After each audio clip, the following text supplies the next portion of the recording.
Chapter 61. Though he had been extremely polite about it. It was obvious that Lev needed the escort back to the grasping willows. Even with the support of his energy, he walked quite unsteadily. It wasn't possible for cultivators to fully heal in a day, especially not without any miraculous medicines. Anton was quite willing to share what he had, but it wasn't exactly suited for the priest's purpose of regrowing bits that had been replaced by parasitic mold.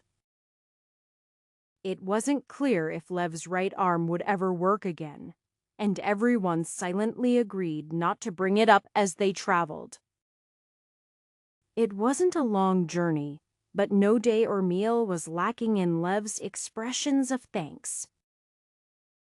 "I don't know how I can ever repay you all," Lev said. "You saved my life. I'd quite like to say, don't worry about it. But I do believe we could use whatever reward you could scrounge up." Anton sighed slightly and looked wistfully off into the distance. "We experienced some difficulties that ended up with finances lost for nothing. We still have need of more funds in the near future, possibly more than anticipated." Anton's eyes settled on Pete and the others briefly. "I am not rich, but I did promise that pay for my mission." Liv looked over the group. "You are traveling away from Conard. I assume the trouble was there." Anton grunted. "I made some miscalculations. Mishandled politics, overestimated myself. You don't sound like you are from O'Ferg, though. Did you bet on yourself in an arena match? At least you are alive?" "Something like that," Anton said. Lev thought for a few moments. Elder Varela has some sway with people there. "I don't know if I am worth enough to get him to try to cancel debts, but if you need more time." "That's not quite the problem," Anton said. "No need to burden yourself with it. You saved my life, though." Lev continued to look over the group. "Is it someone you know enslaved and fighting?" Anton's expression told him enough. "I am sorry to hear that.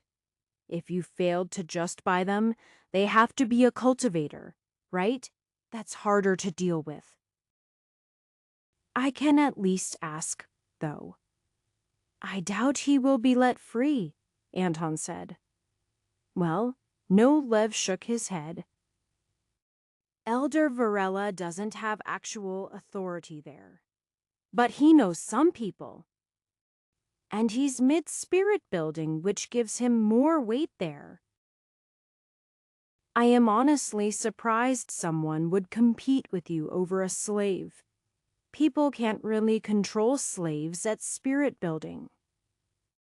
So they're a per-end value in an arena." Lev shook his head. "I wouldn't have expected anyone to be willing to make an enemy of a spirit-building cultivator over a single person."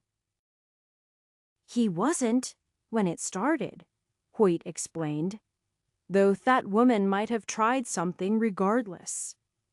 "Oh!" "It was some time ago," then Lev asked. 2 months. Just a bit less actually," Hoyt said. A recent breakthrough. Lev once again twitched as his right arm didn't move how he wanted, so he merely bowed his head. "Congratulations. I know it doesn't make up for a friend in danger, but it is still worthy of celebration."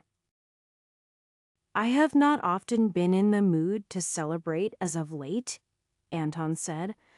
"I understand. So this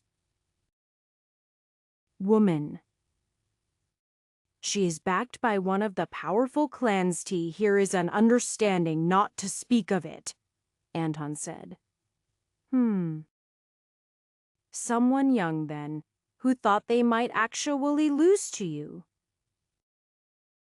Lev frowned. She did lose, Katerina said. Then she threw a tantrum. Anton's eyes sharpened as he looked at Katerina. Sorry. Ah! I believe I've seen her, Lev said. I promise not to speak of it. Except the part where you have a friend you would like to survive. Ah, here is our road. Lev smiled.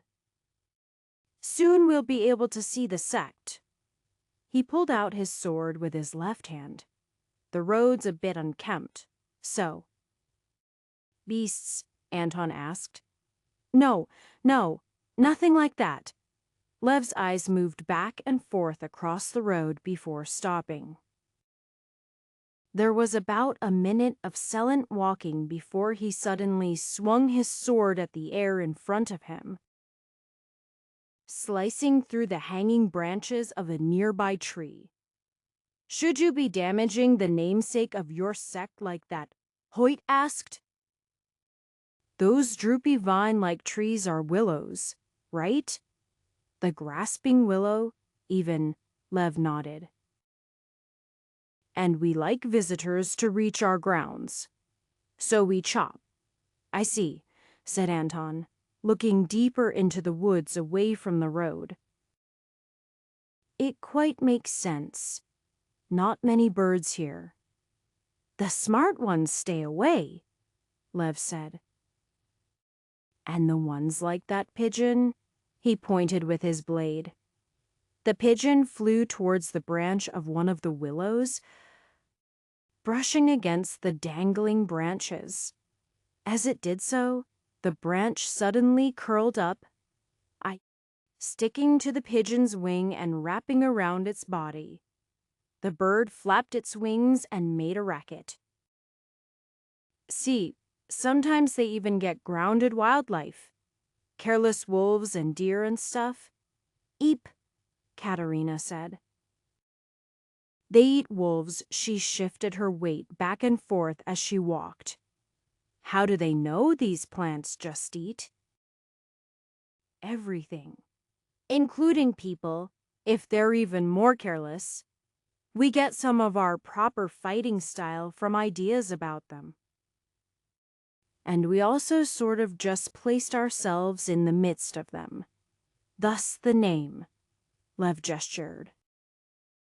You can break off the branch if you don't panic, but mostly the trees use anything that bumps into their branches. Oh! Fuzz is safe then. Who's Fuzz Hoyt asked. Probably that wolf conspicuously placed in her pack, Anton said. Katerina smiled awkwardly. Why would I, Katerina stuttered to defend herself. It's a serious responsibility. Not just raising an animal, but a wild beast, Anton cautioned her. Cultivators have more ability to handle a bit of misbehavior. But make sure it doesn't harm others. If you are not sure if you can do what's necessary if things go wrong, it's best to rid yourself of it now. Anton shook his head. But if you really want to try, you'd better study upon beast taming. If you even have any spare time. I have. A little, Katerina said. I can do it. Fine, Anton said. I trust you to be responsible about it. But I wanted to caution you. The rest of the trip was uneventful. The willows were kept back further from the road close to the entrance of the sect. Lev waved to the guards at the gates as they approached. Hello? I am back. Lev, one of the guards said. We thought you'd be back a day or two ago. The burly man looked over him from head to toe. We'll have to talk about what happened. And the rest of these, they rescued me, Lev said. They're from the Order of 99 Stars, Anton answered. I thought so, Lev nodded. But I wasn't sure. I've heard good things about them, though you probably hadn't heard of us. Well, Lev raised his good arm. Don't worry about it. We're a small sect. But I'd like to say we're one of the more upstanding ones in Ophirg, though not the strongest. He looked to the guards. Can we enter? If you vouch for them? The elders will be eager to see you. Thought you might want to first visit the healer. Lev shook his head. Don't think it'll change anything. At least it didn't reach my meridians. You'll have to tell me what it is sometime. I bet you'll hear all about it, Lev said. Some really nasty stuff over there. They were waved through the gates. The guards still kept their eyes on the group as they walked around, but there wasn't much else to watch out for besides them. As they walked through the grasping willows territory, Anton found many similarities with the Order. The buildings were more practical than extravagant, despite cultivators generally being more prone to excess because they could afford it. Small fields were tended to by disciples of the sect, or at least cultivators with the same energy signature as Lev and the guards. From their demeanor and the fact that they were allowed to cultivate, Anton found it unlikely for them to be slaves. Though, of course, the workers ranged from people happily contented with their labor to those just doing it to get whatever rewards were offered. It's not far, Lev said. It was clear he was pushing himself somewhat, but this was their destination. I'll get you settled into some guest accommodations. I'll report back about my mission and get you that reward. Plus Elder Varela, Lev shook his head. Well, I am sure you all want a bit of a rest too.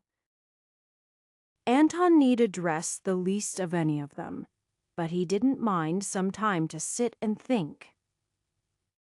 When he'd had enough thinking, he began to cultivate. Lev was certainly genuine enough, and he felt no malice from any of the others in the sect. Feelings like that became more tangible after he'd begun cultivating, and spirit building especially opened him up to new gut feelings. He was cultivating intuition, which was one of the stars that related to other people the most strongly, so he was confident in his assertions. If he happened to be extremely wrong, he would kill his way out with the others and write off Ophirg for good. Still, he held on to the hope that there were at least some medicent cultivators in the country. Not to take it in with themselves that they forgot the humanity of others. His mind returned to Devon. He couldn't do anything to save him right now, but he would find the chance. 1 month was too short, but a few months. If Devon could hold out that long, Anton might be able to make the Potenza family reconsider. They would have already profited from him, and if Anton could show he would continue growing stronger, the family might choose to cut their losses, or rather, keep their profits. If they made the wrong choice, then he'd simply have to grow strong enough fast enough to save Devon anyway. Then again, Devon might free himself somehow. Anton wouldn't bet on it. He was confident in his grandson's grit. but it would simply be harder to do from his side. Regardless, it was better to work on the problem from two sides rather than one. Anton wasn't going to let him down again. His eyes flashed as he breathed in smooth, natural energy. It was still quite early to complete the 11th star. But Anton had an internal race with Katerina and Hoyt. He wanted to see if he could get there before they completed both the 9th and 10th stars. He was well aware that higher tiers of cultivation weren't as quick, but he felt he could do at least that much. If not, at least he had a cultivation goal to aim for. Chapter 62. It had to be admitted that having a good night's sleep in a secure location was much better for a full recovery than furtively watching for enemies while you rested in the middle of the forest. Anton could feel a clear difference in the quality and quantity of energy he was able to retain when he awoke. As always, the sun was barely in the sky. The guest houses had a little courtyard with a nice willow of the non-grasping variety in the center providing atmosphere. Anton took the time to perform his morning exercises. Improvements to his body were very marginal since he completed the 10th star. The first 7 stars of spirit building weren't targeted at the body at all. So he had to feel for himself what he could do to improve. In the past, he would have been more than content with his current body. It was noticeably better than when he was in his prime, at least in terms of what it could do. But he knew it wasn't the peak of what a cultivator could have. It was still a bit old as well, like a building having recently undergone renovations. It wasn't the same as a strong new structure despite additional supports holding it together. Training his insight was harder because it wasn't just the repetition of a task. Moving his body or circulating his energy a certain way. The energy circulation only went so far. Even fighting a shadow enemy didn't always help him improve. The problem was, he already knew what his imaginary opponent would do. No matter how he tried, he rarely managed to make it do something unexpected that he could react to. But that didn't mean he felt as if he were stuck. Anton could feel his insight improving merely from exposure to people. There was more impact in the context of fighting, but observing the way people moved outside of combat wasn't useless to him either. Around the time Katerina and Hoyt awoke, Lev came to see them. He also looked somewhat more hardy, though his right arm was bound up in a proper cast and restrained to his chest. He'd decided to try to keep it, then. Good. Anton was worried it might have to be amputated. Then again, it might just be a hopeful gesture. Good morning to you all, Lev inclined his head. He held out a heavy pouch with one hand.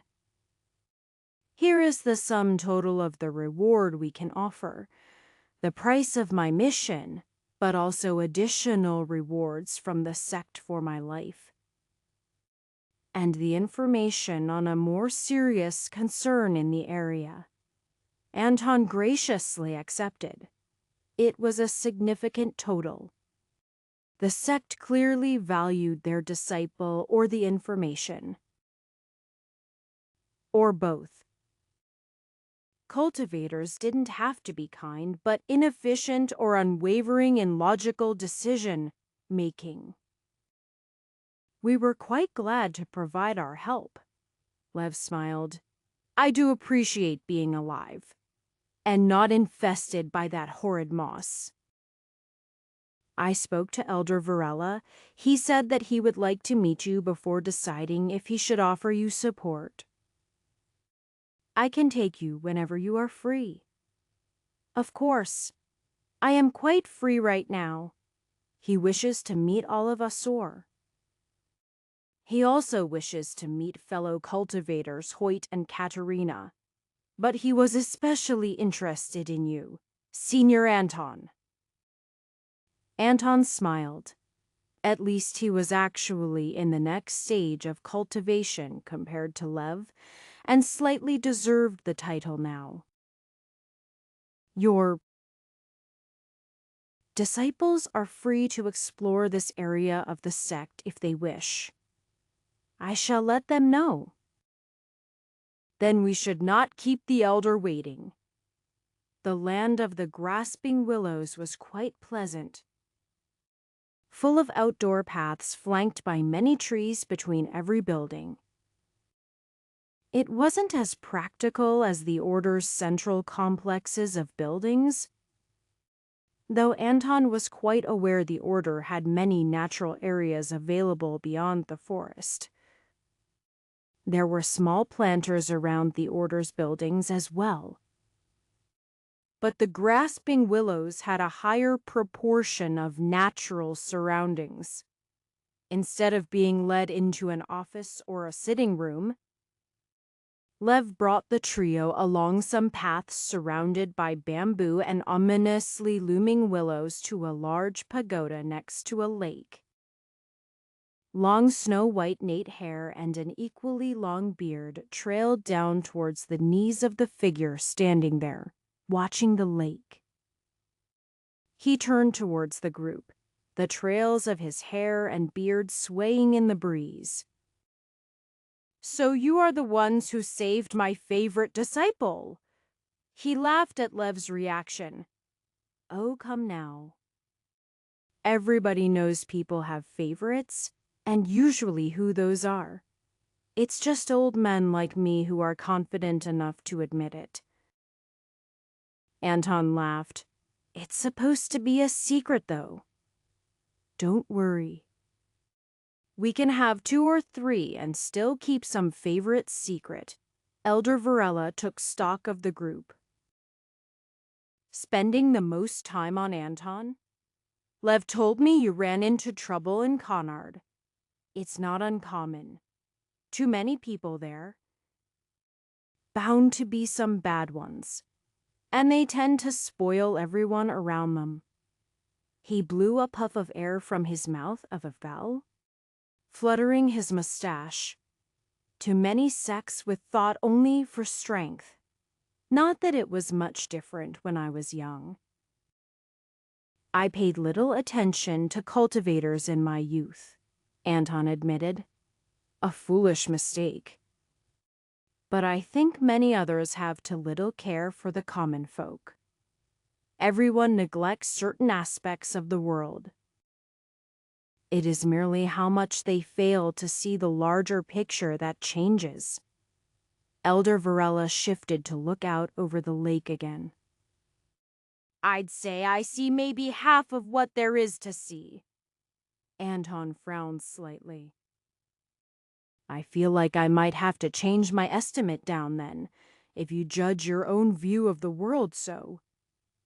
Perhaps. It's not something I can say. I might even be wrong about myself. He remained quiet for a few moments. I had the chance to cultivate the 99 stars. You know, I know some of those who are now elders. We grasping willows are much smaller, but I felt more suited to this. Besides, something felt off, which I only learned about later. You are at spirit building, so you should know. He glanced at Katerina and Hoyt. They either already know or they cold. They'll be at spirit building soon enough either way. Anton smiled at them. I assume this is about the technique being incomplete, it is. Elder Varela shook his head, which wiggled his hair and beard. I know as someone who hasn't even gotten close to the peak it's a bit arrogant, but I'd rather practice a developing technique like the grasping willow has rather than something known to be incomplete. It's silly, right? At my current age, I don't even know if anyone can really step beyond that point. But something inside of me said it wasn't right for me. How about yourself? I can't say I had exposure to many cultivation techniques. This was the first I had access to, but it absolutely is the right path for me.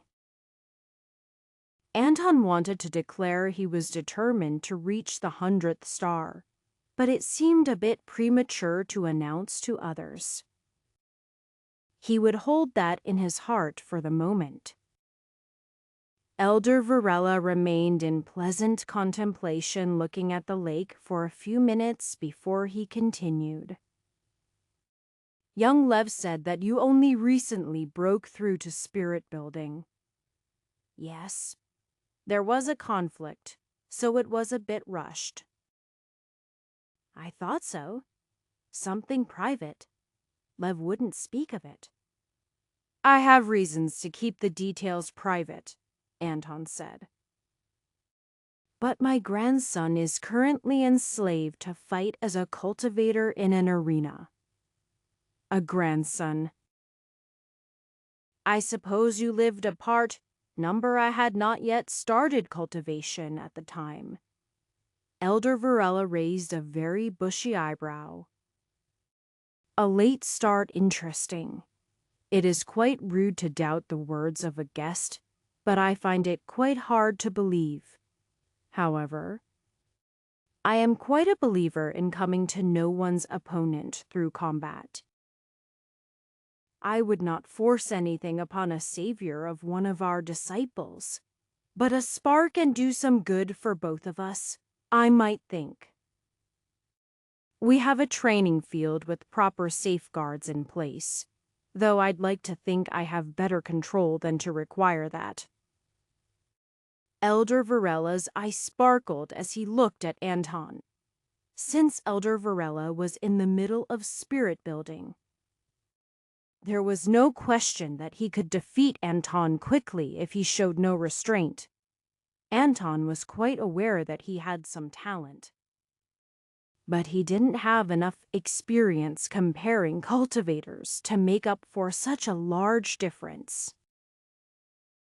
Elder Varela would be the equivalent of at least the 17th star, while he was still at the 10th. Though his exact level was hard to judge compared to the 90.9 stars, I would not mind, as I am also certain I could learn something from the experience. If it has any chance to help Devon, even more so. We shall see, Elder Varela said. I can promise to send word I would prefer your grandson remain in good health, but depending on what I might learn about you, I may offer more. Katerina tugged on Anton's sleeve and whispered to him. I might suggest learning techniques to speak to a single person, young formation expert. But we would not mind you inspecting the sparring field's formations. Katerina blushed, but that didn't change her resolve to check 4 traps of some sort. Chapter 63. Everything should be fine, Katerina declared from the arena that was surrounded by a ring of drooping trees. The formation is in good shape. That was also her polite way of saying that it didn't have any strange functionality. Though Anton understood her concern, she needn't have bothered. Elder Varela was powerful enough to do whatever he wanted regardless. While the world had rotten apples like Tonina, Anton refused to believe that the world was so bad he would be killed for absolutely no reason. If it was, maybe he should just die. But he understood Katerina's concerns. Katerina might feel a bit overprotective here. But outside of friendly territory, she was a great asset. Elder Varella's droopy beard and long hair swayed in the wind as he stood across from Anton. Here we begin a spar to know each other. Begin whenever you are ready. With the difference between early spirit building, not even the first full star, and mid-spirit building. Anton had no reason to hold back. It would simply be impolite. His hands rapidly moved, spirit arrow forming and flying as he did so. Elder Varela merely held his ground without taking a step. Then Anton's spirit arrow was swatted away, not by a hand, but by the old man's beard. A second arrow was already on the way. But it met the same fate. Anton hadn't been sure what he expected, but it wasn't that. Even so, Anton could feel the way energy twined itself in and around the beard and hair Elder Varela had. It was clearly practiced. Not an improvised technique to make fun of him. The length of each allowed for a long, flexible limb that could block attacks from any angle, counting beard and hair, at least 2 at a time. A flurry of arrows going at different speeds curved across the arena. They arrived in pairs and triplets, but all were deflected without even getting close to an actual hit. However, Anton began to pick up on the finer details of how things moved. 10 arrows, 20, 30, 40, 100. Elder Varela kept his feet firmly planted. Anton was forcing him into harder deflection angles, where his attacks would force Elder Varela to expend more of his own energy. 150. A cluster of 4 arrows flew in from different angles, all accelerating at the end of their movement. Elder Varela's hair flicked to deflect one from the rear.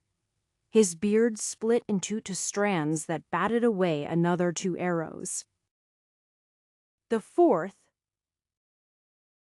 he dodged. However, that was the first time Anton forced him to take a step. Another 50 arrows. Even being in early spirit building greatly increased Anton's ability to store and control energy. After 200 shots, Elder Varela was no longer able to stand still and occasionally dodge. However, his energy was brimming and Anton's was 2/3 depleted. A fine display, Elder Varela said. But how are you on the defensive? The man was quick, his energy propelling him towards Anton in mere moments. Anton fired several arrows as he moved, but they didn't find their mark.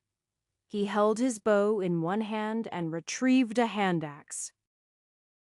He might not be able to do anything to Elder Varela, but he at least wanted to defend himself. Elder Varela's beard was like a third arm reaching out to strike at Anton, as the elder finally made use of his hands. Anton treated it as fighting multiple opponents. He did his best to predict the moves which clearly had the energy held back to levels he could handle. He could handle them.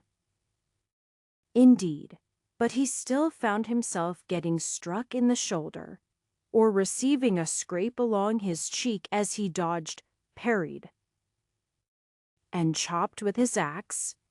Then the elder's hair got involved. It was a strange dance as Anton flipped about with as much agility as he could muster, avoiding the twisting and grasping hair, as well as the striking hands and occasionally feet. Then hair twisted around his arm. Grabbing it, a palm struck his chest, shattering his defensive energy as he tried to pull away. Then it was over. His ribs were a bit sore, like he'd let someone slap him. But that was all. Elder Varela held the smile he'd had throughout. I must say, I learned quite a bit. How much closer did you get to the next step? Anton grinned in return. I am not far now, actually. Wonderful. I wish I could say the same for myself, but I aged this way while a cultivator. I am a few decades older than you, but I've cultivated most of my life. As for you, you started recently, very recently. You could say that, Anton confirmed. I can send a confident message, then it's almost a shame the Order won't throw their weight around. Too cautious, I think. But for the most part, they're a whole country away. For me, Connard is just down the road. I'll gladly send a message to tell the Patenzes to be careful with Devon, because I can guarantee they'll regret it if they don't. I appreciate your support, Anton said. It wasn't my intention when I came here, but I will gladly accept. Maybe it should have been, Elder Varela said. What do you mean? Anton asked. You are the type who relies too much on yourself. I see you have some trusted allies as well. But you still want to deal with problems within your group. Elder Varela looked between Anton and the others. Does your order know you are in spirit building? I've been on the road. So not yet. When you return, you should push them to action. The Order of 99 Stars is full of good intentions. And in action. Too much concerned with the affairs of Greotan, and not enough with the world. I haven't heard of them crushing an evil sect in decades, which used to happen on the regular. So tell them to act. Elder Varela shrugged, or at least ask why things are so. I can't claim to know the internal affairs of your sect better than you, but that's what I see. Elder Varela stroked his beard and turned away. Now how to begin that letter? Remember that favor? Grigo no. That's awful. Greetings and warnings. Not much better. How would you like to be on the right side of history? I like that one.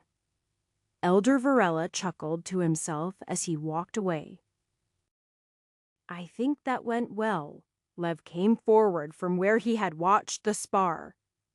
I didn't get to see you fight when you saved me. You are.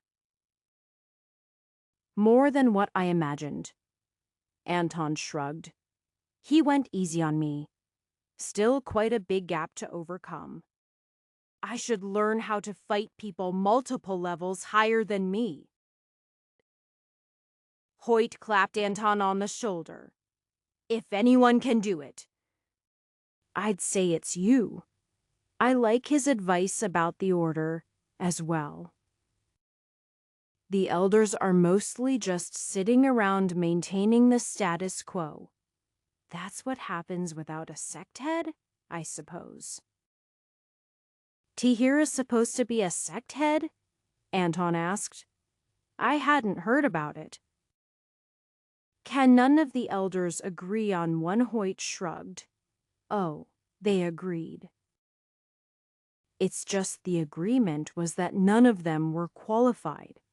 That was decades ago.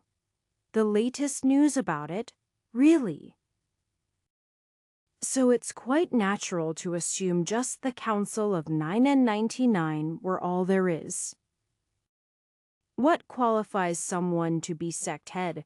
Grand Elder Vondale is at the 99th star. If he isn't qualified. Anton puzzled over it.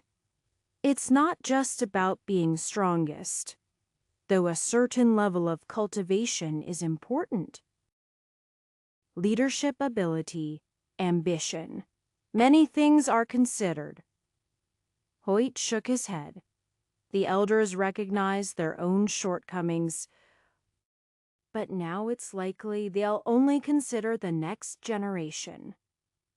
We'll have to keep our eyes open, then, Anton said. Maybe someone like Vincent? Recruiting is important, but I understand that more is necessary. But we should be moving on soon.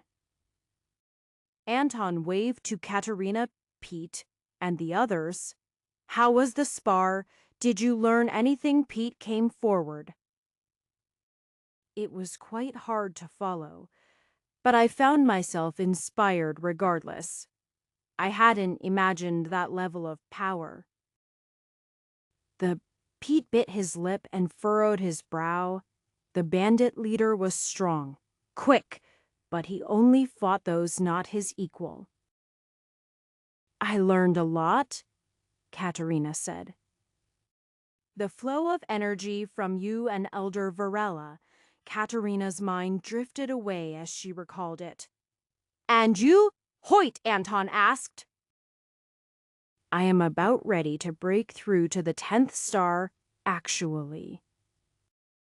You think they'll allow us into some high-energy density areas? We can always ask, Anton said. We don't need to occupy them long.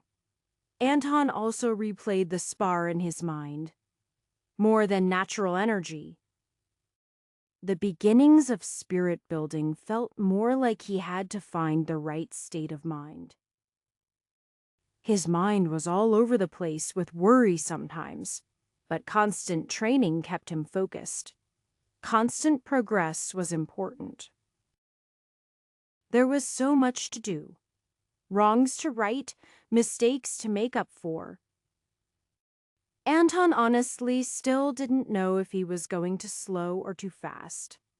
All he knew was that he couldn't stop. Chapter 64.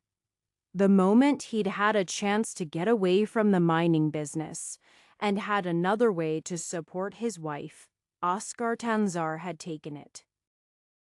It was rough work, especially when people didn't care for your survival.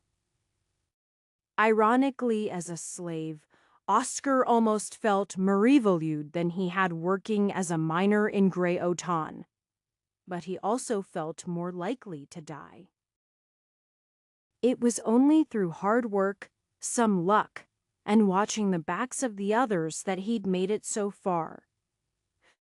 The mines weren't for iron or coal or anything of the sort.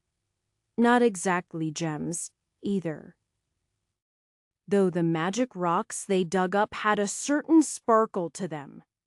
Energy stones, they said.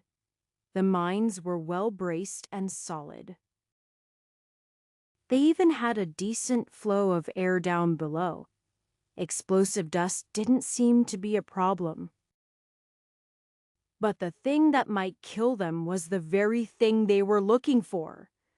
Oscar felt it when he first set foot in the mine. An itching on his skin he couldn't ignore. When he breathed it into his lungs, it burned like tobacco.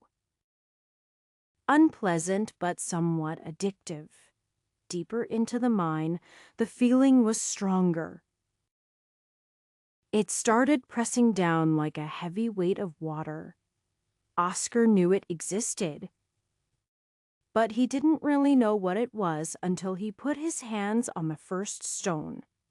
It burned with energy, like picking up a hot coal. But it was the same sort of thing that filled the air. This was something for cultivators. Though it burned in his hand, Oscar immediately coveted the stone. It had value. More than him, almost, except for one thing. He was part of a new group. 24 new workers all at once. In the first week, half of them had broken, including to others from Dungannon. Some of those who were broken died, but the others weren't necessarily more lucky. They were sick and pale, faces twisted in silent agony. After a day, they were taken away by the taskmasters to never return. Oscar wasn't sure if they survived and were made to do other work, or would just die. He felt it himself. The crushing weight of the air, the way it burrowed into his skin and his lungs. It was a place with energy stones. And Oscar knew cultivators used them. If they were the same, then the air was full of energy. But what could head with it, Oscar had known he was going to break. He was just a bit slower to collapse than the others. He could barely breathe now, even when he was out of the mines, eating or sleeping. It was trying to find its way inside. Once it did, he would die. So he let it. Better to die quickly than slowly, he thought. He was deep in the mines when he let it in. He pulled it in through his lungs and let it pierce through his skin into his body. Somebody would have to carry him out. He hadn't thought of that, and as pain shot into his limbs, he mutely apologized to them. With each swing of his pick, the energy pierced deeper and deeper into him like a million needles. His fatigued muscles continued to swing the pick, waiting for him to die. He wanted it to be quick. But when he let it inside, it was slow. It pierced into him like needles, but it was also like molasses flowing through his veins. Goopy, liquidy, and sticky. He pushed it around a little bit. He didn't really think about how, but it had a way it wanted to flow once he gave it momentum. So he let it. Oscar barely managed to pull himself out of the mines at the end of the day. He knew he'd messed up. He hadn't died quickly. So he was going to be bedridden until they took him away to die. The looks of silent agony, those who were broken, had disturbed him. But even so, he quickly fell into a deep sleep. When he awoke, it was before the sun. The mines didn't rely on day and night, so they did their best to eke out as much work as they could from each slave. It was time to wake up. And Oscar knew he wasn't broken. He felt almost good, strong, like he'd gotten an extra day's rest. But there was no way that had happened. Before even entering the mine, Oscar felt the energy inside him. It was there already, but much more comfortable than before. He felt it move around as he took each step and moved his body. He nudged it slightly, encouraging it. He wasn't sure if it was like poking a snake, but he wasn't dead yet. It was the next day when he was certain something was odd. He'd allowed more energy deep in the mines into his body, and yet he wasn't dead. He also felt something as he passed the guards. He simply hadn't been able to comprehend it before, but they had more energy inside of them. They were cultivators. The same type as those who had attacked Dunganon and taken him and his wife away. Oscar wasn't sure where she was. He couldn't do anything about it right now except not die and hope he might see her again. But Oscar also understood Thetha might be a cultivator, and while it seemed to be helping him survive, he couldn't be found out. He needed to hide it, somehow. It wasn't really all that much compared to the deep mines. So he buried what he had inside of himself. It sunk into his muscles and bones. And every day when he left the mine, he walked out empty. Some of the others were struggling. Oscar understood. Their bodies weren't strong enough, and he knew the others didn't know how to handle the energy. They just withstood it. The taskmasters and guards didn't follow them down into the mines. They just wanted to make sure there were a certain number of stones mined and didn't care about anything else. One a day, even one the size of his pinky nail, was sufficient to keep them happy. One day, Oscar saw that one of the others hadn't found anything. Again, he might not survive that. When the others weren't looking, Oscar dropped a stone in front of Ebb. He was another from Dunganon, but they barely knew each other.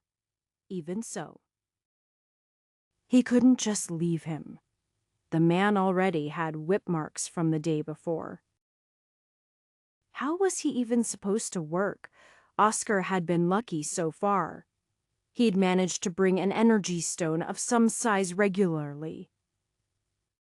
He could feel them, so he knew where to dig, and he put in the work. But he didn't have a second one, and Ebby had needed it. So he felt the sting of the taskmaster's whips for the first time. It was painful, and he allowed himself to cry out in pain. They liked that, knowing it hurt. It was better not to let them know how much less it was than he thought it would be. His body resisted each blow, not fully, but he could feel how it had changed. The next day, Oscar worked next to Ebb. Nobody would hear quiet words among the ringing of picks. Ebb, can you feel the energy itching? Burning? Pressing down on Ebb nodded. I can. I don't know how much longer I can resist. I am going to tell you something crazy, Oscar said. Let it in. Ebby certainly looked at him like he was crazy. Oscar did his best to explain, including how he removed the leftover traces of energy. His back and shoulders burned as he continued to work, going at just the right pace to find what he needed without giving up too much.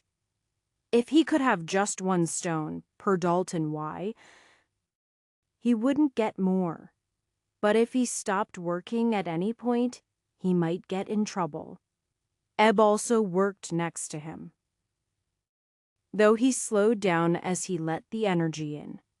That night, Ebby walked out looking almost dead.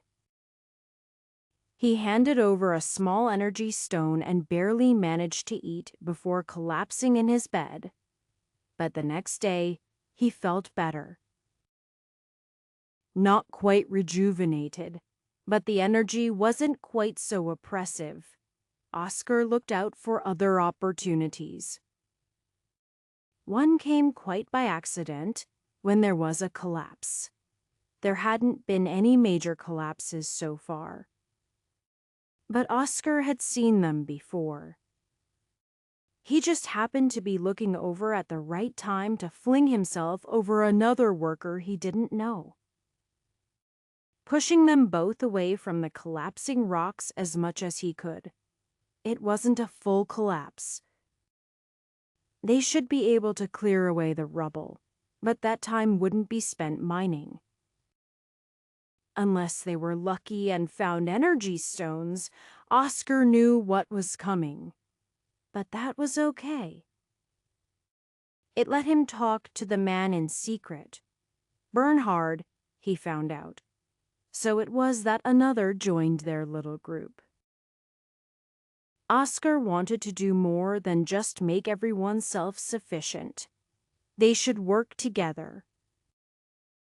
They might seem like they were competing for the energy stones, but that wasn't the case.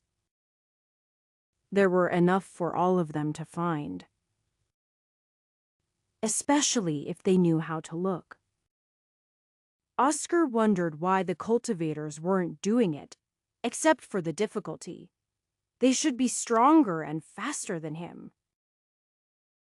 Then again, all they had to do was stand around all day and give them food while they received something of great value in return. Chapter 65. The basic level of cultivation Oscar had managed to achieve allowed him and others to resist the oppressive energy down in the mines. It also empowered their bodies to be stronger and more enduring. At first, it wasn't much. But along with coordinating the workers, it soon allowed them to complete their work in a shorter time span. If they were working a normal job, their efficiency might be praised. "What's this?" One of the taskmasters held up an energy stone. Every slave was inspected upon leaving for the day to make sure they weren't smuggling out anything. Not that they could go anywhere even if they stole something. "An energy stone." "Sir?" Oscar kept his voice polite and his head down. "Was I mistaken number? But it's so small." It was on the smaller end of those Oscar had brought in, but by no means the smallest. "You look quite relaxed." "Found it early in the day, did you? Then decided you didn't have to work, no sir." I paced myself throughout the day, but Oscar's explanation didn't matter. He knew that. The sting of the whipwasherp. They wanted it to be painful, and it was. It didn't matter that his skin was now more durable than it had been before, because they didn't stop until he bled. "Let this be a message to you all," the taskmaster said to the gathered slaves who had been forced to watch. "Just because you get a bit lucky does not mean you can be lazy. We expect hard work from all of you. From now on, we will be monitoring your work more closely." The early times after the taskmasters began taking shifts inside the mine were difficult. It wasn't that nobody could do the work. They were all purchased because they were strong, and the simple cultivation had overcome their fatigue. It was coordinating things so they did just the right amount of work. Under the watchful eye of a taskmaster, it was harder to slip small stones from person to person, so that nobody came out empty-handed. Oscar found it fortunate that he had been the one punished. His back didn't agree with him, but it did quite well to unite the other slaves with him. Everyone worked at a believable pace, slightly harder when the taskmaster came into view, together. They increased the output of energy stones slightly, very slightly. Oscar didn't want to overtax anyone. And he also didn't want to give the taskmasters too many ideas. They still had no involvement in the mining itself. The miners chose where to go and how to get there. Old branches in the mines had already been dug out, and sometimes offshoots of them were good, and sometimes not. The only thing that Oscar was content with was the quality of the tools. The picks were strong and durable, able to break through stone as well as a man could swing it. At least whoever was running the mines understood that decent tools and sufficient quantities of food were required for the mines to be functional. The taskmasters also seemed happy that they weren't having to replace any of the miners. Most of the time Oscar worked alone. He was most capable of sensing where the energy stones would be within the rocks, and he could often gather some extra. He also didn't mind squirreling some away in piles of rubble and mine tailings. Anything that wouldn't be taken away up to the surface was usable, and the taskmasters didn't like to go deeper into the mines. When he came out with whatever they deemed sufficient, they didn't care. If it wasn't being forced upon him, he might have found it almost fulfilling. There was a nice rhythm to be had. Swing a pick, pry at the rock, pull back. Swing again. Using his body while letting the energy flow into him made him stronger than he'd ever been before. The work was still quite unpleasant, and Oscar found himself often working harder than the others, who he helped coordinate to not exhaust themselves while appearing if they couldn't work any harder. He just couldn't help but put the group first. When there were collapses and injuries, the same amount of output was still expected. It was unreasonable, and everyone knew that. Oscar was tempted to fill everyone's pockets during such days. But he only brought just enough to keep the taskmaster's wrath to a minimum. That led to whippings for himself and others. But if they produced just as much in times of trouble, their deception would be noticed. Working with others had a nice sound to it. Clank, clank, clank. Alone, it was much less pleasant. Swing, clank, pry, pull, swing. Clank, swing, clank, pry, pull, swing, swoosh. Oscar went to pick up his lamp. Something was strange. As the rays of light pierced through the hole, he wondered if he had come across an unknown tunnel. But he knew them pretty well. And he had no idea of any in that direction. Plus, he felt something that had drawn him that way. An energy stone. So he kept swinging. Eventually, he opened up a hole big enough for him to move into. His lamp revealed he'd cut an angle into a cylindrical room. He was basically along one edge and had to turn almost 90 degrees to see the center. It was immediately clear he wasn't looking at an energy stone. Atop a perfectly smooth pedestal was a rolled scroll. As he stepped into the room, Oscar noticed the floor and walls, and even the ceiling, were also perfectly smooth. No dust except what he brought in with him, and no other visible entrances. Just the scroll in the center of a clearly constructed room. Oscar stepped forward cautiously. He knew cultivators could be protective of their secrets, hiding and defending them. But he didn't feel any danger. He was unsure if that meant he was just unprepared for what he might face, or if it was safe. He tossed a rock further into the room. It clattered on the ground, touching the pillar. Nothing happened. Presumably, if anything were going to kill him, it would have done so when he broke into the room. He stepped closer, closer. However, while he wanted to reach out and touch it, caution got the better of him. If this was something for cultivators, could he use or understand it? No matter how miraculous it might be, he knew it was dangerous. Oscar decided to be cautious. He could study it later. As soon as he resolved himself to that, he let out the breath he had held in and began to turn around. The air from his lips brushed against the scroll, and his head snapped back to face the pedestal, almost against his will.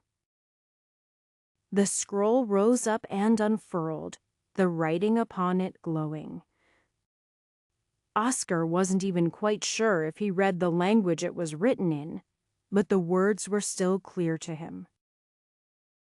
What makes a technique forbidden? It is danger. Danger to the cultivator or to others. Forbidden techniques might merely be that which can threaten those in power. In such a case, it is not for the good of the practitioners that it is forbidden, but for the good of those who forbid it. If possible, such techniques are destroyed by those in power. Then there is another type. Techniques that are forbidden for the sake of the user. They bring danger to the practitioner either because they are flawed or incomplete, or by the mere nature of their completeness. Such techniques are declared forbidden by their creators or those who do not fully understand them. Sometimes proper skill can avoid the side effects. In such a case, forbidden techniques are reserved for the genius or the intellectual. Even dangerous techniques can be studied for insight into cultivation itself. The technique before you falls into both categories. If those in power found out Everhart created such techniques, they would kill me and destroy them. Perhaps they will.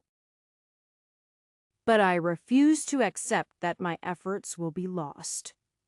What you see before you is but a single copy out of many, containing half a technique. That is the only concession I am willing to make. I have not practiced this technique beyond what it took to develop, but I can guarantee its efficacy. But I propose that it is more useful as a scholarly study rather than something to be used. Forbidden, but merely to practice. The full technique has a certain dangerous appeal, so only those willing to take the risk after fully comprehending the first half should search for it. But please, study and comprehend, safely, cautiously. Learn what you can and apply what you should to your own techniques. But for the sake of actually using it, I shall dub this technique as forbidden, even by my own standards. P.S. Forgive my naming conventions. I do not pick the most flashy name, merely that I feel most appropriate. The warning burned itself into Oscar's mind. In a way, it was more of an explanation, if the writer, Everhart, were to be believed. There was no danger in studying the technique, but as the scroll floated open in front of him, Oscar merely read the name of the technique, then tore his eyes away. He stepped away and heard the scroll settle back into place. His eyes rested on it, sitting on the pedestal. Candle wax. A curious name. But Oscar knew he wasn't ready to think about forbidden techniques. There were other things to deal with first, like survival. He resolved to bury the passageway in rubble, so that others might not stumble onto it either. Best to leave what is forbidden alone. Chapter 66. The grasping willows were generous enough to allow usage of areas specifically made for breakthroughs. The highest energy density areas also had formations to gather it even further. Though there were limits to what cultivators at certain levels could handle. Katerina and Hoyt were able to complete the 10th star, putting them just one step from spirit building. Anton also made use of training areas, but while he was able to push himself right to the edge of the 11th star, he wasn't quite ready. He wasn't sure what he was missing, but he knew he shouldn't try to push himself further. Though he might indeed form the 11th star, something would be insufficient about it if he forced it. Anton was certain. Eventually, the time came to depart, and they prepared to say goodbye to Lev and Elder Varela. In addition to a few acquaintances they'd made, while it was a nice enough place even with the presence of the namesake trees that could be somewhat cantankerous, they couldn't stay forever. If they were going to stay wherefore it would be the order. But Anton was still quite aware of what they had left to do. He had a list. He was happy that he had been able to mark several people as rescued, but there was more to do. There had previously been an entire page devoted to Devon, though he'd burned it. There was no sense to be made of anything he'd put there. Currently in possession of the Potenza clan in Connard was the useful information he had. Anything beyond that was just speculation and led to depressing thoughts, except a recent note. Received helpful influence from Elder Varela of the Grasping Willows. Thank you once again, Anton said to Elder Varela. The bearded man inclined his head in return. You as well. We couldn't possibly replace Lev, as for what I did. I can't say how long it will hold. The actual results are up to you, but I believe you have the necessary potential. Potential. Anton shook his head. Many people and things have potential that is never realized. I wouldn't start doubting yourself now, Elder Varela said. Just look at me. I might be stronger than you. But for how long? It's hard to say, Anton answered. I do not expect the next decade to be uneventful. It won't be, Hoyt said. Lev bowed with his one arm. I will not forget all of you. I can't fully pay you back yet, but I will. It's not necessary to do any more, Anton said. But if you find an opportunity to help others in the future, if it is within your power, that would be the best way to pay us back. I can do that, Lev said. But I can at least save your life or something, or maybe fight alongside you. Anton didn't want to give away too much, so he merely nodded. If we have need of you, we'll seek you out. I mean it, Lev said. I am not done cultivating just because of this. He gestured to his missing arm. I might not stand up to someone equal to me in power, but I just have to get stronger than them. That's the spirit, Elder Varela smiled. But we should really let them be on their way. They seem quite keen to continue their journey. Everything with Devin had been a mess. If there was one thing that Anton learned from that, it was that even after a year, a single day might still matter. He wasn't going to rush either of the others in the training opportunities with the grasping willows, but he could push the group to move faster. Pete, James, Stephen, and the other two from Dunganon were making more progress in body tempering. None of them were at the second star yet, but all had completed the first. They were relatively young men in good health, and picking up the pace was a reasonable form of training. Anton was aware of a half-dozen people who needed freeing from around the area. The latest information he had wasn't recent. However, though Sarton was the largest city in the area, it was overall rather rural. Though he found it small now, it was about the size of Alcombe, the largest city he'd interacted with for most of his life. It was shocking how quickly perspectives could change. The packed dirt road they were traversing had deep grooves from overloaded wagons coming from various origins. Their particular destination was one that had lighter output, but that didn't make Anton less worried. "Do you think we're too late?" Anton asked. "No point thinking about it now," Hoyt said. "Could you even have made it here 6 months ago? Besides, I can tell that people from Dungan are tough." He gestured to Pete and the others. "That's right," Pete said. "I knew some of these fellows enough to know they wouldn't give up. If they didn't make it, it simply couldn't be done." Katerina sighed. "I can't believe they're forcing normal people to mine energy stones." What are they thinking? Hoyt chose to answer that. Probably that they want to get every scrap of value out of what they own.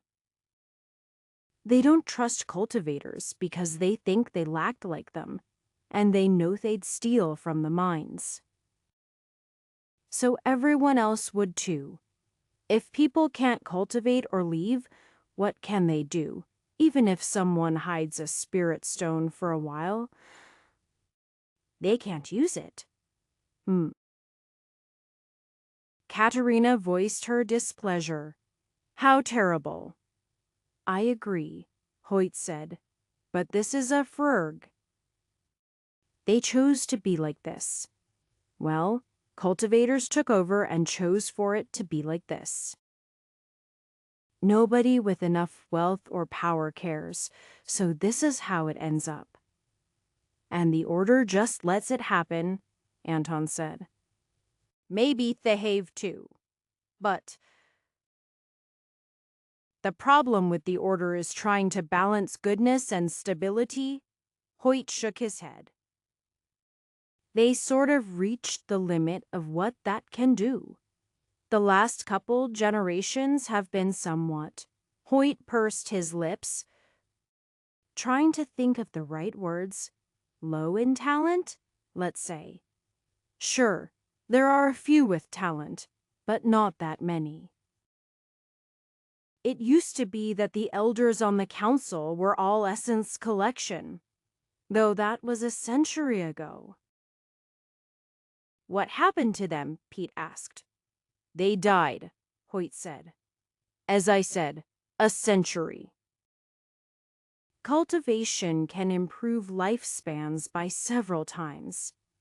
A few grand elders are hundreds of years old, but low hundreds. "Vandale is at his limit," Anton said. "He's the strongest guardian the Order has, but he can't go anywhere." "I understand why they don't want to spark a war, but the results are disappointing." "Gonna change it then?" Hoyt asked. Yes, Anton said. I will. How decisive! Hoyt grinned. Words are easy, Anton said. But I have no idea how I'd actually do so, or if I can. You have us to help, Katerina said. We're not much in the way of cultivators, Pete said. But if you are trying to make things better, you have our support. What is better? Anton asked of nobody in particular. I guess I'll have to figure that out. But first, I do believe we're here. Katerina frowned. There aren't even any spirit-building guards. Of course not, Hoyt said. They're expensive. They don't want to cut into the profits of the mines. Indeed, Anton said. Now then, we'll have the rest of you stay back a bit. Don't want to spook anyone into thinking we're attacking. Anton walked a bit faster. Hello there, he called out towards the guards from about 100 meters downhill of them. Halt there, the guards called. This mine is property of the Callahans? I am quite aware, Anton said. I am here with a business proposition. I heard these mines are quite difficult to work, and I am looking for just such workers. If you have any who have lasted for some time, I might like to purchase them. With that, Anton flared his energy a little bit. It was partially a threat, but more a sign of power, and thus wealth. Do you have anyone like that? The latest news was indeed that they hadn't replaced workers in some time. It was unusual enough to take note, and Anton had half been expecting to find they weren't operational. However, if their workers were instead particularly survivable, he might actually have a chance to find those he wanted. The guards exchanged glances. Wait there. We'll go consult with the taskmasters. Anton waited as they turned to leave. But if they thought the distance was doing them any good, they were quite mistaken. 100 meters was quite close enough for him to kill either of them, being only somewhere in the middle of body tempering. In fact, it was almost optimal range for him to fight in general. He had no intention to do so. But taking stock of his potential opponents was still important. Besides, almost everything about O'Ferg made him touchy and prone to violence. Who did these people think they were to keep people he knew as slaves? Nobody should be slaves. But Anton couldn't help absolutely everybody. Could he? No, of course not. Certainly not at his current level. Chapter 67. If not for some particular details, Anton might have found the area quite pleasant. Fresh mountain air and a nice breeze blew away dust outside of the mine, and the mine itself was quite pleasant to look at. The structures set up in front of it were quite plain but practical, but that was something Anton liked in buildings. Things used for a purpose. The slopes of the mountain around were covered in trees and various forms of undergrowth and lively with animals. But the mine was manned by slaves. Anton wasn't convinced that slavery was an appropriate punishment for crimes or debts, but at least he could understand the reasoning there. However, those who took others as slaves merely because they had the power to do so filled him with thoughts of what he might do with Hyson power. But he forced himself to calm and civil, despite the circumstances. The taskmasters had lined up about a dozen slaves in front of Anton. They all looked relatively healthy and strong. But Anton was able to spot small scars.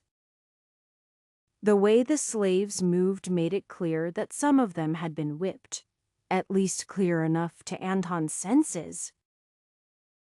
Though they were doing their best to give off a good impression, Anton understood that was just how things worked. There were a few he recognized among the group. If he recalled correctly, the one with the square jaw was Ebe. He recognized Oscar as well. He thought he recognized one other from Dunganon, but that still left several others missing. Was he too late? Were they sold somewhere else? Or dead? Or did he not even recognize their faces? Anton did his best not to focus too much on any individual. Eb didn't seem to have recognized him, but Oscar's eyes flashed. There was a lot of anger there. At him number, Anton's insight told him the man was wound like a spring, ready to spring for the nearest guard and strangle him. If he could. Somehow Oscar seemed to think that there would be a fight. Was he expecting Anton to? Surely he had to know that his guards were cultivators. But then Anton felt it. It was small, hidden. But Oscar and the others radiated just a tiny bit of energy. Some form of cultivation, but well hidden. It wouldn't be enough for them to matter, though. Anton said, trying to sound indecisive. Yes? They do appear quite durable indeed. Just what I am looking for. If you could name a price? I will think on it and return on the morrow. Of course, the taskmaster said. He gestured to the guards. Send them back to work. I'll be speaking with the senior inside. The taskmaster brought Anton into what he could tell was one of the few luxurious rooms in the area. At least, it was comfortable enough. The prices the man names for the slaves was high, easily 3 times what he had expected. Clearly, they'd understood there was something valuable about them in particular, but Anton doubted they knew they were cultivating. The strongest guard was in late body tempering, and cultivation fed directly into the ability to sense details of others. Anton was fairly certain only his training in insight had allowed him to notice, but then again the guards had longer. Perhaps they were merely allowing the miners to persist with cultivation because they were weak enough. Anton thanked the man and promised to return the next day. That wasn't untrue given his intentions. But it was certainly incomplete. Katerina moved along with Anton. They didn't move far. Taking each step one at a time as Katerina kept them concealed. Mobile formations were difficult. So they were mostly relying on distance to make up for the deficiencies. There was a steep cliff at the rear of the encampment. And no guards watching from that side. In fact, only a single pair of guards was awake, watching the road. That was the only sensible direction for fleeing slaves to go, and they occasionally patrolled around the area. However, the unrestrained nature of their energy meant they were quite easy to pick out. The 2 of them climbed up into the area when the patrolling guard was on the far side, quickly moving over to the door to the miners' dormitory. Anton had easily been able to make out what it was when he visited earlier in the day, but he stopped at the door to feel more carefully for any sort of traps or alarms. It turned out to merely be locked from the outside, of little concern when he could manipulate the lock with his energy. It was only meant to keep slaves inside, after all. He slowly opened the door, gesturing Katerina inside first. He stepped in silently after her as she used small flicks of energy to set up a small formation around Oscar. Anton kept his voice low, even inside the formation. "Oscar, wake up!" The man's eyes flicked open. Anton had been ready to cover his mouth in case he was going to make an overly loud noise, but it didn't seem necessary. "You can speak." Quietly. Oscar nodded. "You are?" "Anton Krantz, aren't you?" "That's right. I saw you and Ebby." "What about the others who came with you?" "Dead," Oscar said, "within the first week or two. They couldn't handle the pressure down there. They mainly just brought new batches of miners every fortnight." Anton frowned. "Bastards. Listen, I have enough money to buy you and Eb. I just wanted to make sure there weren't more of you." "I can buy you tomorrow and get you out of here." "No," Oscar said firmly. "What?" Katerina exclaimed. "You can't want to stay here." "Of course not. It's awful." Oscar shook his head. "But I can't just leave everyone else." "You both of you are strong cultivators, aren't you? You feel stronger than any of the guards."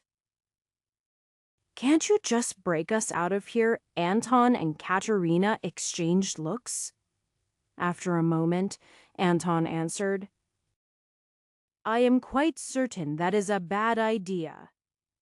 "Fine. Then leave me here." Oscar took a firm stance. "I won't leave without everyone else.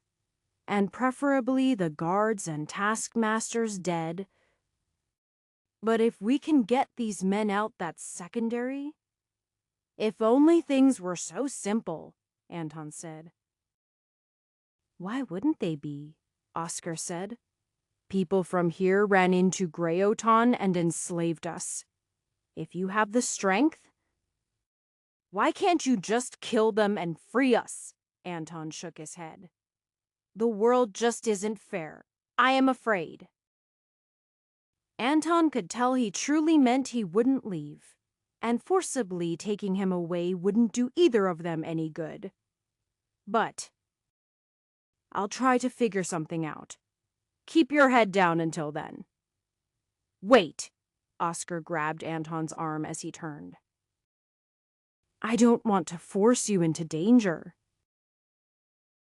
But the guards have just a few shifts. During the day up air stand outside the mines and some watch the road. Oscar gave as many details as he had to Anton. "I suppose you know how they are at night well enough?" Anton nodded. "We figured it out. I hope. We will meet again soon." By the time their conversation was done, the guard patrolled once more, but they merely waited with their energy constrained for him to pass. Then they went back down and away until they wouldn't be noticed. Everyone was sitting around in front of Anton. That included Pete and the others as well. I have to involve everyone in this decision, even the 5 of you. Since you should have different perspective. Anton explained everything he knew about the situation, including possible personal danger, and potential retaliation against Greyoton. I doubt it would turn into a war. But obviously people will die, even if we leave no trail. Anton shrugged. So, what are your feelings? What about the taskmasters and guards? Do they deserve to die honestly?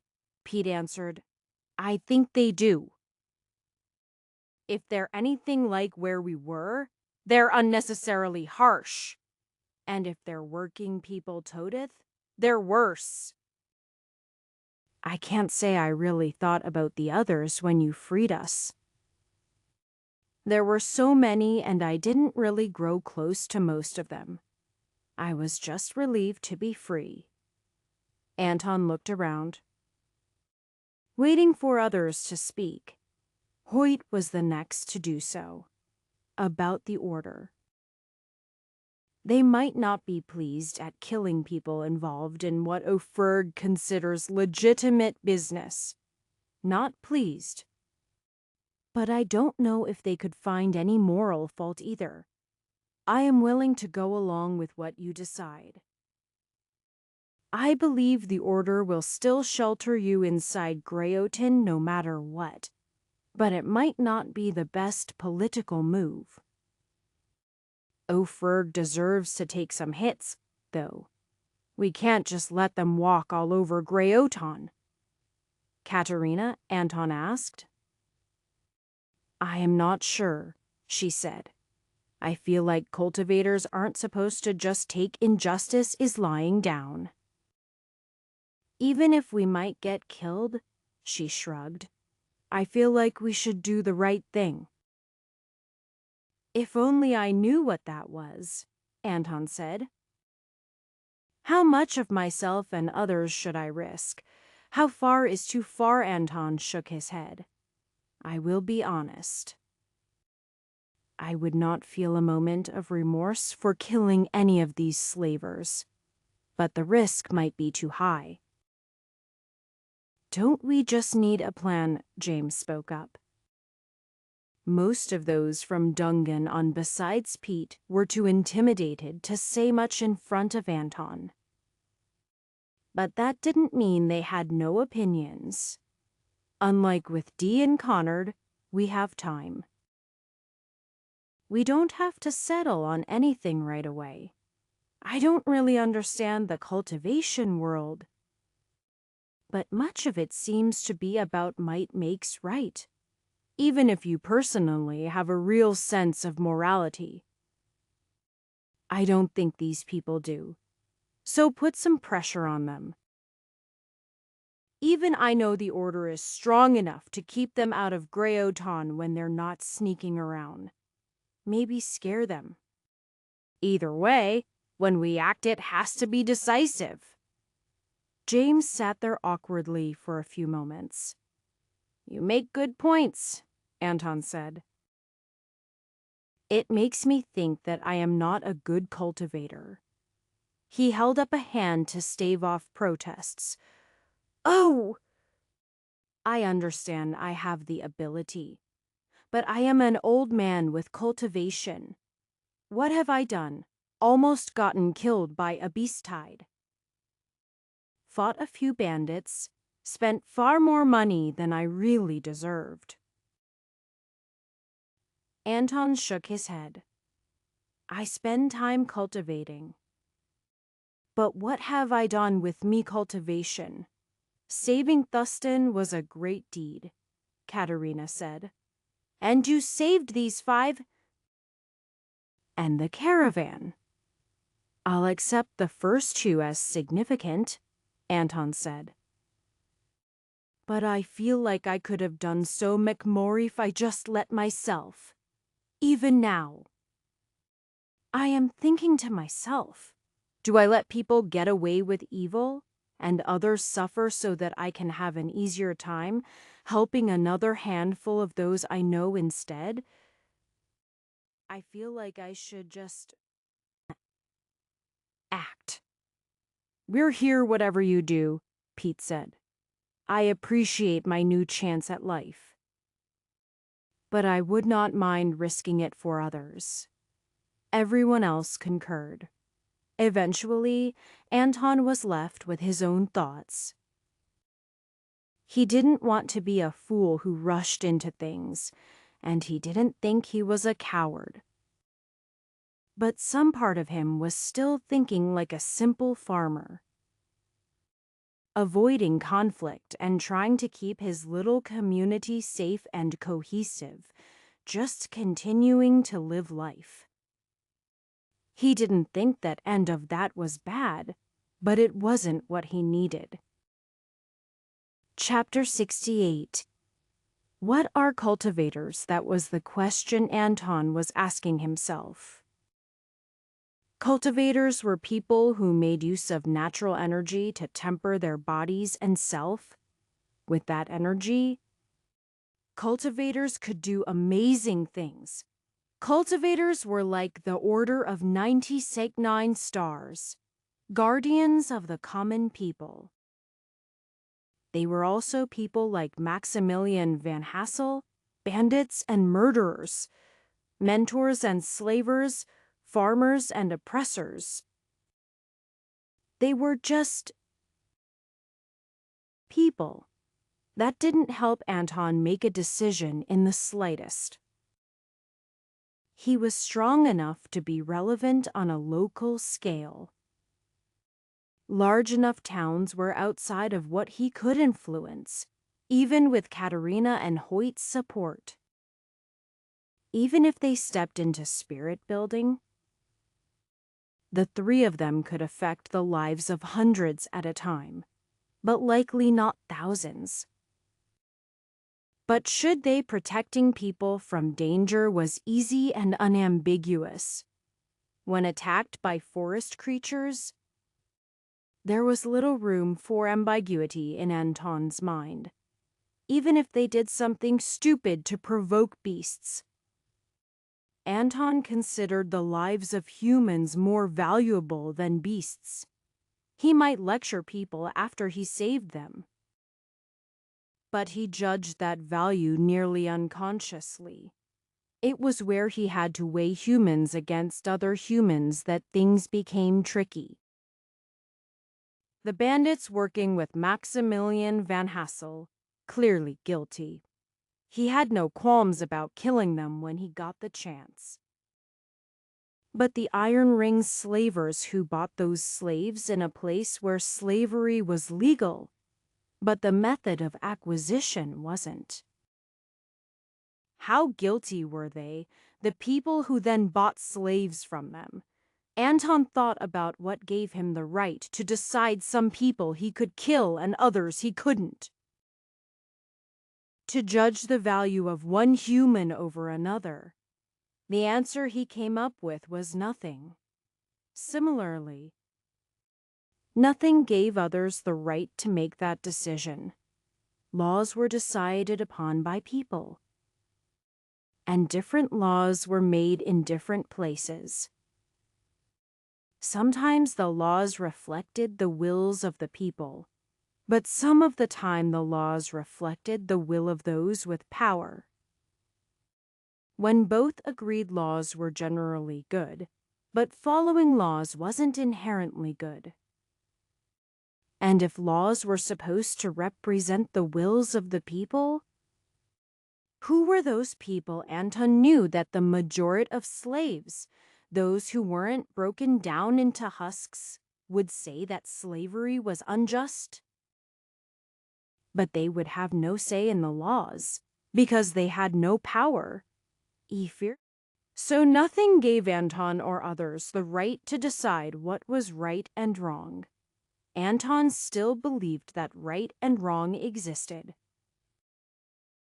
Good and evil actions might be intangible, and it might not always be possible to know whether something was good or evil or some mix, but he knew it was unlikely to perfectly match his own decisions. He wasn't perfect, nor was anyone he knew perfect. It was unlikely anyone could be. If there were gods, they were silent.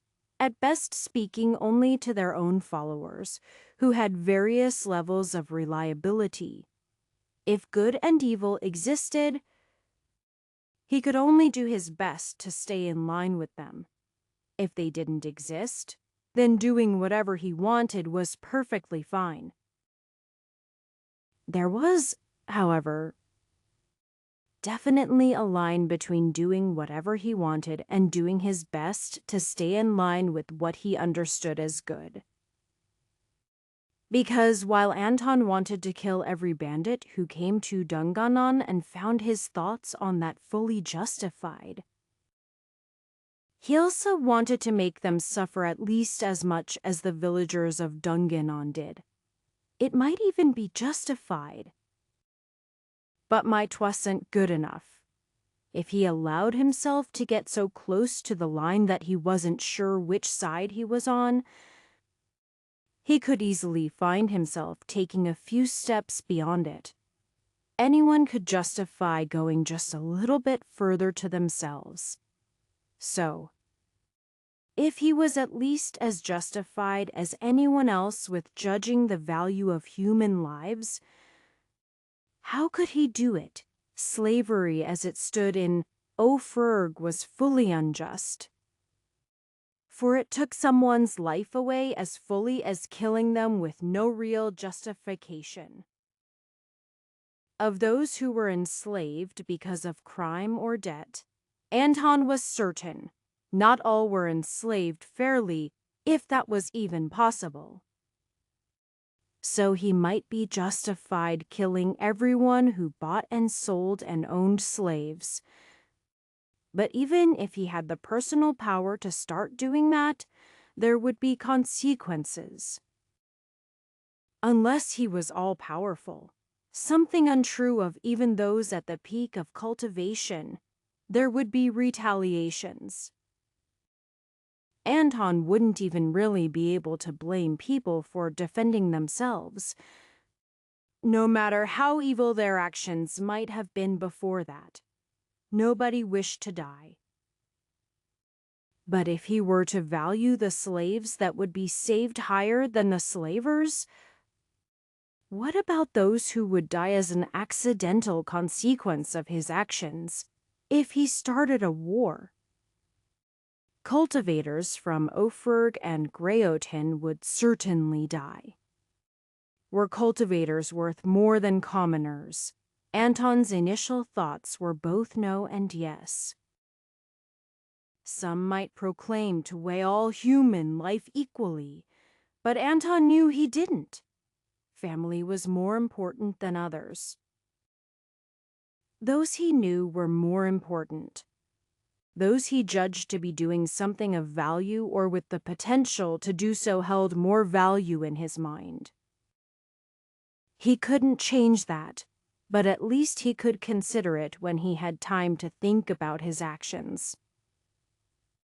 After sorting through those thoughts, Anton had made his decision. He considered the likely consequences of acting against those of doing nothing. How much risk was he willing to take? Could he leave men enslaved to die in the mines to protect himself and avoid conflict? He could.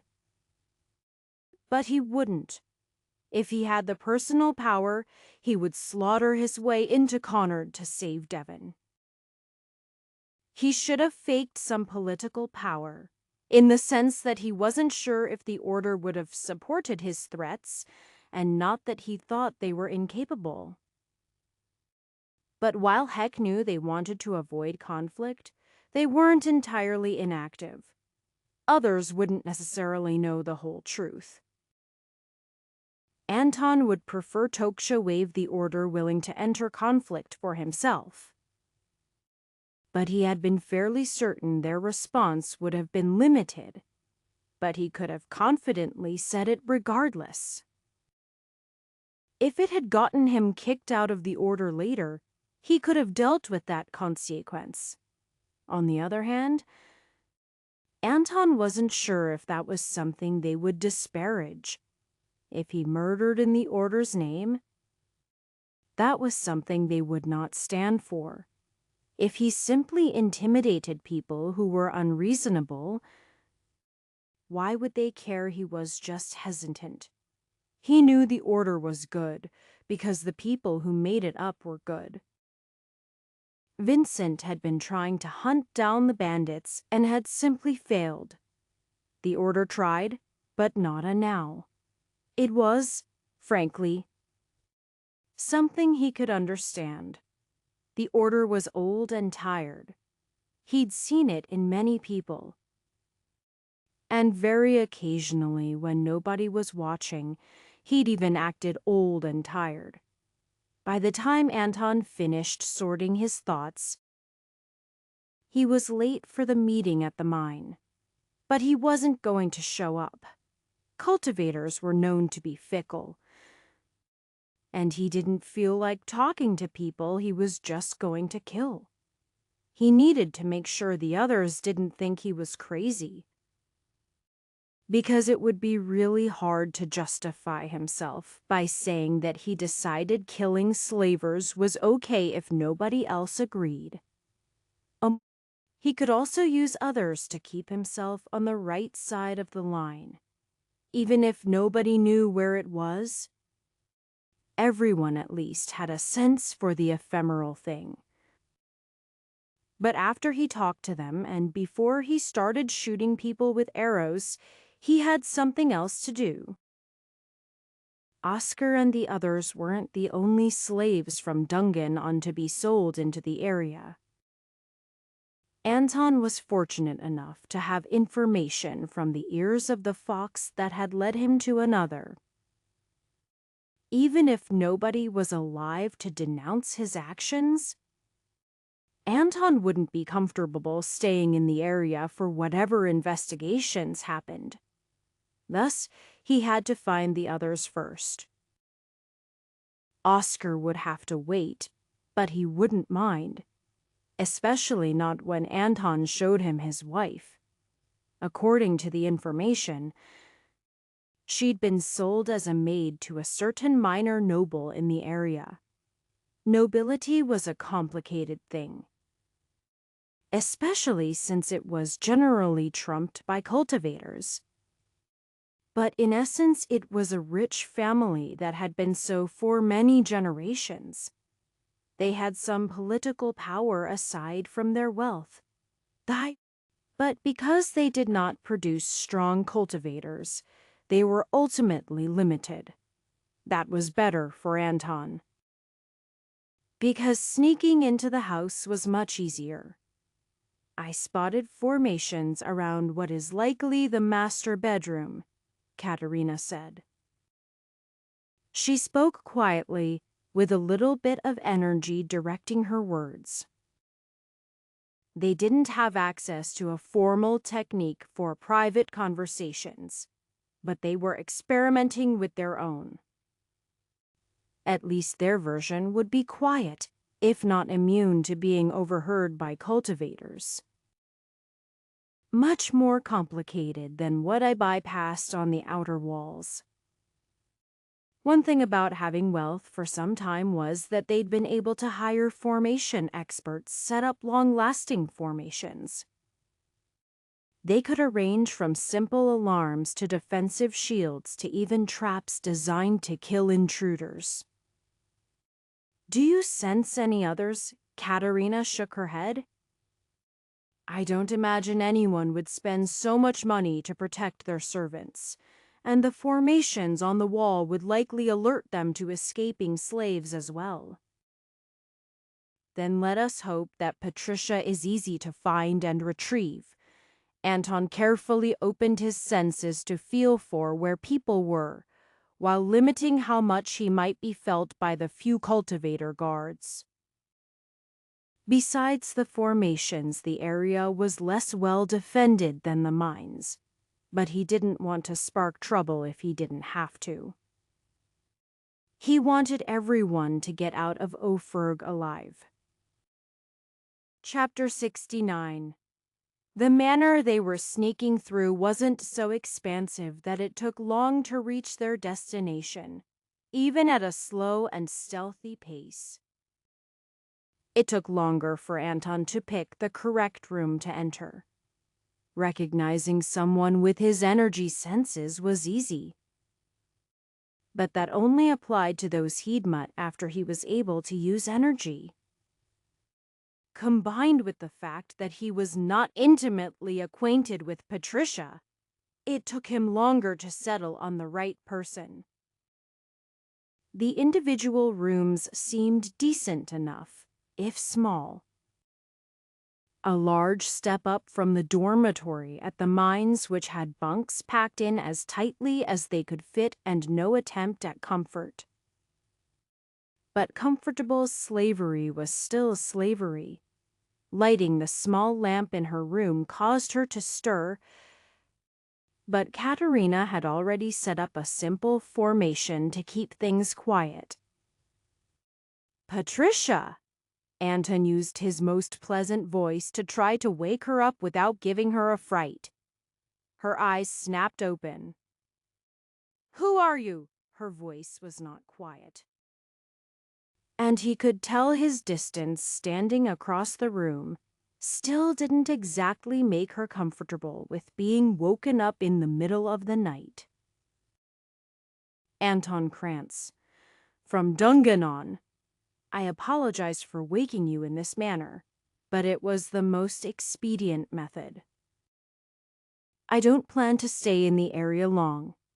I plan to leave soon with both you and Oscar." "Unless you have any objections?" She asked. "I can't. It's not possible to leave." "We got in," Anton gestured towards Katerina, "and we can get you out. All you have to do is follow us." She clearly hesitated for a few moments. "I can't leave without Kevin, but it's too dangerous." "Who is Kevin?" Anton asked. "He's our son. I was pregnant when we were taken away. I wasn't showing until after we arrived here." Patricia tightly gripped the bedspread covering her. "He was taken away then. Is he in the manor?" Patricia nodded, her head hanging low. "Yes. He's in the same wing as the mistress. I am not even allowed to take care of my own son. Marin, the head maid, is the one who does so." Anton waited to see what else she would say. "She lets me see him more often than I am supposed to. But it is rarely more than once per week. Tell us where he is and we will bring him. And anyone else you want to come with you. You really can." Anton stood tall and proud. "Absolutely. The two of us will protect you from harm." "What about the other slaves here?" Patricia hesitated. "I know I should want them to be free as well. But I hardly know most of them. Marin is a good soul, and several of the others. I cannot vouch for all of them." Anton held out a hand. "Wait here, then. We will attempt not to be spotted. But if you hear a commotion, we will do our best to distract the guards. You can escape from the rear-right corner over the wall. Wake any others you trust and be ready. You'll want to wear whatever your best outfit for travel is, if you have an option." Katerina led the way towards the other wing of the manor. Rather than spotting guards, it was more important to avoid any formations that had been set up. Katerina might suddenly stop and Anton could do the same, but if she had to call out to tell him, things would be more complicated. Besides, trailing by a few steps wouldn't significantly hamper Anton's ability to detect patrolling guards. "The main area has no formations," Katerina said. "They would probably trigger from everyone passing through and be useless. The doors to the other wing are quite heavily protected. however. You'll have to watch my back for several minutes while I deal with it. Anton gladly did so. He was just able to sense the formation, but wouldn't be able to interact with it in any meaningful way. He was confident he could break the doors open, but Katerina could do that too. He was also nearly certain that would alert the entire manor to their presence. He held his bow at the ready as he kept his eyes and ears on full alert. His sense of the guards' energy also said they were nowhere near patrolling the outside of the manor. But if they sensed him, they might try to approach secretly. It was unlikely they could hide their breathing, however, and it would be nearly impossible for his eyes to miss them. It didn't take long for Katerina to finish her work. Then, with a little bit of additional energy, the door clicked open. Anton suddenly reached out a hand to her shoulder and held her back. Both of them stood quietly as the door swung open slowly, revealing a patrolling soldier walking down the hall, away from them. The formation had hidden him until it was released, and the lock had only taken an instant to open. Anton was ready to kill the guard, but he was certain that doing so would raise the alarm, even if there weren't formations to detect it. Once he released an arrow, it would be blindingly obvious. If he used a physical arrow, it would be slightly more subtle. But he would have to charge it with energy to be certain of killing the man in a single shot. But he didn't have to. At least not yet. He continued walking, unaware of the two people standing directly behind him. Once he was far enough away, he turned a corner, and the two of them quickly closed the doors behind them and started down the hallway. Anton listened for sounds of breathing. He especially listened for a tinier set of lungs. The two of them hurried down the hallway at the fastest pace they dared. Since if the guard came patrolling back, they would have to deal with him. They might be able to slip into a room if they found one without formations with well-oiled hinges. But betting on that was too much. Anton finally heard what he was listening for. "There," he said almost silently. He could sense the formations, but the way Katerina grimaced, he knew they were more difficult than the previous ones. It made sense, because they were not far from a large set of doors that was likely the master bedroom. Patricia hadn't been able to give them a complete description of the layout, but she'd say the headmaid's rooms were connected to the master bedroom. That was where Marin was staying, along with Kevin. Before Katerina could make sense of the formation or begin altering it, Anton pulled her away from the door. He had his full attention devoted to patrolling guards, and if they stayed still, they would be flanked. They moved down a side hallway and looped back around as Anton felt they were safe. They had to do the same several times as Katerina puzzled out how to deal with the formation. "Almost done," she said. Anton could see and feel her moving her hands and flickers of energy, temporarily rearranging the formation. "They're coming again," Anton warned. "I can't stop now," Katerina hissed. Nearly there. At that same moment, Anton fired an arrow. Steel arrowhead and wooden shaft were stabilized by carefully cut feathers as his energy guided the shot. Spirit arrows might not be instantly recognizable, but he'd rather leave the fewest traces possible. The arrow struck the guard's throat just as he was about to shout, twisting in the air as he attempted to dodge it. However, he was merely in the middle of body tempering, so neither his body nor energy could withstand what Anton had available. Damn it! I was hoping to get out secretly. Let's go. Katerina opened the door and yanked Anton inside. The formations here don't let sound in or out. Babies, you know. A figure on the bed was awoken by Katerina's announcement.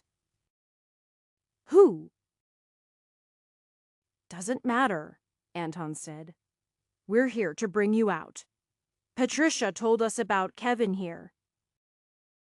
We're bringing you away. No time to change.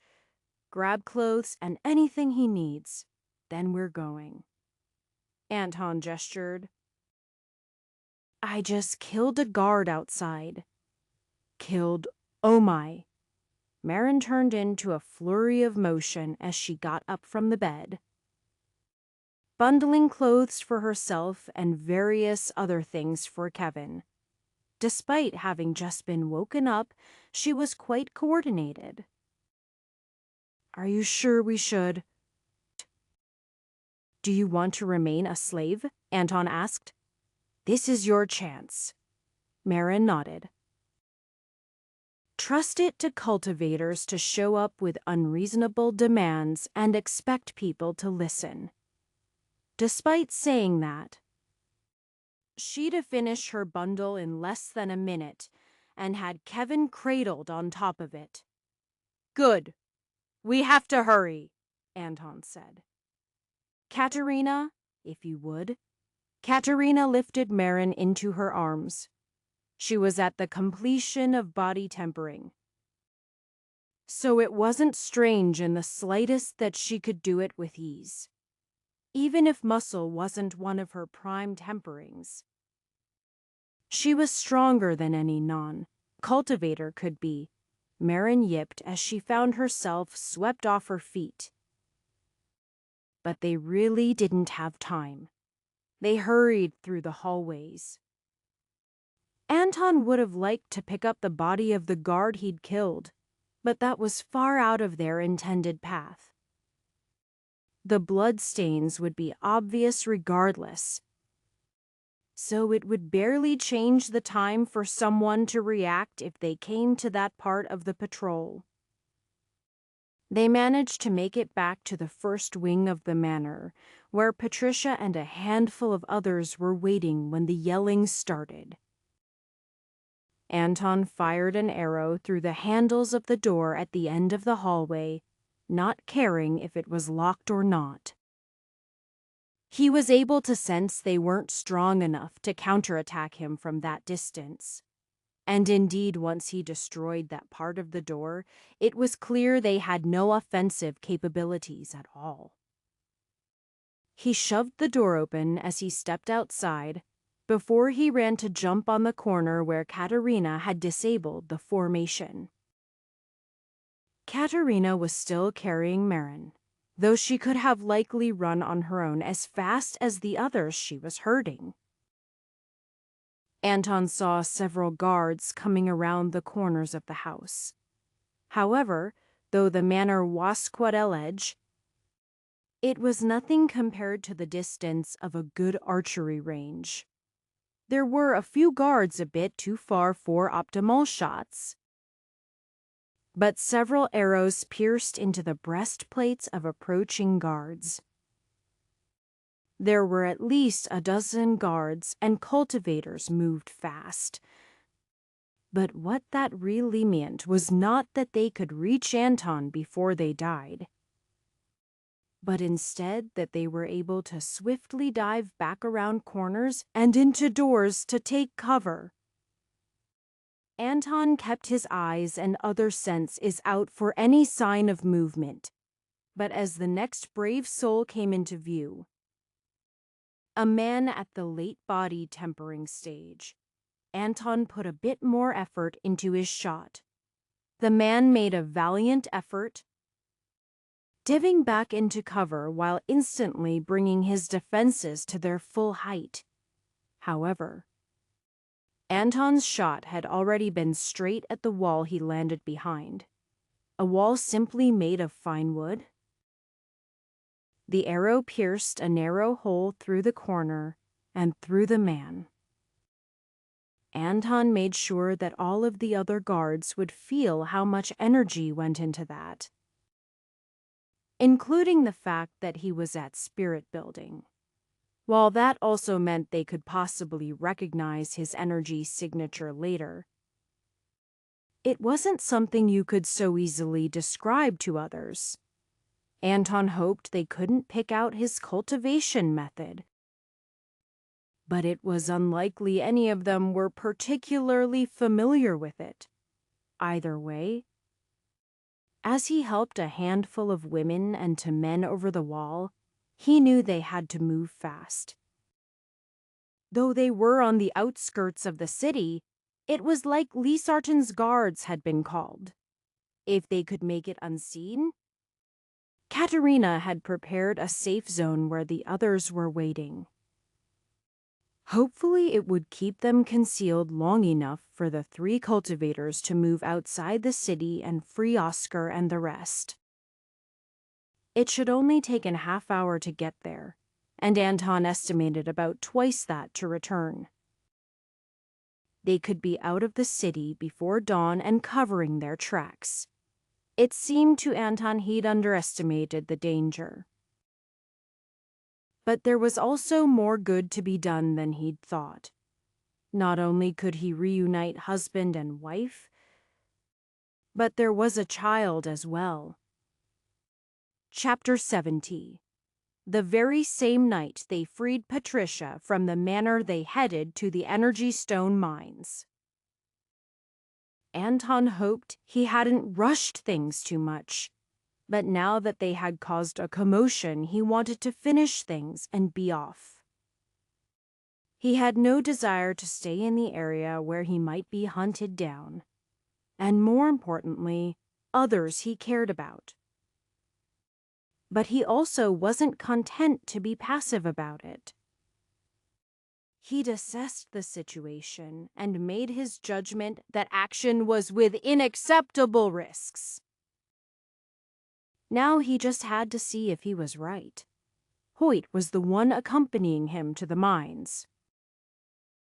Anton was fairly confident in his ability to deal with all of the cultivators guarding the mines alone. With Hoyt, he had no concerns. Normally, it would have been better to use everyone he had at his disposal, but Katerina was watching the others. There were almost a dozen people they had to protect that they couldn't bring running around with them to a battle, but also couldn't just leave alone. Anton was aware how effective formations could be at keeping a group concealed, and so Katerina had to maintain that. If things went terribly wrong, she could help that group flee. But he planned to be quick and give little time for that. He wasn't sure how much uproar there would be when mundane slaves were stolen. He imagined there would be more concern about the principle of the thing than the actual value involved. The dead cultivators would be considered as well.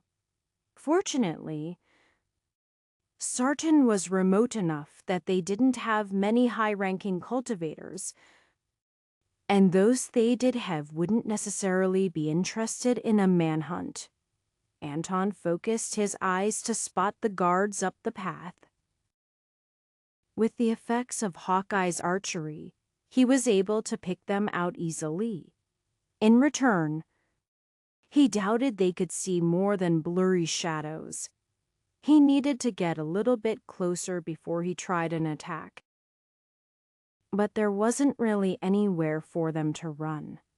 Anton waited as he slowly crept closer, using boulders alongside the path as cover. Hoyt should be coming up the backside, and Anton judged he should be in position. He gathered energy in one smooth motion, drawing an arrow and firing it. Killing people in cold blood wasn't honorable. But as far as Anton was concerned, he was killing someone engaged in active evil. These guards weren't protecting the miners or even really the goods they mined. They were keeping slaves trapped. He'd heard enough from Oscar that he judged them sufficiently guilty, regardless of their current activity. It wasn't really fair. A spirit-building cultivator attacking someone in mid-body tempering. But neither was it fair when they used their own cultivation to suppress those without cultivation. It was just the level of fairness they deserved. Anton flew with his arrow, feeling as it struck the cultivator straight in the throat, passing through gaps in his armor. One man was down, and a half-dozen sources of energy flared.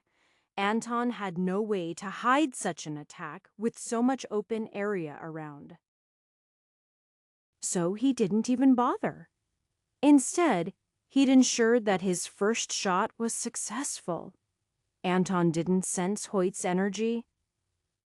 Instead, feeling all of the sources moving towards him. The second guard at the top of the road was shouting something, but he made the wrong choice to try to charge towards Anton instead of running away. The slope was gradual enough he couldn't have gotten much cover anyway. But even as he readied himself to throw a weapon, Anton was shooting more arrows at him. Instead of a single lethal shot, he went for a quick flurry of arrows. He aimed at several different weak spots and vitals. His opponent was aware of his attack and was able to handle the first volley. But the second volley Anton fired each shot at a different speed. The first shot was slowest and the last sped to catch up to it. 4 arrows arriving at almost the same instant. The man could only fling himself to the side to try to avoid the attacks. And that saved him from instant death. 1 arrow still stuck in his side. However, there was no sign of Hoyt yet. He wouldn't have abandoned the mission, so he must have been held up somehow. That was probably still fine. Anton just needed to make sure he made efficient use of his energy. Instead of finishing off the first guard, Anton continued up the slope at a moderate pace and let the man pull away, injured. If he had been using purely spirit arrows, the man would be spurting blood from his side. Instead, he had to make the choice between letting an arrow continue digging into his side as he moved around or a similar fate. The remaining cultivators huddled together in the building that housed the guards and the taskmasters. The taskmasters had at least a small amount of cultivation, but they weren't equal to the guards. Anton supposed it made sense for everyone to stay together. Assuming Anton was the only attacker was foolish. And Thake Nuha could shoot arrows, so being inside was safer. That was where the comfortable nature of their little building worked against them. It had windows, large enough to let in plenty of light, and arrows. It wasn't fortified by formations or made out of anything spectacular. So Anton took his time shooting 1 arrow at a time inside after he reached the top of the rise and had a decent tangle. With single, methodical arrows, he could control the trajectory much more precisely and deal with pesky things like corners. He managed to injure one more guard before they decided their position wasn't helping. And at the same time, Anton figured out where Hoyt was. When the miners came pouring out of their dormitory, it was quite obvious. Anton wasn't sure if that was a good plan or not. Now that they were free, they could flee to a safe distance on their own. However, the guards might think they were a good target to go after, which might not have been the case when they were uncertain of the attackers' motives. The cultivators poured out of their hut together, most of them running towards Anton, who was now a bit uncomfortably close. One seemed to think that the miners would indeed be good hostages, or felt like slaughtering them. However, he soon found himself with arrows in the back of both legs. Armor was typically weaker on the rear. And Anton surmised his energy defenses were less capable of reacting to his attacks as well.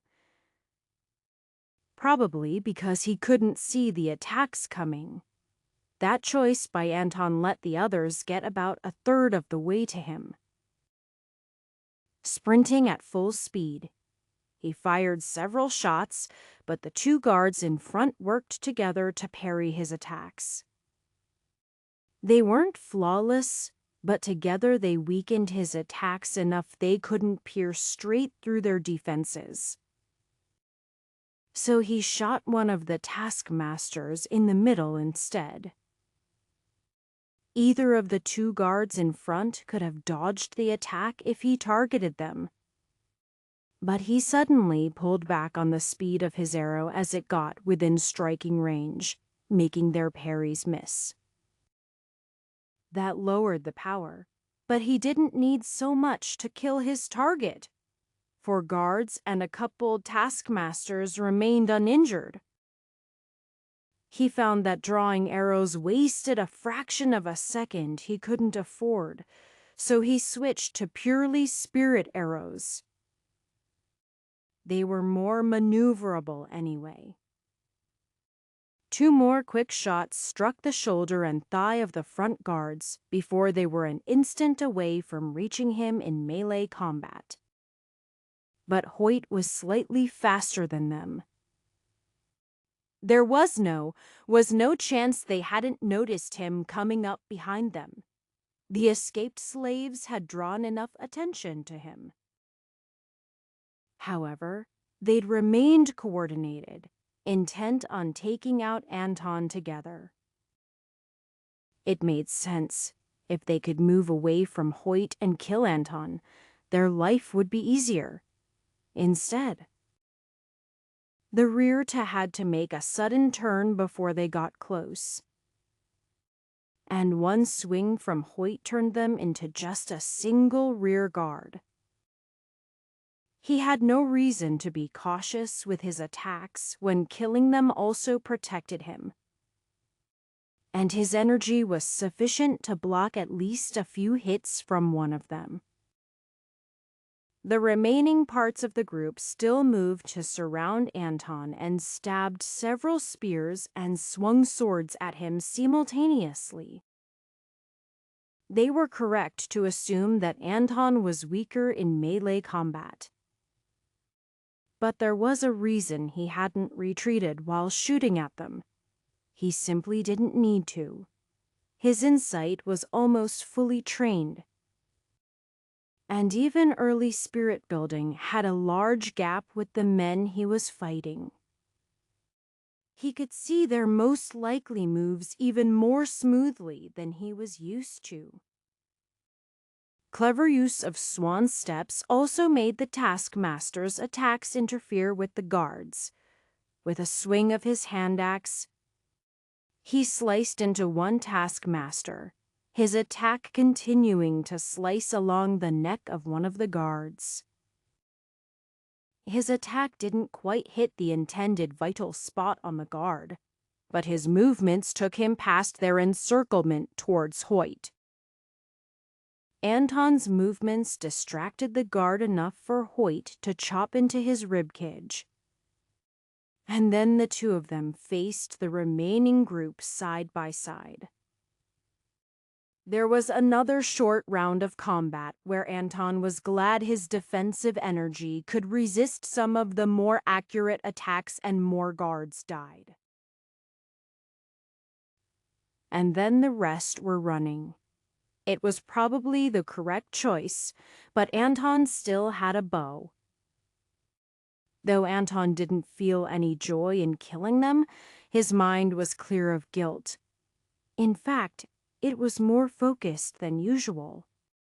He'd already spent enough time cultivating to reach the 11th star. It wasn't gathering energy to push through that he needed.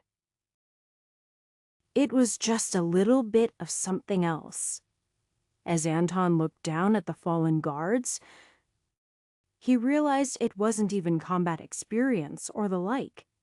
It was decisiveness, and maybe a little bit of serenity.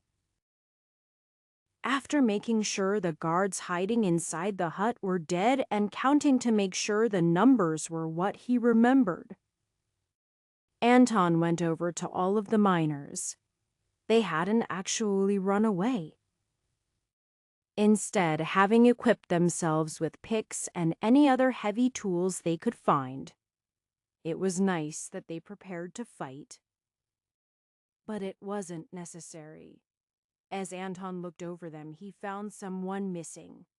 "W here is Oscar. He's in the mine, sir." Said there was something important in there. Strange. Anton wondered what could be more important than escaping quickly. He was about to go in and find out when he sensed Oscar. He was running quickly, a small sack clutched in one hand and a scroll in the other. "Anton, sorry to make you wait. I stashed a few things in there." He held up the sack. Anton could feel the energy from it.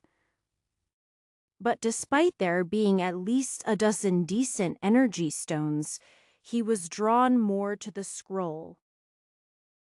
Something about it drew his attention, beyond the fact that it was clearly meant for cultivators. That would have to wait, though. Besides, it belonged to Oscar, whatever it was. Chapter 71. Being unable to affect his own circumstances was one of the worst feelings in the world. Pete was still extremely low in cultivation and had no combat experience to speak of. If anything actually happened while they waited, he would basically be helpless again. The best he could do was shuffle around the perimeter of their safe zone, checking the formation. He couldn't even fix it if there was a problem. He certainly wasn't going to do anything without talking to Katerina. Because while he had a decent sense of how things were supposed to be, he had merely a couple of months of experience. If he changed something that felt incorrect and instead broke the formation, he couldn't make up for it. He had no real reason to believe he could help with anything, but patrolling around made him feel better. He couldn't even think about sleeping. Then he saw a flicker of movement and, more importantly, moving energy. He could still feel Katerina back in the center of their camp, but it wasn't nearly strong enough for that anyway. It wasn't James or Stephen or the other two, but there was still one more thing it could be: the way it disturbed the energy. Yes, it had to be Fuzz. Even though he'd been watching, Pete barely had any idea what Katerina had been doing with the wolf. For a while she'd been carrying the thing in her pack, all bundled up nice and safe. safe for both the wolf and the people. Fuzz couldn't really hurt anyone if he wanted to. Anyway, he was understandably nervous and snippy at first. But he couldn't really move. Whatever that moss had done as it ate into him messed up most of his legs. Personally, Pete would have just left the wolf to die, or even finished it off quickly.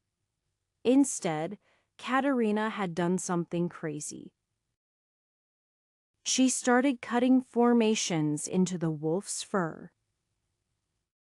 At first it was to encourage healing, but when she realized that wouldn't be sufficient, she started onto stranger stuff. Pete couldn't say how, but somehow she'd made up for whatever was missing from Fuzz's front right leg, letting it move. That was pretty recent, though. How could the whole beast be running off? It was unlikely to matter that Pete attempted to be quiet as he followed after Fuzz.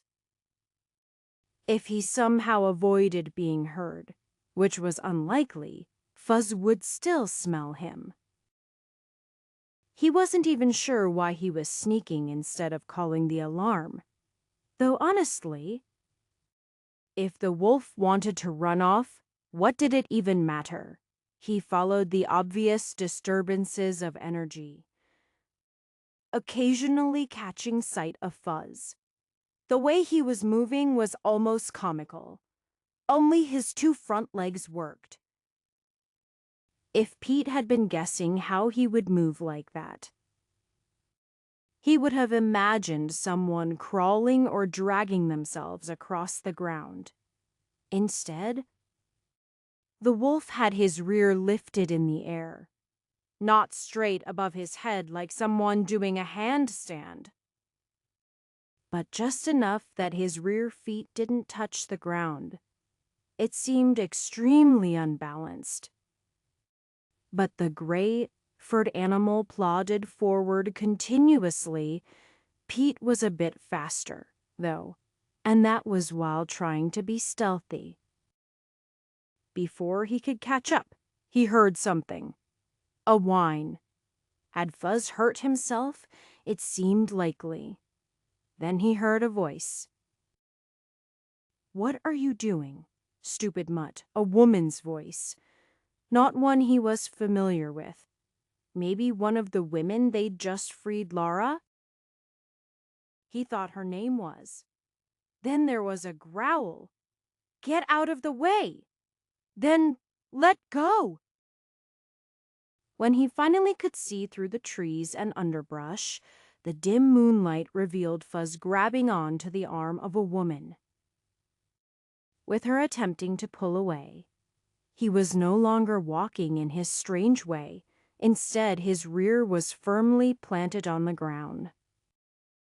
Pete's first instincts were to rush forward and help Laura, but something felt strange. His feet didn't hesitate to continue forward while his mind thought about it. He figured it out. The woman wasn't yelling for help, even though the camp was not far. On the other hand, Fuzz was gripping her arm firmly, but not in a way that would damage her. She only got hurt as she kicked at him while he kept his jaws tight. If he didn't know better, Pete would have thought the woman was trying to escape the camp. But she didn't need to escape. Nobody had forced her to come. But instead of speculating, he supposed he could try to use words. "Fuzz, let go of her." Fuzz responded with something between a whine and a growl, but the wolf didn't move. He continued his firm hold on the woman's arm. On the other hand, the woman startled at the sound of Pete's voice.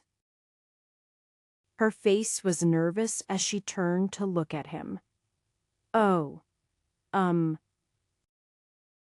Peter, this beast is attacking me. Please help." Of course, he said, stepping closer. I can't just pull him off without tearing up your arm. Try to hold still. Pete was a bit nervous about folding his hands around a wolf's jaw. Despite the cute name, Fuss was a full-sized wolf. Or rather, he was a young version of an oversized wolf. He'd been a feral animal less than a month prior. And no matter how much intelligence he had, that wouldn't necessarily change. Cultivators had ways to influence animals, but Katerina was making up her own technique. She seemed talented, but he doubted it would work perfectly right away. Still, the way the scene looked to him. How did you get all the way out here? He asked as he made an attempt to pry apart Fuzz's jaws. The beast chased me away from the camp? Lara said, her voice faltering. Pete had to admit her emotional distress seemed genuine. And she was certainly afraid of Fuzz. But she was lying. The camp wasn't that big, and he'd seen Fuzz leave. He wasn't moving fast, and she would have had plenty of opportunities to call for help. Pete also knew that Fuzz had sharp teeth, and the fact that he hadn't torn through the woman's sleeves and punctured deep into her arm was because he was being gentle. But Fuzz also wasn't helping the situation be cleared up either. Pete took a good grip on the wolf's jaws while he inspected the woman subtly. Long sleeves, pants, boots. She was equipped in traveling gear they had purchased, not her own bedclothes or her servant's garb. She was leaving. But why? They'd done nothing to harm her. She had to know she would be caught if she continued heading towards Sarton. Maybe that was it. Come on, Fuzz. I need you to be a good boy and let go. Pete matched his muscles against that of Fuzz's jaws. They were very close. Pete considered making use of energy, but he almost felt like if he pulled harder he would snap something on Fuzz.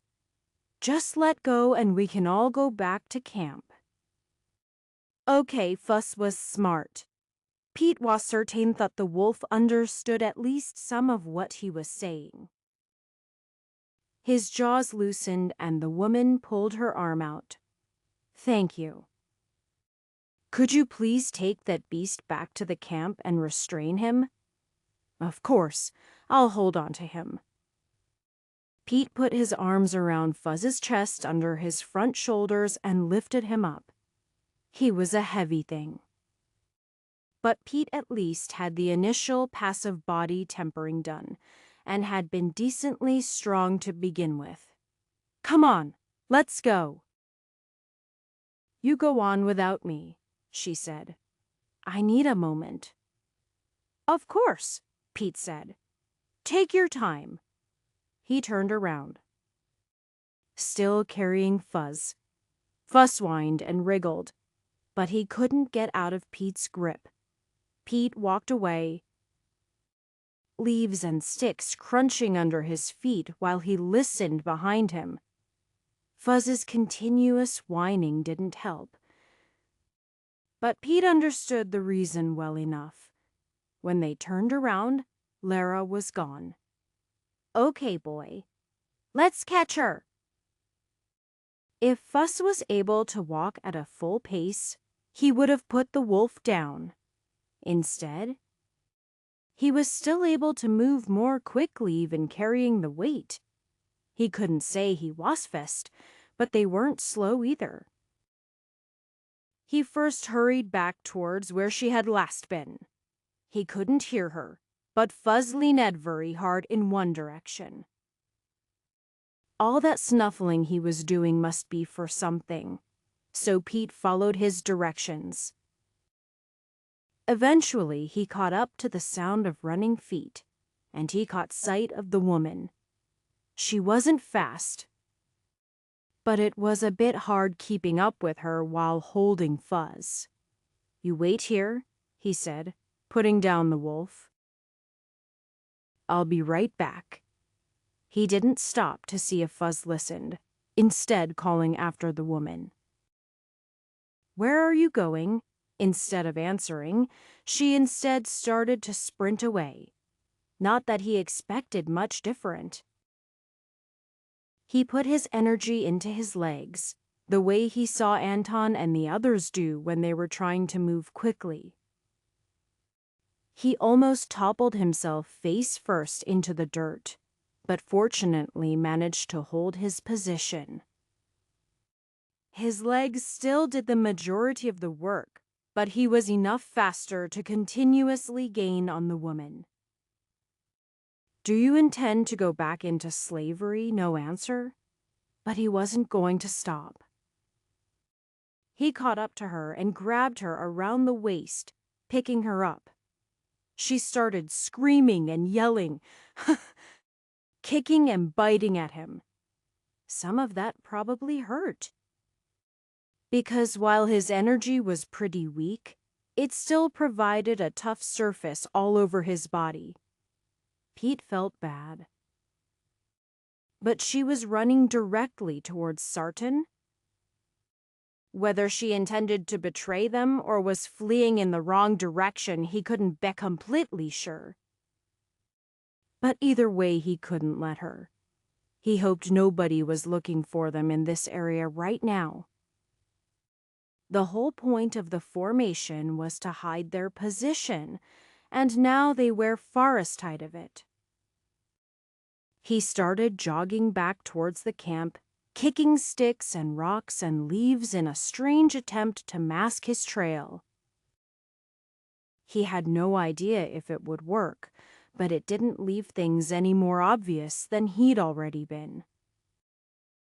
About halfway back, he saw Fuzz, doing his weird front paws, only thing to move after them when he saw they were both coming. He sort of waggled his butt and turned around back towards the camp. That was what Pete thought. Fuzz just wanted everyone to stay together. It wasn't clear if he understood the danger or just wanted everyone to be a nice little pack.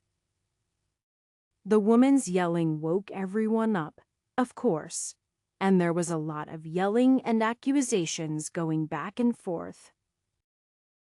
Pete didn't even want to think about all the things the woman he was carrying said about him.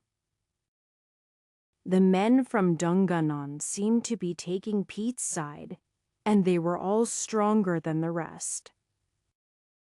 Things seemed like they might get violent, but enough! Katerina's voice cut through everything else. A wave of energy made everyone reel on their feet. "Everyone quiet. We'll hear things out one at a time." Pete set her down. "Absolutely," Pete said as he put her in the middle of everyone. He trusted Katerina to keep things fair. "You," Katerina pointed to Lara, "share your side of what happened." "He tried to rape me," Lara accused. "He pulled me out of the camp and—" "I see," Katerina cut her off. "Pete, explain." "I stepped away from the camp because I saw Fuzz run off. She was out there, heading towards Sarton. Fuzz had a grip on her arm, trying to stop her from going. "The beast attacked me!" the woman exclaimed. "Shut up!" Katerina said. "I didn't say it was your turn to talk." Pete had to admit that Katerina was being a bit biased. Fuzz was snuggling up against her legs at the moment, but that bias really helped him, so he didn't complain. As I was saying, Fuzz wouldn't let go. I finally managed to convince him to let go. She asked us to return to camp first, so I began to. But as you all might notice, Pete pointed out, she's in full travel garb. She wasn't said to go anywhere. Anyway, almost as soon as our backs were turned, she ran off again, straight towards Sarton. Now, I can't say she's a traitor. Maybe she's just got a bad sense of direction. But that was where she was going. You can follow our tracks easily enough, I see. Katerina nodded. You explain why you were going towards Sarton. I wasn't. She pointed a finger towards Pete. Katerina's sword was drawn and pointed at her throat in an instant. Explain why you were going back towards the people who enslaved you and left on your own. Nobody forced you to be here. You know it's dangerous for you to go out there, and you snuck away instead of just saying you were going off on your own. Waylara didn't answer immediately, but another one of those from the manor did. She's the snitch, the second said. What? Patricia gasped. She's the one who always told when we weren't doing exactly as we should. I knew it. I just thought, if we were all going to be free, it didn't matter. But instead, she thought about the stupid rewards she could get for being a traitorous bitch. You have one last chance to defend your actions, Katerina said. Explain why you snuck away and headed directly towards our enemies. Look, I didn't trust you. Okay, sure, I was the snitch. I thought it would be better to run off on my own instead of staying around people I didn't know. Okay, I just ran the wrong direction. It's dark. Fine, Katerina said. She pointed with her sword. That's the direction you want to go. Laura hesitated. Go! Pete shook his head as he watched her leave. I don't feel good about this. I don't either, the second woman said. I don't trust that snitch. Throwing around so many accusations. I didn't say I believed her, Katerina said. I just told her to go. Everyone else stay here and be safe. With that, Katerina went off into the forest after Laura. Pete collapsed into a pile. Various people comforting him, and some of the women apologizing for their lack of trust. He was about to wave them away so everyone could start going to bed when Katerina came back into camp, carrying Lara. She didn't even go half a mile before turning back towards Sarton. Lara was tied up and her mouth gagged.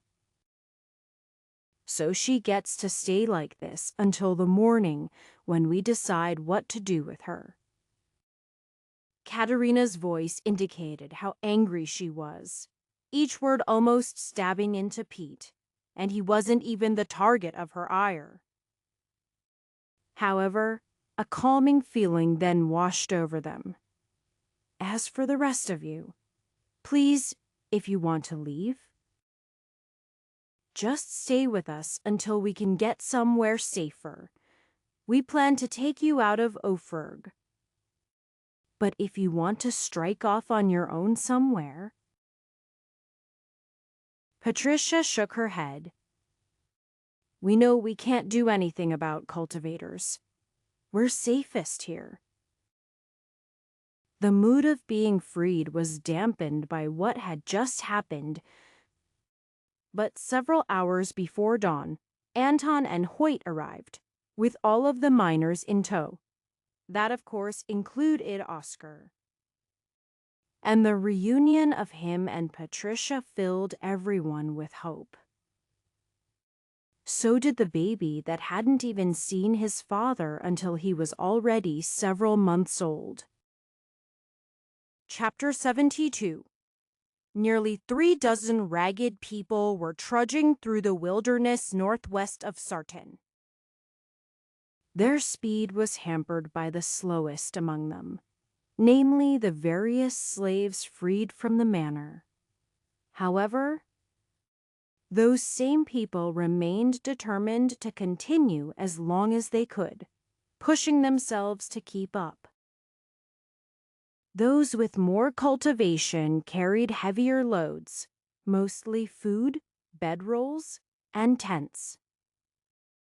Much of it was repurposed from what they had at the mines, because even a poor blanket was better than nothing. There were also some nicer things to take, as well as the weapons and armor. The bodies had been disposed of inside the mine. It would take longer for them to be found that way, though it wouldn't do much to hide their trail. Whenever someone came for the next shipment, it would be obvious something was wrong.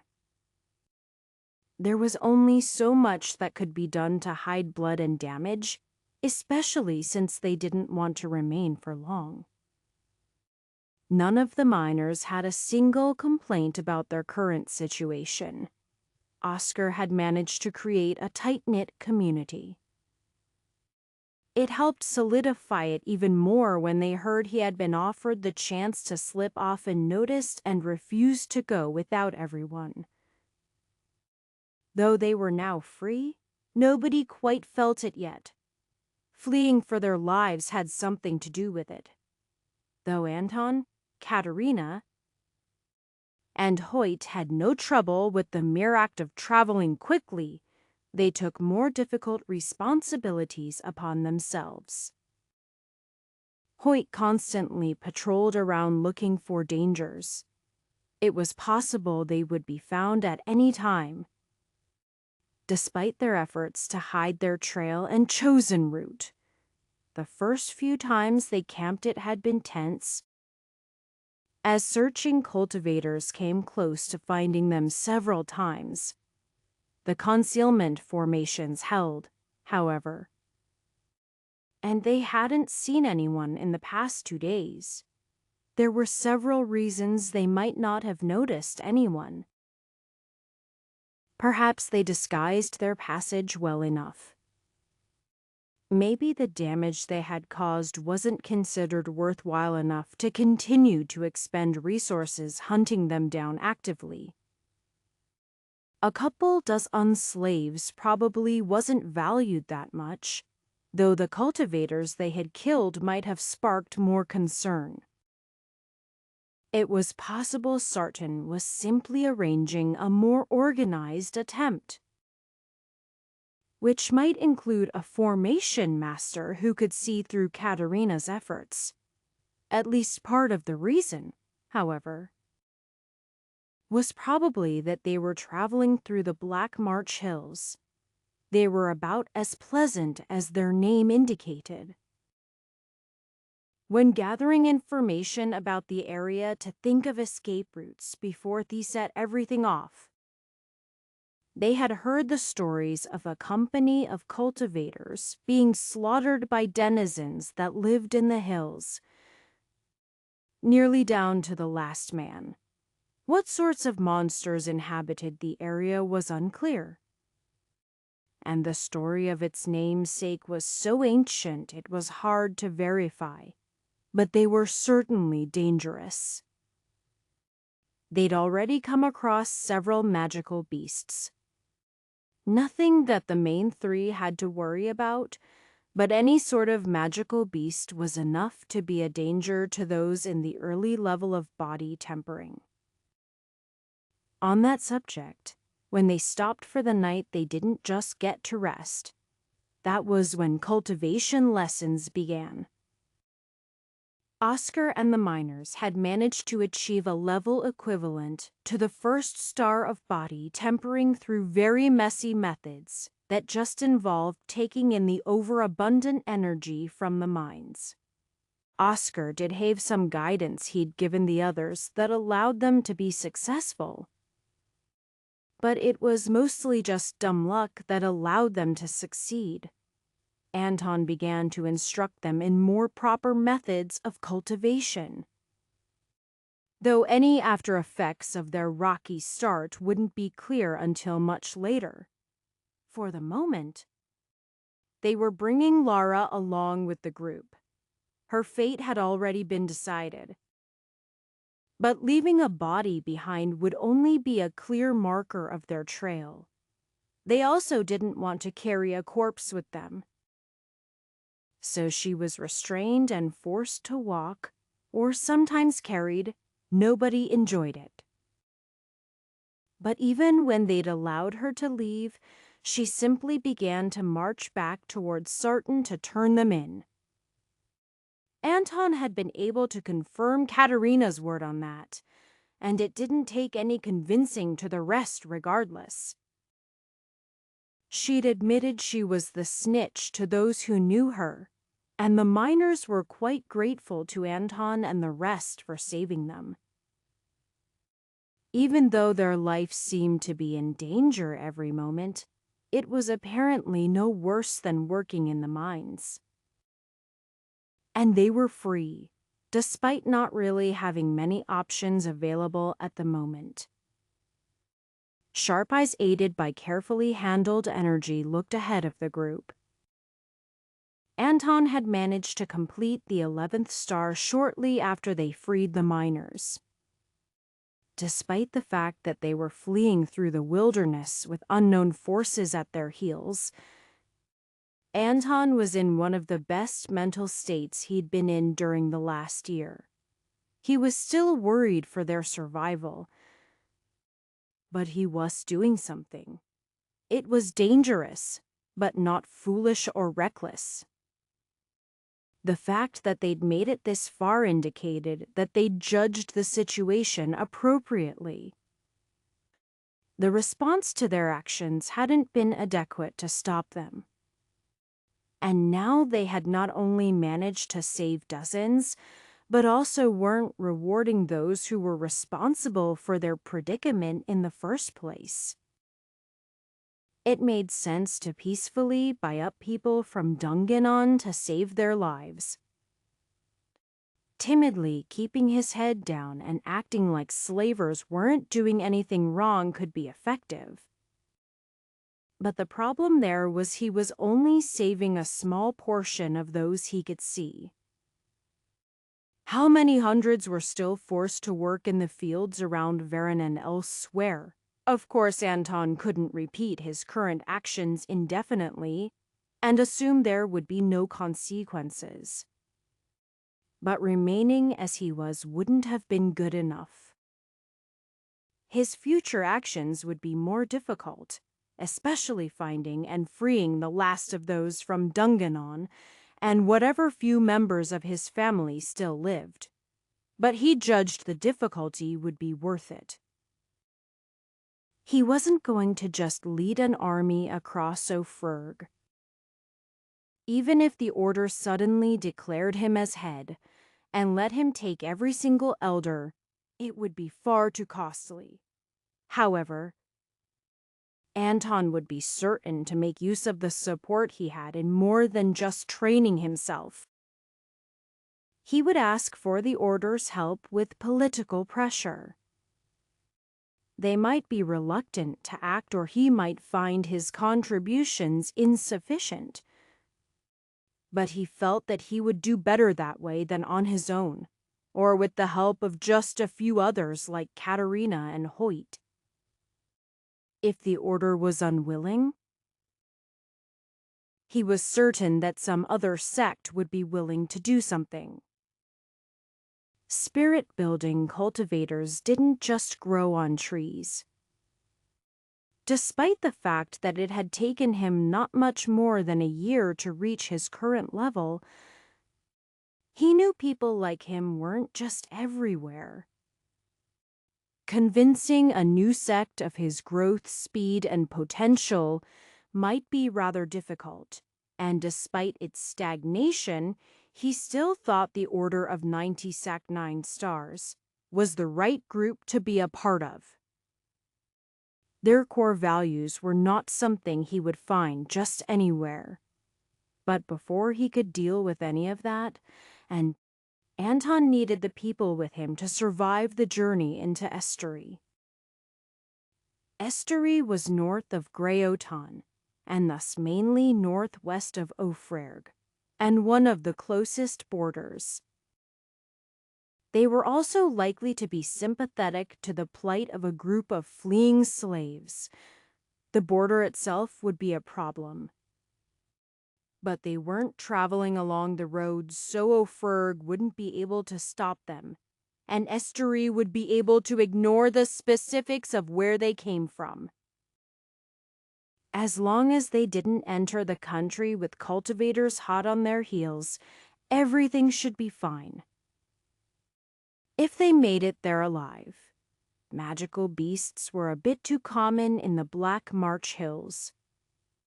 And if they faced too many of them at once, then the weaker members of their group would be in danger. There was a problem directly ahead as well. In fact, all along the ridgeline in front of them. Anton was still trying to puzzle out the specifics, but he could feel the energy of magical beasts. Not just a few, either. Yet he couldn't pick a single one out among all of the rocks in the area.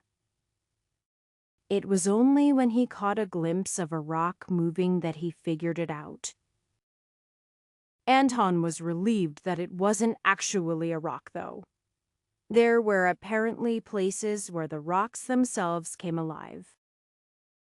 But in this case, it was merely a collection of giant tortoises. Their shells looked like rock and would no doubt be extremely hard. But they still had heads and legs and everything else expected of a tortoise. That would include vital organs. If they could reach them, their eyes were big enough. Anton would have to discuss with the others how best to try to avoid the creatures, though. He wanted to be prepared if they fought, but not fighting was the best option. Especially with so many of the brown-shelled creatures. Chapter 73. The group stood well downhill of the tortoises, observing them. "What do you think they're all doing upon the ridge?" Hoyt asked. "Sunning themselves?" "It looks like," Anton answered. "Doubt they'll take kindly to being interrupted, though. If they attacked a contingent of soldiers, they'll certainly plan to attack us." "Maybe not," Hoyt said. "Maybe if we move a few at a time? I think one of us should approach them to see their reaction." He looked around. "Me?" "Probably. I imagine you'll be more effective at range." He inclined his head to Anton. "And Katerina is the only one who can conceal the group. If we can draw them away or shoo them off, it should be good enough." "I'll start setting up," Katerina declared. A stationary concealment formation was quite powerful. But if she was going to make it mobile, it would be much less effective. Keeping the main group of people unnoticed before disturbing them would be much more likely to draw the tortoises towards Anton or Hoyt, or if they ran away. Then it would just be a small bit of wasted time and effort. Anton and Hoyt stood over to the side, discussing their plan. "I'd prefer to just wait until they moved," Anton said. "But if they're sunning themselves, that could take half a day. And here is no guarantee they won't just hole up for the night. There doesn't seem to be much vegetation here for them to eat." "But they might not have to eat every day." "Tortoises have a slow metabolism, and some magical beasts sustain themselves half off of energy, I believe." Hoyt nodded. "So how do you want to approach this?" If I knew them to be a hostile species, I'd just as soon start shooting. The Black March might have been because of these creatures, or other inhabitants a century or two ago. It's also best to try not to startle them. Anton kept sweeping his eyes over the creatures, hoping to see a break in their line or any sort of overall movement. Some of them shuffled around, but they mostly remained still, flat on their bellies. If you approach close at a slow pace, they might just shuffle away. If you can do that, we can just squeeze open a path and walk through. That would be the best way. Anton frowned. The ground look odd to you? Hoyt just shook his head. Not really. There are a few gouges around. There, and there, Anton pointed them out. Can't figure out what they'd be caused by, though. Hopefully we don't have to find out. Hoyt looked towards Katerina, barely able to see her even though he knew she was there. She was fuzzy and indistinct, and his instincts told him to just ignore the area. Looks like we're ready. I'll head to the right. I suppose Anton nodded. I'll take the left. If they're aggressive, I'll try to draw some of them towards me. Open up the middle there. Hoyt started picking his way uphill. The terrain was rough and uneven with lots of little potholes. He'd have to watch out for that if it came down to a fight. There wasn't anything in the way of normal terrain that could stop someone at the peak of body tempering. But it could be an inconvenience. He wasn't in a hurry anyway, so he picked his way carefully up to a somewhat smoother spot. That would allow him to move around with less worry if he was attacked. It didn't take long before the tortoises noticed him. He wasn't exactly trying to hide. Spooking them might work, but he was hoping they'd just move away in annoyance. However, as he got around a dozen meters away, several of the closest turtles stood and turned towards him, groaning in a deep, rumbly voice. That was a pretty clear threat. He held his position for a minute, but they neither moved towards him nor retreated. That wasn't good enough. Hoyt took several more steps forward and finally got a reaction. The closest tortoise bellowed. A horrible noise that he could feel carried some natural energy behind it. It wasn't enough to overpower Hoyt's defenses, but it would likely be enough to momentarily stun anyone that didn't have energy defenses ready. The tortoise leaned back slightly, then pulled all its limbs forward at once, throwing itself forward. As it did so, it pulled its legs and head into its shell. Now Hoyt suddenly had a tortoise whose shell was almost as high as he was tall, sliding down the hill towards him. That explained the strange marks, at least. It was fast, too. Hoyt barely managed to leap over it, running along its shell for a moment. He had barely touched ground when another several tortoises launched themselves at him in quick succession. When it was quite clear the creatures were aggressive and fully on alert, Anton took action. An expanding area of tortoises was focusing on Hoyt, and it was best if he didn't have to deal with attacks from too many angles.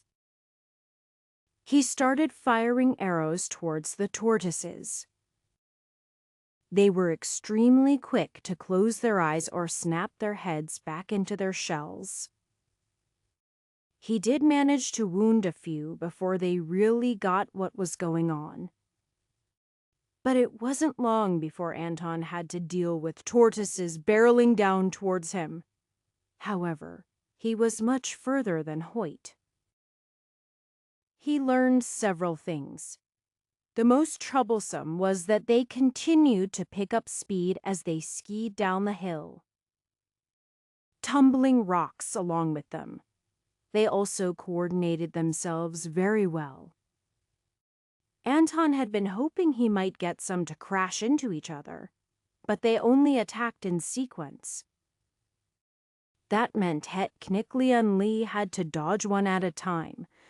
Most important, however, was that once they committed to sliding towards him, they continued almost exactly straight along their trajectory with very little deviation.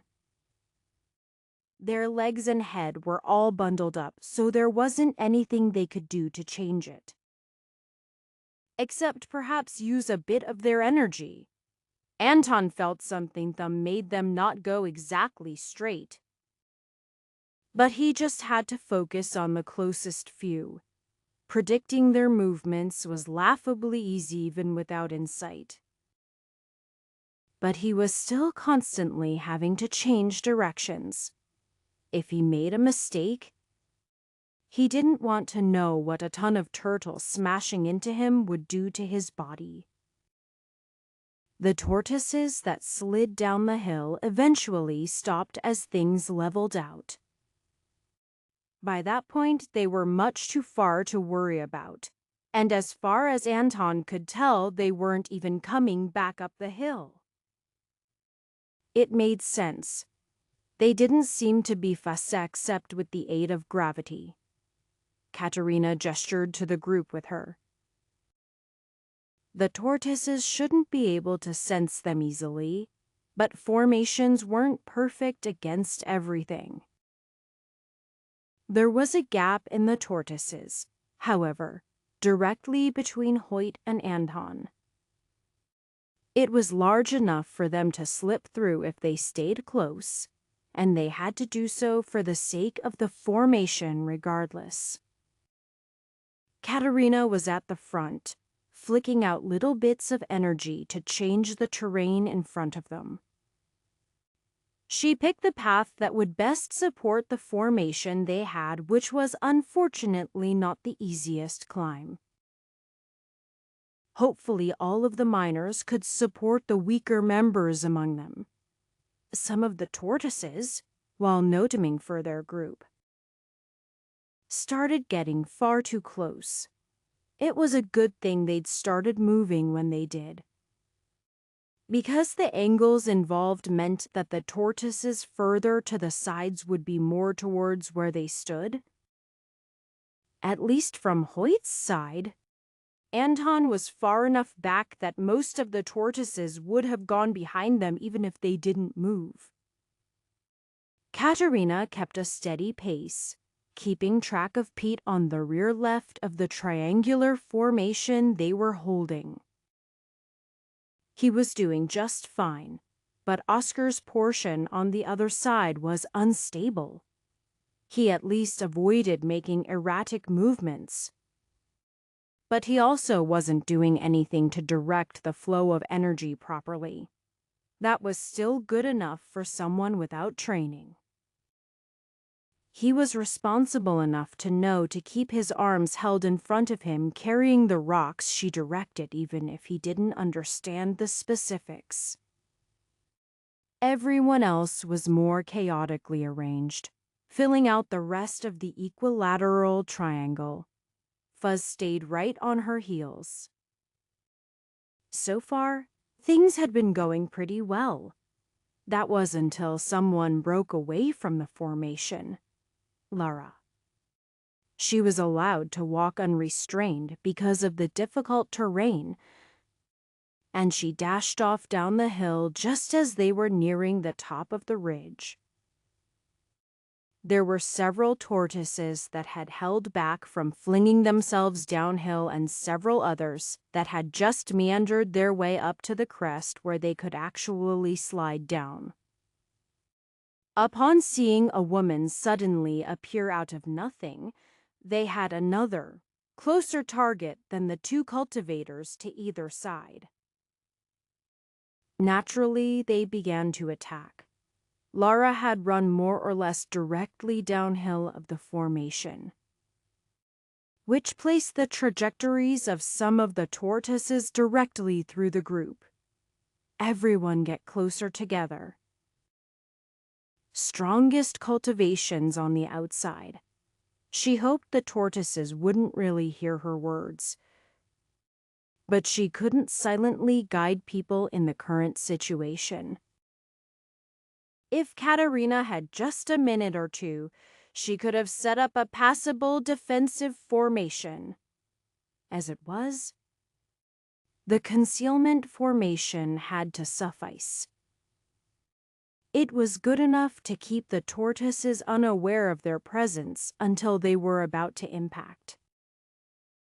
The first one was almost directly at the point of the formation herself.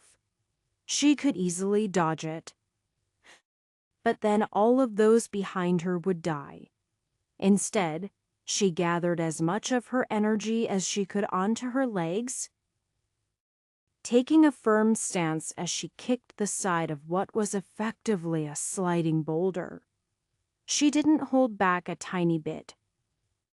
But even with her body at the peak of body tempering, and the energy that went along with it, the power she could harness in an instant was barely enough to deflect it. Sharp pieces of rock sprayed into the group as the tortoise slid past, wounding several of those on the outer layer. A few had passable energy defenses and held their ground, but they couldn't fully protect those in the middle either. That was the problem with traveling around with close to 30 people. Somehow the formation held together from the first tortoise and another few that came extremely close to impacting the formation towards the rear.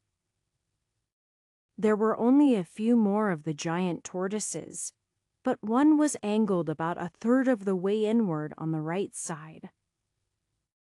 It wasn't possible for everyone to get out of the way, especially those moving uphill. Then the formation shattered as Oscar grabbed the two people closest to him, flinging them away from the corner. Though Katerina's eyes weren't on the scene, she could feel his energy suddenly spike as he dashed forward. His arm wide, he managed to sweep up for others in the way of the tortoise's descent and shove them out of the way along with himself.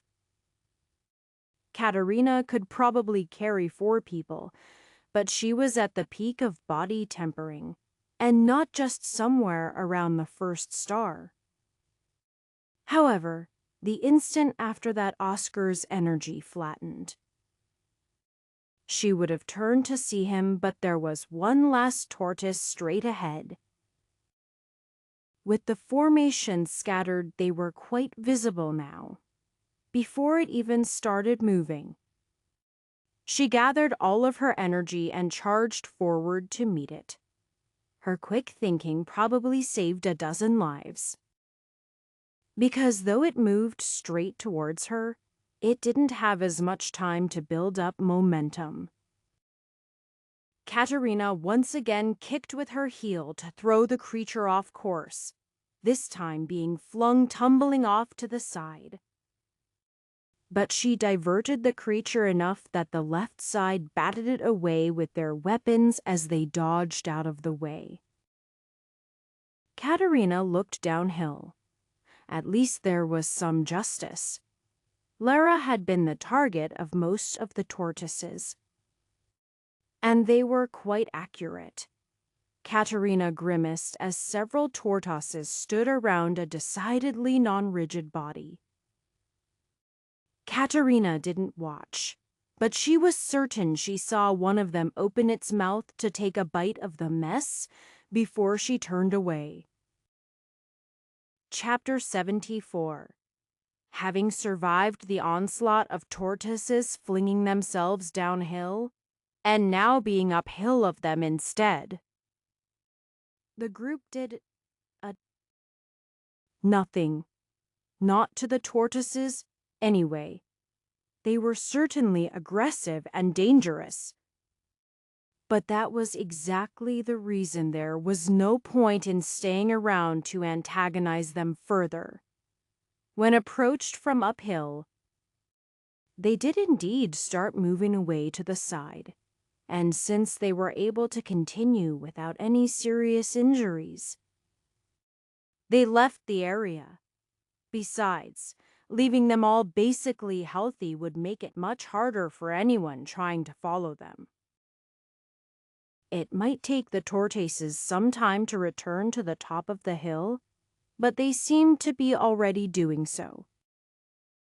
The Black March Hills were the final barrier to reaching Estuary, and while they encountered a number of other magical beasts, none were sufficiently powerful or in large enough numbers to endanger the group.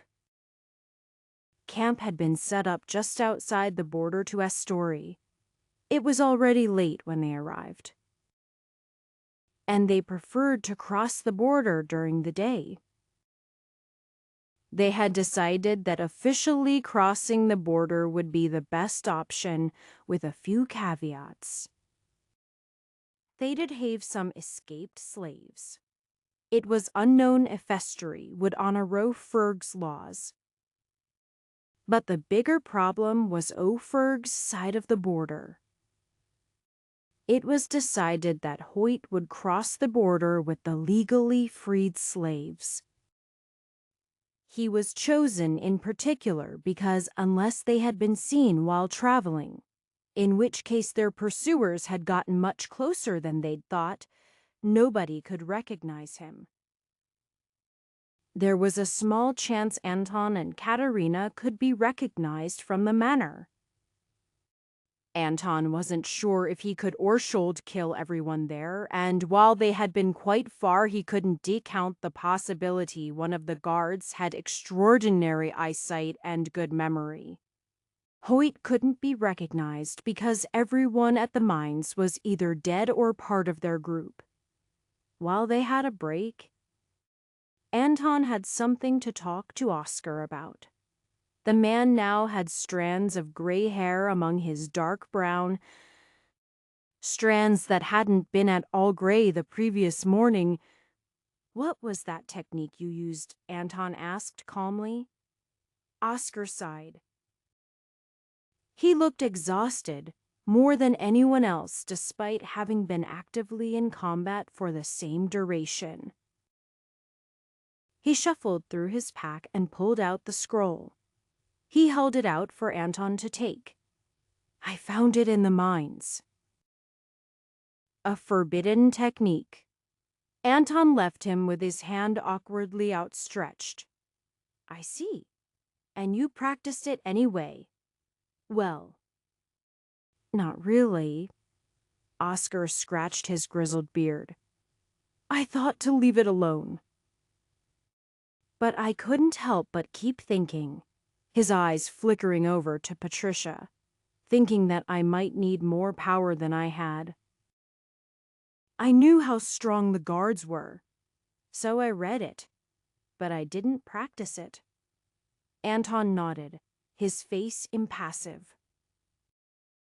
"That is probably the worst choice, from what I have heard." "What do you mean?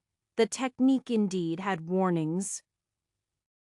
But it also said that if it wasn't used there was no danger in studying it."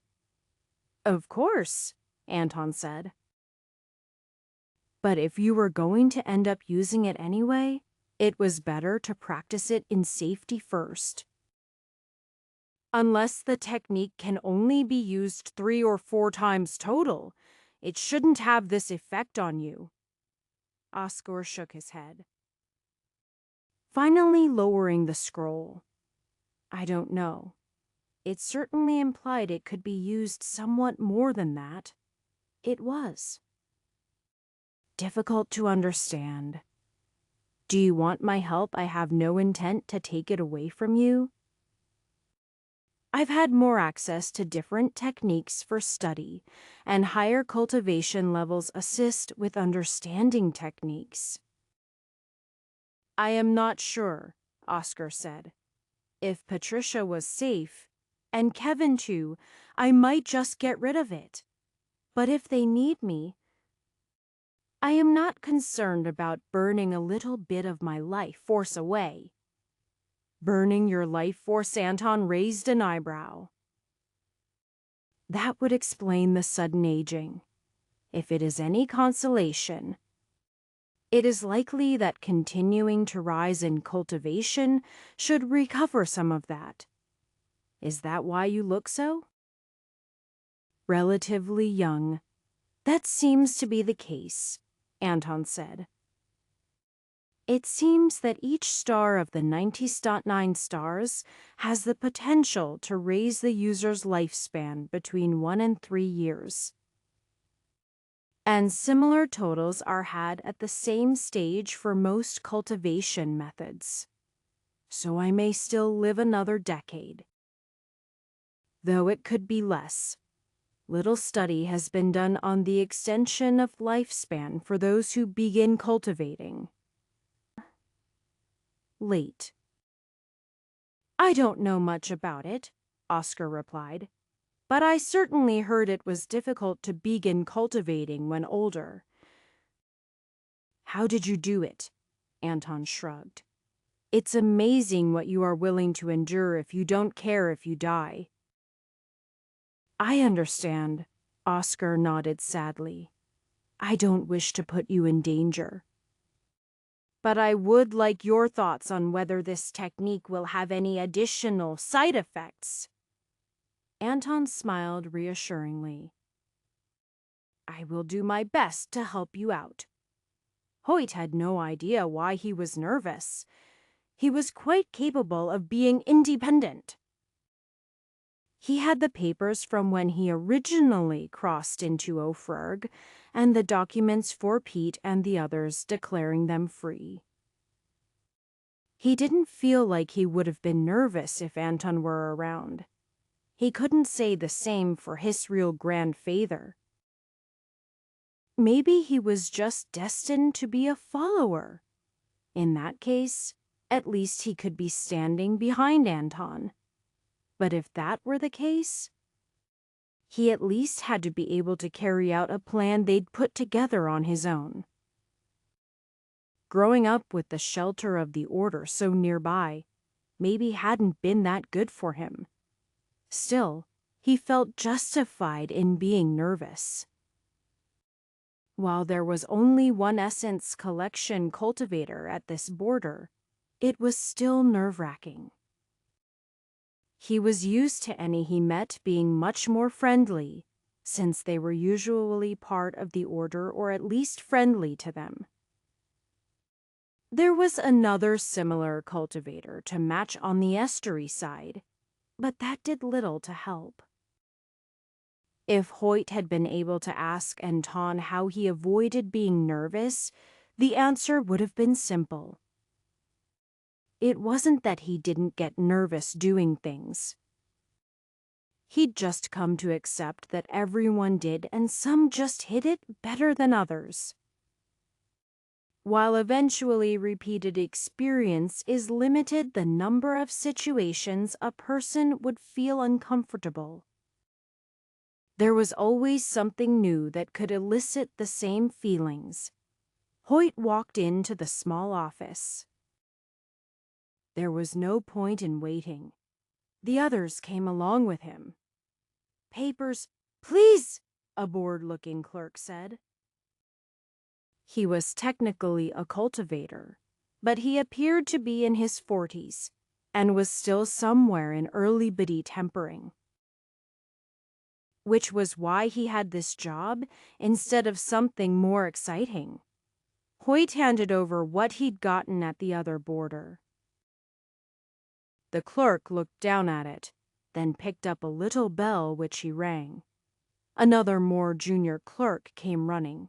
Process these. Please. Everything seemed normal. But there was a slight change on the clerk's face when he read the papers. What was that for? We're checking everyone crossing the border. There was an incident. The clerk gestured to Pete and the other four. Papers, please. The only identity papers they had were the ones that declared they were freed slaves. He started looking through them one at a time. These don't match. These documents aren't for cultivators. Hoyt bristled at that. Are you telling me I am not allowed to teach free people how to cultivate? It was quite obvious to anyone who was willing to look that they shared the same cultivation style. Sure, Hoyt technically hadn't been the one to do it, but the clerk didn't have to know that. He didn't like where things were going. Was that incident? This way, the closest border and sending a message along the roads would have been faster. His question was answered when two spirit-building cultivators approached. They hadn't been far away to begin with. Were they listening in at Wasa security checkpoint? We'll need to do a thorough search of your group, they said. Along with that, they extended their energy to press down on Hoyt and the others. That actually made Hoyt stand more firm. This was just a battle without weapons or attacks. Nothing to worry about. On what grounds, Hoyt said, his voice brimming with confidence and projecting forward with the aid of energy. Slaves were stolen from Sarton, and cultivators were killed. I see, Hoyt said. What does that have to do with us? I purchased the freedom of all 5 of these men in Varin? That has nothing to do with anything that happened in Sarton. He continued to project his voice past the men. He wasn't sure if it would do any good, but sometimes the loudest voice won. And he wasn't doing anything that could be considered an attack, unlike them. The pressure of their energy bore down on him, and Hoyt had to admit it was hard to stand up to. But there were 2 spirit-building cultivators against just himself. The men have no other proof of identity, the clerk said. Just descriptions aren't a good enough match. That was enough to set off Hoyt. Of course they don't. Slaving bandits from Ofurg stole them from their homes in Greyoton. I followed all of your laws to free them. Now you are attempting to brand me a criminal. The order won't stand for this. Hoyt was currently making his cultivation very above us. He couldn't possibly defeat the 2 spirit-building cultivators despite their relatively low ability. But he really didn't believe they would dare to do something carelessly. While Hoyt agreed that the order needed to be more active, it was also the case that they wouldn't stand for any violations that could be easily proven. A young, peak body tempering cultivator wasn't a nobody who would just be forgotten about if he disappeared at the border. Hoyt also got some confidence because he'd felt the senses of an essence collection cultivator sweep over him. 2, in fact. The one that bolstered his confidence was the one from Estuary. He felt the closer one approaching. Hoyt wondered if he had made a mistake. While the order would certainly avenge him, he'd really rather still be alive. He did have one more card he could pull out, but fortunately the Essence Collection cultivator from Estuary had started to move at the same time. Quite a bit more quickly, as well. A heavy pressure bore down on him for an instant before it was lifted along with that of the spirit-building cultivators. "What's going on here?" The voice of a woman spoke out right next to Hoyt.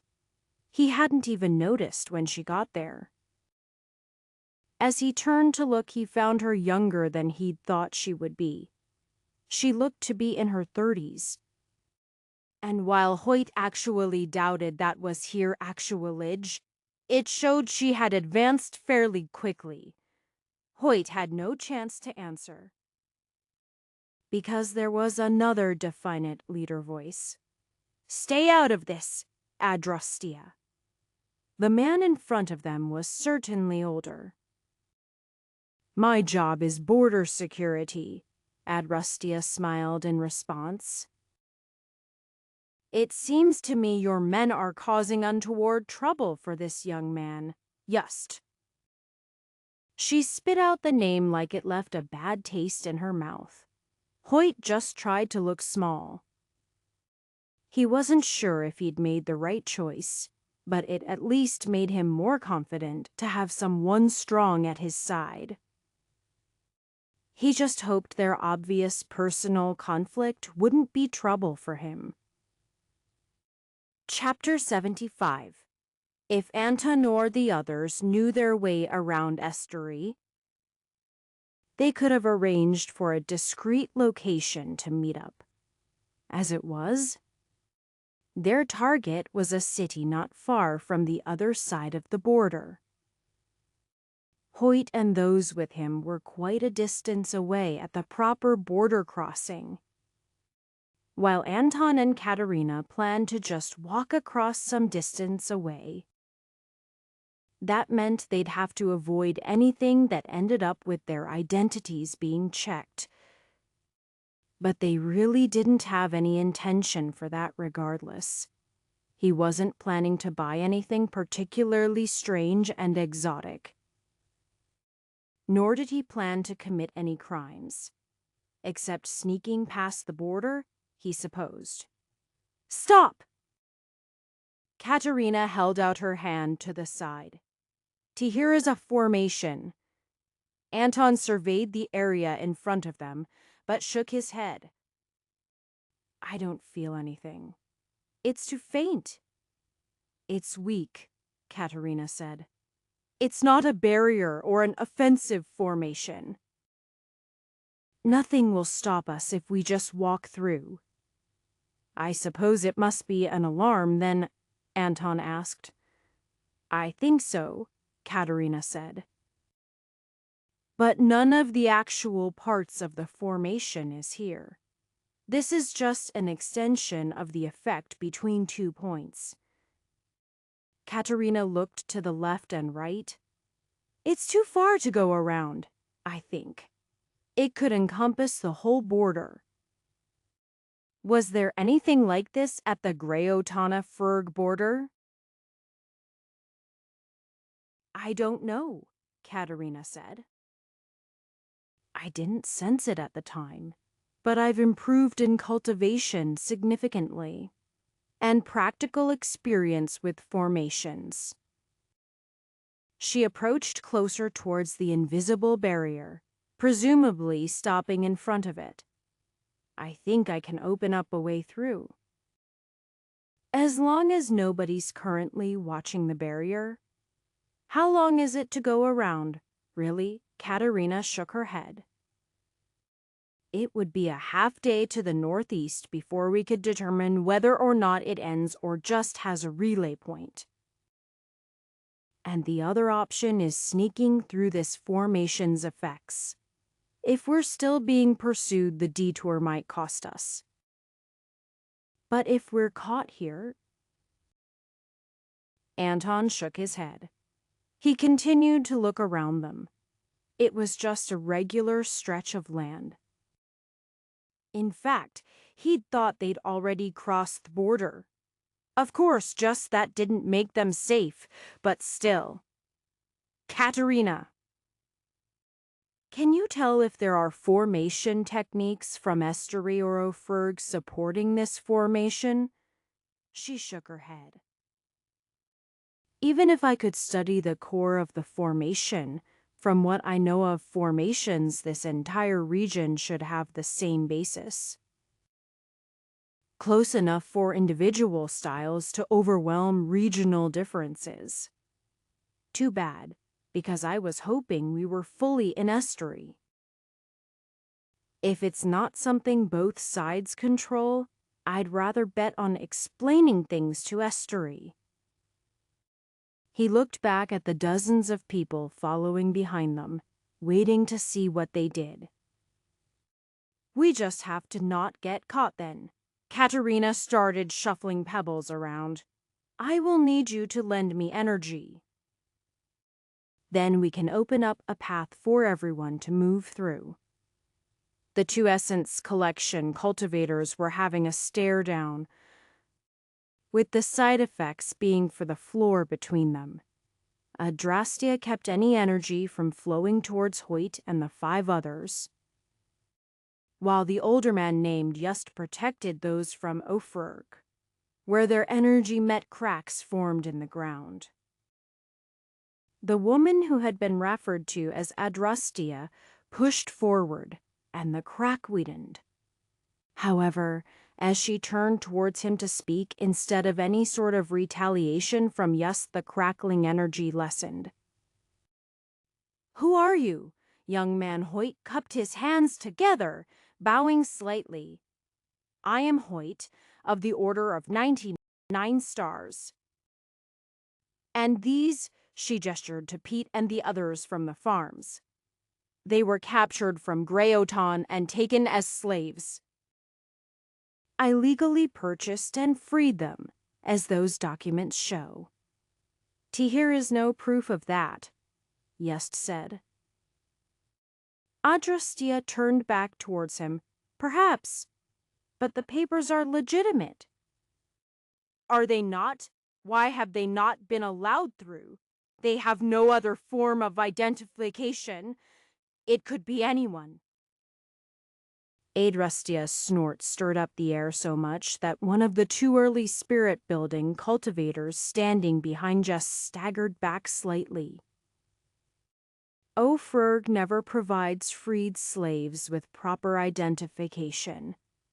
That is a fault in your own system, and an adequate reason to hinder someone on legitimate business. Anything else, citizens were killed in Sartan and slaves freed. This is the nearest border.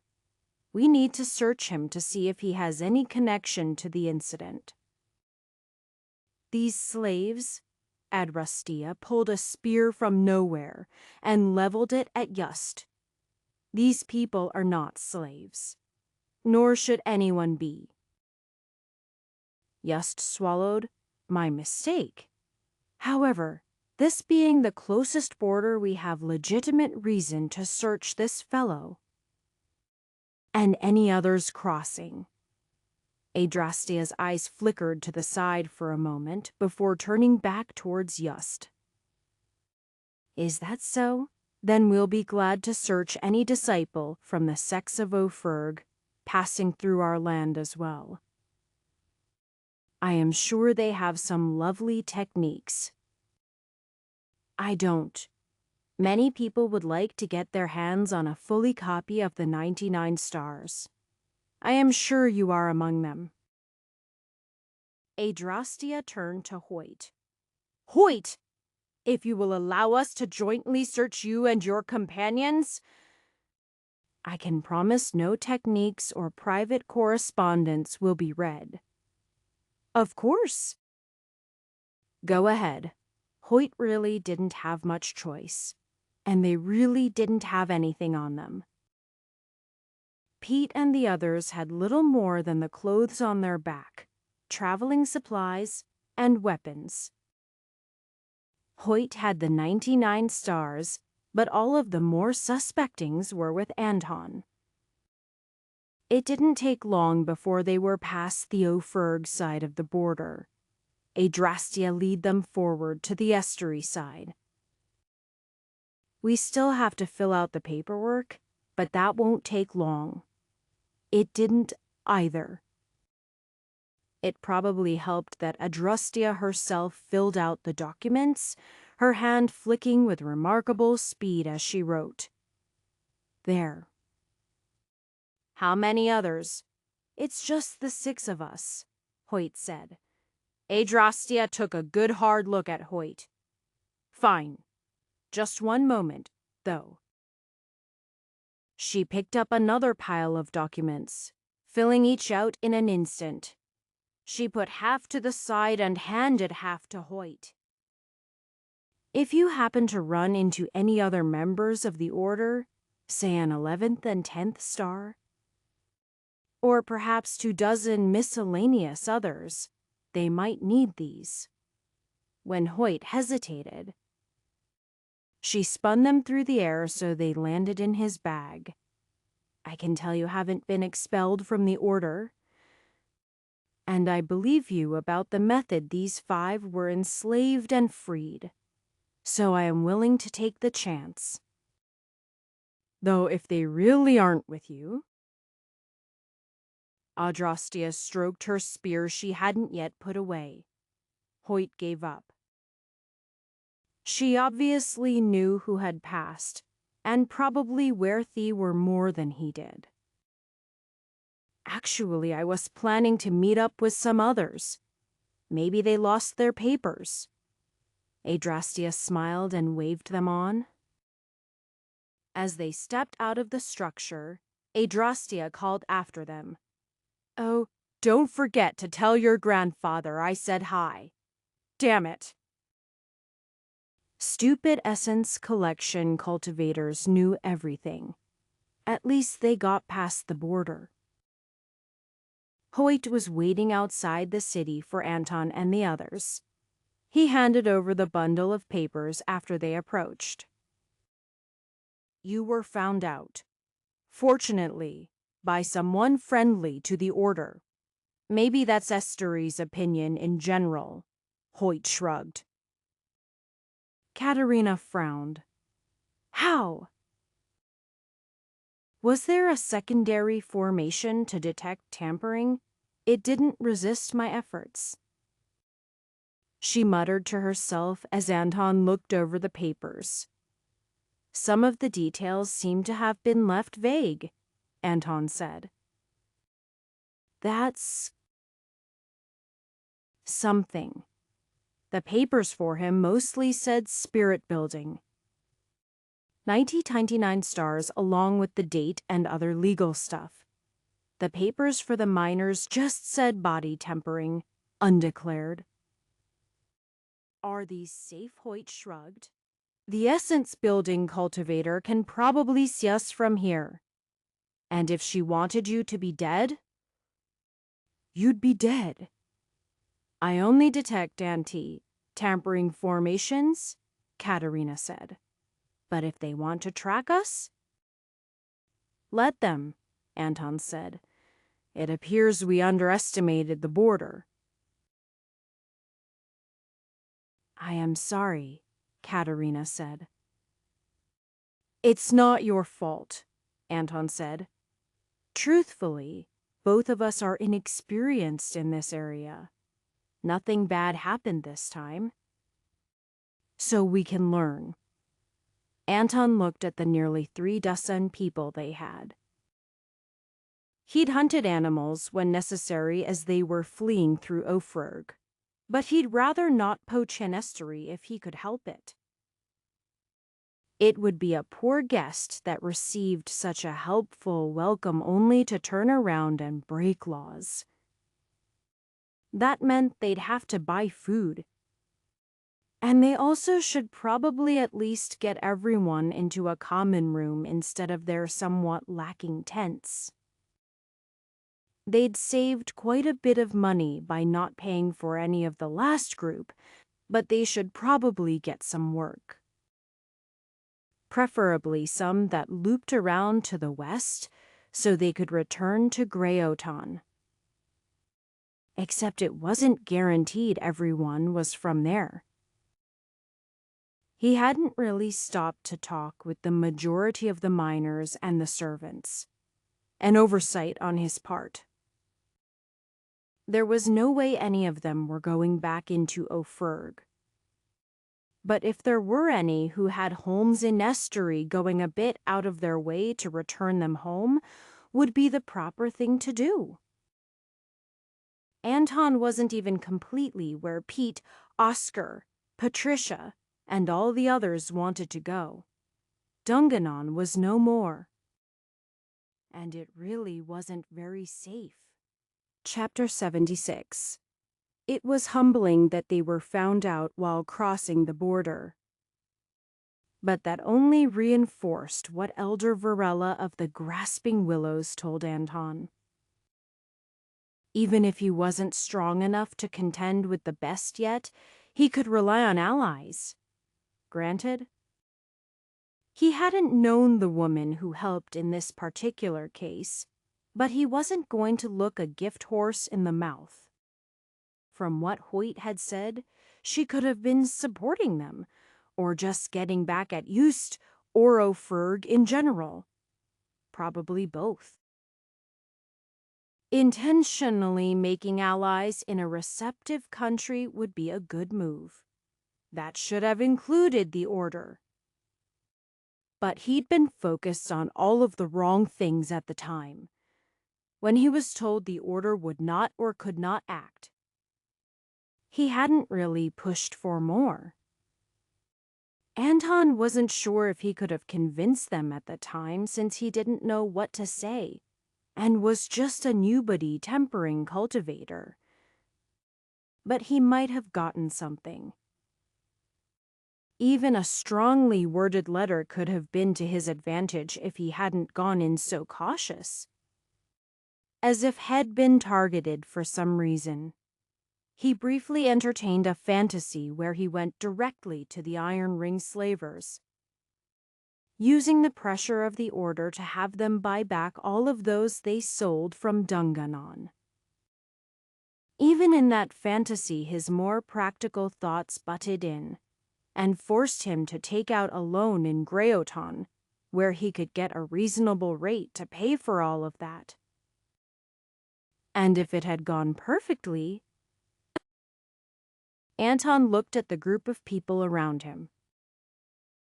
Dozens of people he was now acquainted with would be slaves still. People from Ophirg, Greoton, Estuary, and everywhere around. Anton made sure to talk to each and every one of them, one-on-one. Some of them were sparse with the details of how they became slaves, possibly because they didn't want to think about it, or perhaps because it had involved some sort of crime. Anton understood why they would be leery of mentioning those details and didn't press them. He'd been fortunate enough to never have to choose between a life of crime or not surviving. Though now he was technically a criminal in a larger manner than any of them could have been. Anton had no regrets for his actions except how it limited him in the future. Before he could enter Ophirg again, he would have to wait for things to settle down and get information on what they really knew. If there was a bounty with his face on it, it would make life much more complicated. Anton didn't think the consequences would spread throughout the whole of Ophirg. But it could be troublesome if he later had business in the north. Anton didn't think he'd killed anyone important. And with how Ophirg worked, he'd likely be forgotten within the month. Though Ophirg did crack down a lot harder on crimes within their own borders compared to what their citizens chose to do elsewhere. Hypocrites. Of more concern was what the Order would think of what he'd done. Anton had no intention to break ties with the Order. And he didn't think hiding his actions would be useful. Hoyt and Katerina could remain quiet about things. But the order would wonder how he got so many people freed. Currently, all of them approved of following along with him until they arrived in Greyoton. Though if some of them found opportunities on the way, Anton would encourage them to take them. He couldn't do much more than teach some basic cultivation and provide for them long enough for them to become established somewhere. Though it seemed likely that several of them planned to truly become cultivators. Pete was currently undergoing the difficult process of tempering his meridians as the second star. If he succeeded, it would be in great benefit as he continued to work with formations. And Anton was providing the best guidance he could. It still wouldn't be easy. Anton did it quickly enough, but he'd almost killed himself. Pete had a long life ahead of him still and could afford to be a bit more conservative with his efforts. Always being on the road doubtless wasn't helping, but he wasn't far. Oscar was actually quite naturally talented. It seemed he'd never bothered making the attempt to cultivate, being content with his simple life. The tests the order performed had passed him by because he lived and worked in small villages. Anton felt it was a shame. Vincent was so proactive about recruitment. But many people didn't even know the real benefit that could be gained from cultivation. It was just a thing that they would never be able to interact with. Currently, Oscar was rebuilding his cultivation. He'd managed to temper his body more or less equivalently to the first star. So it was just about modifying his energy so his body could get used to the way the 99 stars felt. Anton was certain part of his success had been luck, but there was nothing wrong with that. Oscar worked hard and took the chances he had to. That brought Anton back to the forbidden technique. He'd borrowed it to study. And he was quite certain he absolutely would not use it. He wasn't even sure if he wanted to practice the techniques without actually activating them. Because event that might cause him to age, the potential to burn up the remaining portion of his life for momentary power wouldn't do him much good if he killed himself before he ran into danger. He agreed with its creator, Everhart, about its forbidden status. He did find some benefits from studying it. And he passed the insights he gleaned along to Oscar. It was up to him if he wanted to practice it further. But Anton was fairly certain some of the age he'd lost could be recovered. It was just his body was unused to the burst of energy and not that he'd burned away so many decades of his life in an instant. But probably a single decade. No. Candle wax treated the cultivator's life force as an energy source, and Anton certainly had none of that to spare. As an auxiliary technique, however, it did teach him how to try to sense his life force. Anton wasn't certain if that would be useful, but it was interesting enough he began to practice it.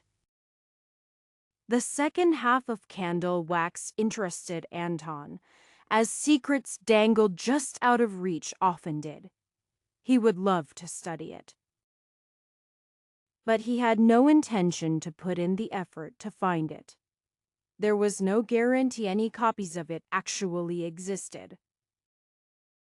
Anton didn't know who Everhart was, but the scroll was hundreds of years old, which technically could have made him not much older than Grand Elder Van Dale.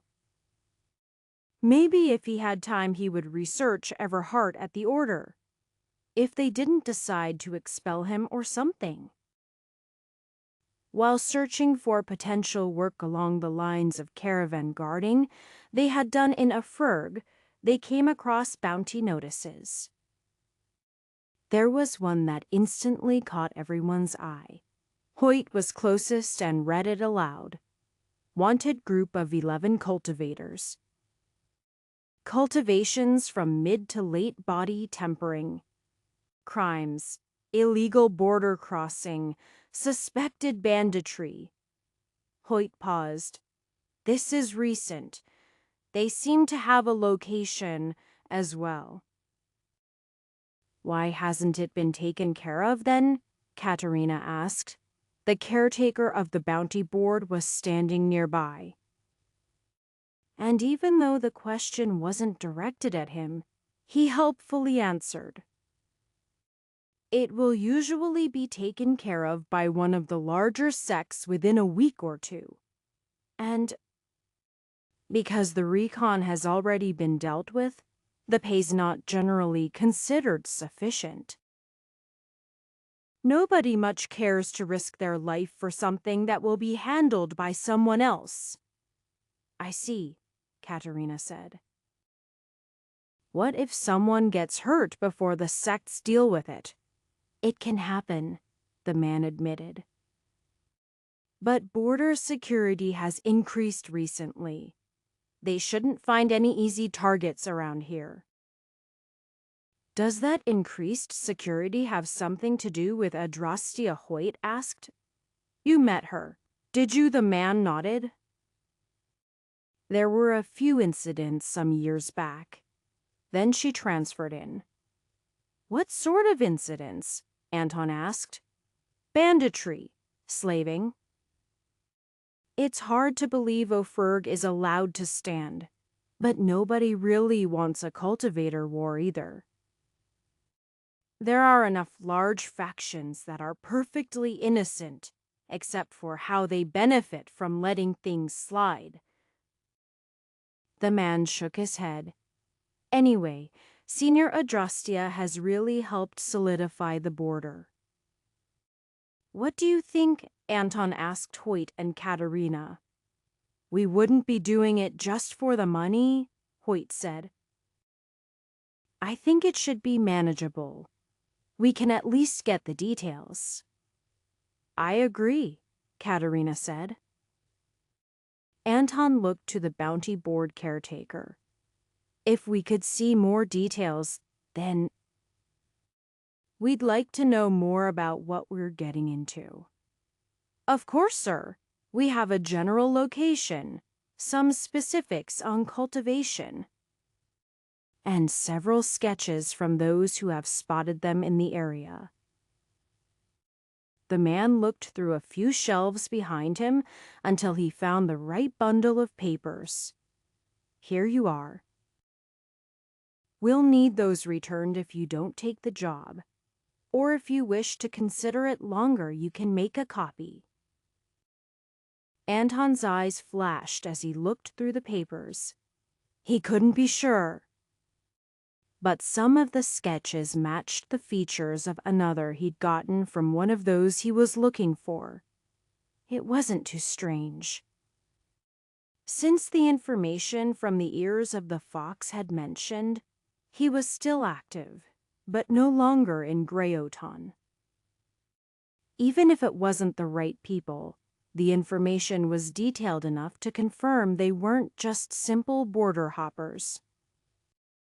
Anton would hate to kill people fleeing criminal injustice like himself. Chapter 77. Though the information on the bandits took them almost directly to the encampment. They didn't rush in and start attacking. Even if all of the information was perfectly accurate, it could still pose danger. The number of bandits and their progress in cultivation was more than at the mines. And while Katerina's aid would certainly make up for some of that, it was better not to just rush into anything. They weren't in a rush, so watching from far away to scope out the camp was reasonable. It was extremely unlikely that any of them could see better than Anton, who was not only somewhat ahead in cultivation of their best members, but also favored a technique to increase his eyesight. While doing nothing else, he could keep Hawkeye's active at the most basic level all day, and that was what Anton had been doing. Just as they were wondering if they ever left camp, he spotted several of them sneaking away early during the night. "Figures," he said. "They stay inactive during the day and sneak off at night. Should have expected that." There was only a small group heading out, unless he'd missed others somehow. Just 3 of them. Anton looked to Katerina and Hoyt. Can't exactly let them go off on their own and just hope they behave. "We'll stay here and keep watch," Katerina said. "If they split up more, we'll figure out what to do. If they spot us here..." Katerina shrugged. She'd put together a small formation that allowed for concealment and combat enhancement. "We'll be fine. Though tomorrow we should bring some of the others. Whoever is best at combat." Anton didn't like that. The reason was simple. While 24 first and second star cultivators could indeed overwhelm a handful of mid-body tempering enemies, their individual lives would be in danger. But Anton also didn't like the thought of leaving bandits to go off and do whatever they pleased. "You are right. We can ask if the others want to join. They probably would, regardless of their own feelings." Anton didn't know how to get around that, since it was simply loyalty to the group. He would at least make sure they knew how dangerous it was. He would have preferred not putting them into combat so early in their training, but they might be necessary. "I need to get moving." Stalking people was much the same as stalking animals. It was unlike tracking. Since his target was already in sight, he just needed for them to stay unaware of him until he got close enough. Though he wasn't sure if he wanted to kill them just yet.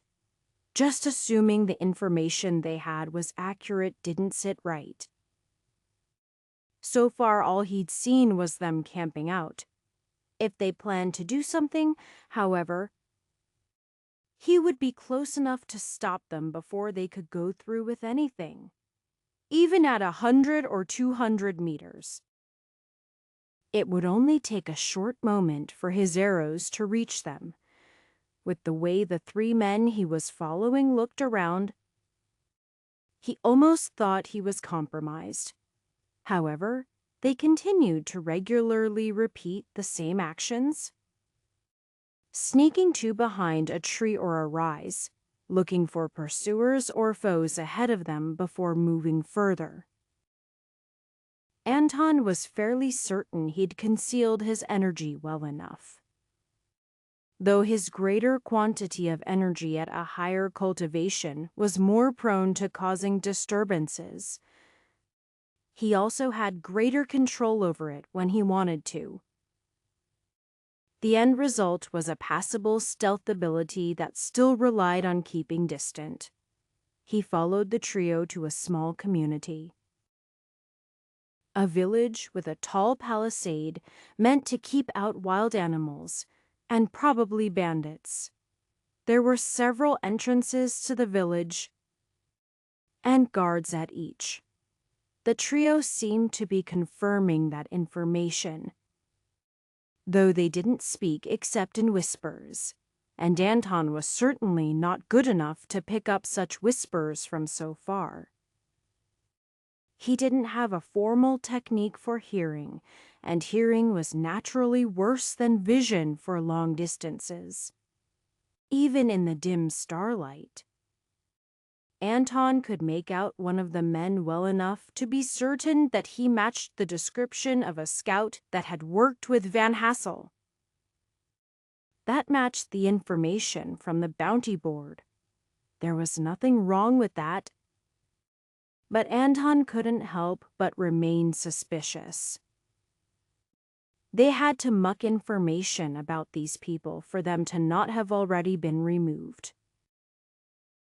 Was there corruption one border guard helping them out didn't confirm anything for the whole of Esteri? But if that was the case, why was the information accurate? Why post the bounty at all? It could be a trap, but for who it shouldn't be for Anton. Because he should still be an unknown from their perspective. Only a few people knew what he intended. And he didn't expect any of them to betray him. The closest would be the ears of the fox, but they had a reputation for professionalism. If he'd already started targeting this group, he could understand if some sort of information group found something. But the bounty was there before he even reached the border. As the trio of bandits finished their scouting of the village, they seemed unwilling to approach the walls. Anton followed after them.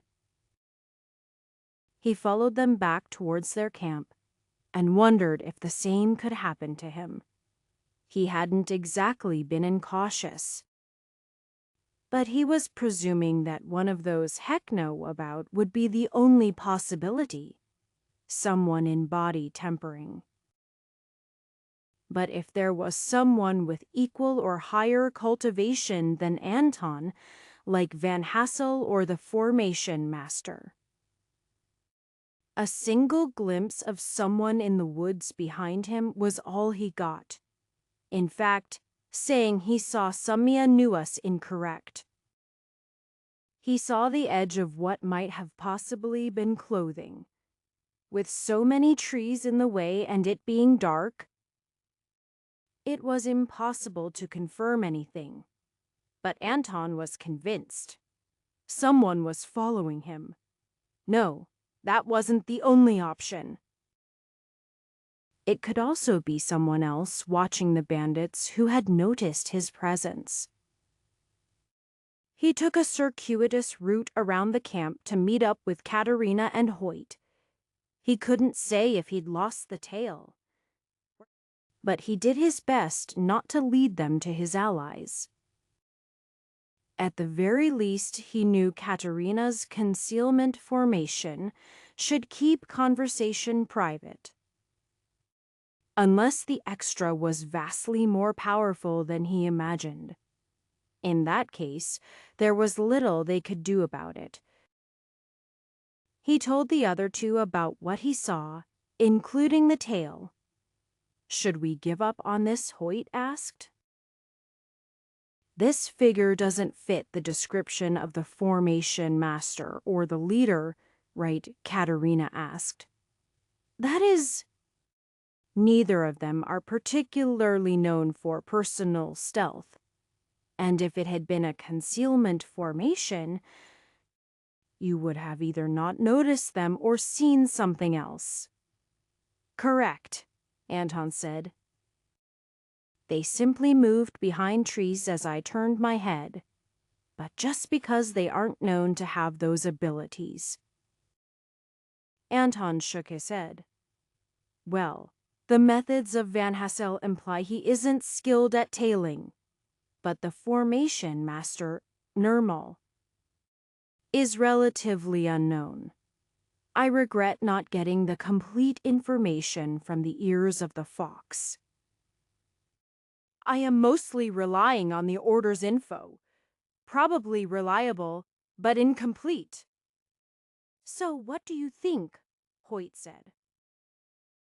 Are they a threat to us? Or a competitor for this bounty? It wasn't mentioned anyone else had taken the bounty. However, I've been watching the encampment closely. Unless they have a way to turn invisible, a technique or formations or something, they didn't enter the camp. The bandits did a nice job of clearing out the area around it so nobody could sneak upon them. It also made their location more obvious once people looking were close. I don't think the formation master is with them. Otherwise, we couldn't see the camp. Unless it's a decoy camp, Katerina said. But if that was the case, this entire group is the decoy, or they're doing something extremely complicated with people going in and out. I can't say that's not possible, Anton admitted, especially with my knowledge of formations. I didn't really talk to Victor about what he found either. I think Katerina calculated. It's unlikely. I don't actually know how one would accomplish what I saw, compared to the formation at the border, where I just missed some functionality. Nirmal would have to be extremely talented, in which case one would wonder why he was still in spirit gathering, and not luxuriously working for some big sect. Raiding and slaving can't be that profitable in comparison. Even if it's him, Anton said. If he's not advanced past mid-spirit building, then we can fight him.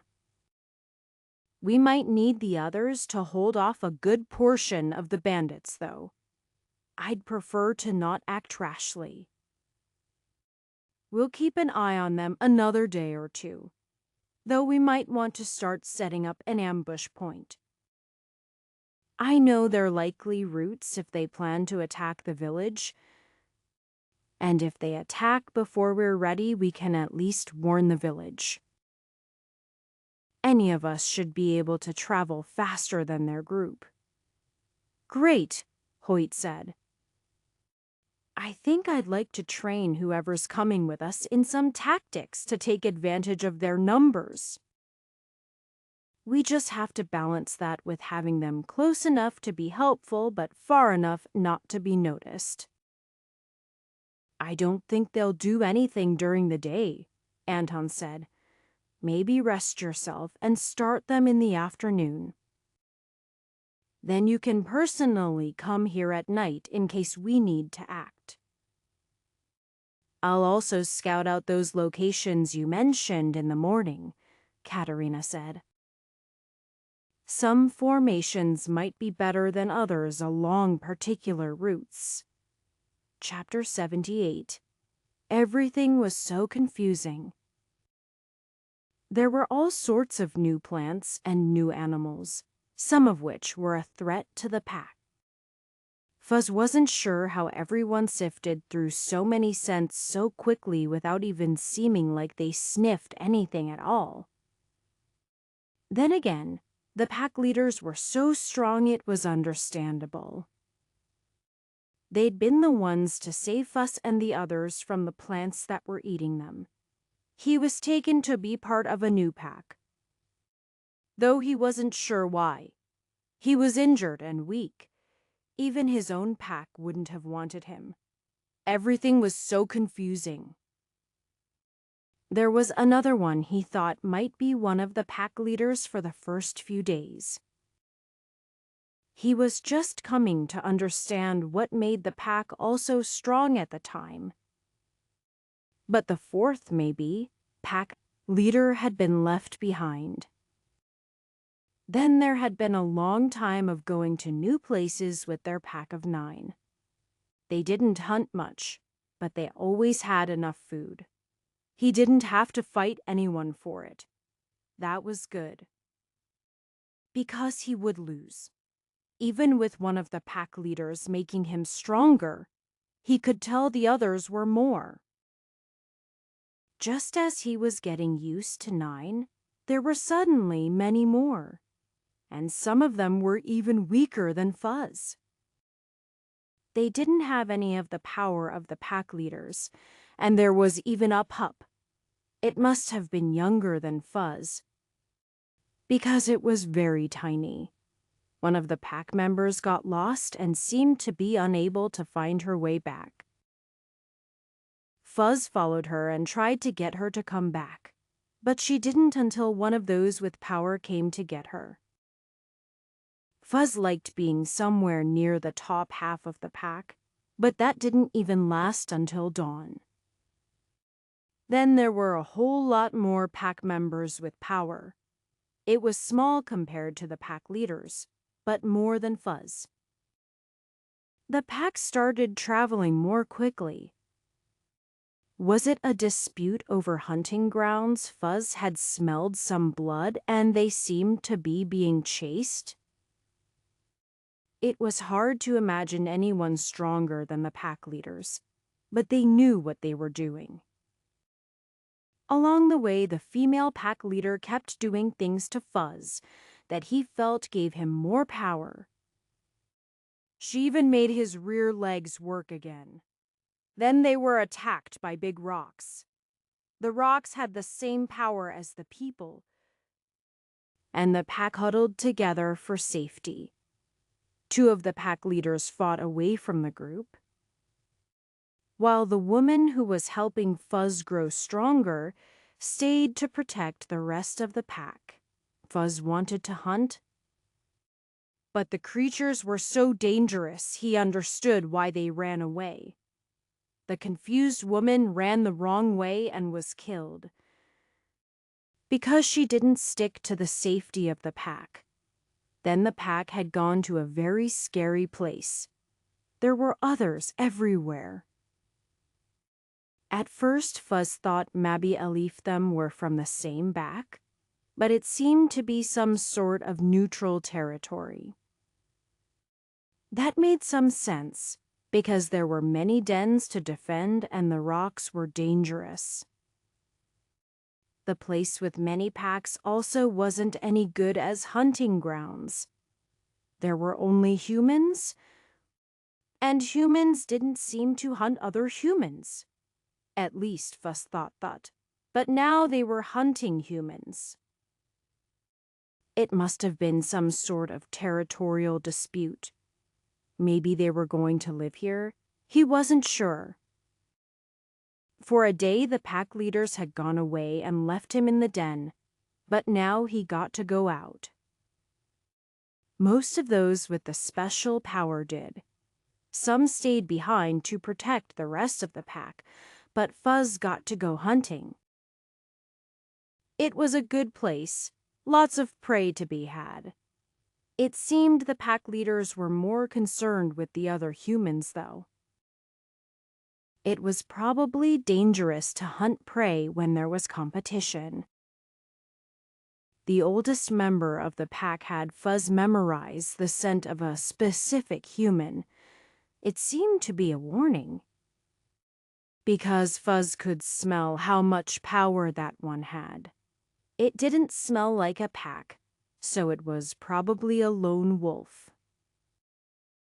A lone human. Those could be quite fierce. Either way, it was definitely too strong for Fuzz. Though he couldn't tell if it was stronger than the pack leaders. He needed to get better at using this power. Now they were waiting where the sense of the probably enemy pack had passed before, since they were waiting in ambush. Fuzz wanted Lisserton that they were enemies. However, he was wary of attacking before the pack leaders gave the order. He didn't want to cause trouble for the pack. The wind changed directions, and Fuzz smelled them coming. Several strong humans. They smelled stronger than the others with the power, but weaker than the pack leaders. Dangerous. But that was why they'd brought most of the pack. From his pack, Fuzz smelled anticipation and fear. He understood. However, the woman pack leader had claimed the territory, and he felt her power and the rest of them were stronger. Fuzz was nervous but also excited. He wanted to prove he could help the pack. They just had to take down a offal or two of these strong humans. Somehow, the approaching humans didn't smell them at all. They were so close when they realized that Fuzz's pack was waiting in ambush, and he was certain that was what they were doing. Because the humans had their fangs ready, Fuzz had tried to figure out how they worked, but they weren't part of the humans. He'd seen one alone, and it had been cold and tasted like blood. But also not like blood. It was also sharp. And it had almost tasted like fuzz blood. Fortunately, the power protected his tongue from the edge. The female pack leader was the first to attack. Fuzz also thought he understood the words that said to do so. But he mostly followed everyone's lead. This was their territory now. He looked for the most vulnerable enemy. He wasn't stupid enough to think that just because he was with the pack, he could take down the strongest foe. He found one and lunged for their leg. They stabbed down at him with a long fang with the sharp part on the end. One of the other pack members shoved the attack away. Fuzz liked this pack. He also liked his old pack. But they weren't particularly protective of each other except for the pups. Fuzz thought he might still be a pup, except pups didn't get to fight. His fangs wrapped around an ankle. The strange power made his teeth hurt. But his own power protected them. He didn't manage to sink into the leg, but he still pulled. 3 pack members next to Fuzz used his own fang to maul the enemy. Even though Fuzz hadn't managed to pull him to the ground yet, it still seemed he could do some good. Fuzz smelled a lot of blood. He could see some of it was from his own packmates. He could also smell the power of the other 2 pack leaders, who were fighting against enemies that outnumbered them. Fuzz wanted to go help them. But the rest of the pack was still fighting here. He sprang into action, biting and nipping at the legs of the humans. For some reason, the power they kept around their legs was usually less, even though it was so easy to reach. Once Fuzz even managed to crack through it and bite into some sort of already bloody leg. But it wasn't wet, then actual warm blood came out when he bit harder. How strange! A fang heat across Fuzz's back. It hurt. But the power in his hide kept him safe enough. He could still fight. Besides, they were winning. He couldn't retreat while they were winning.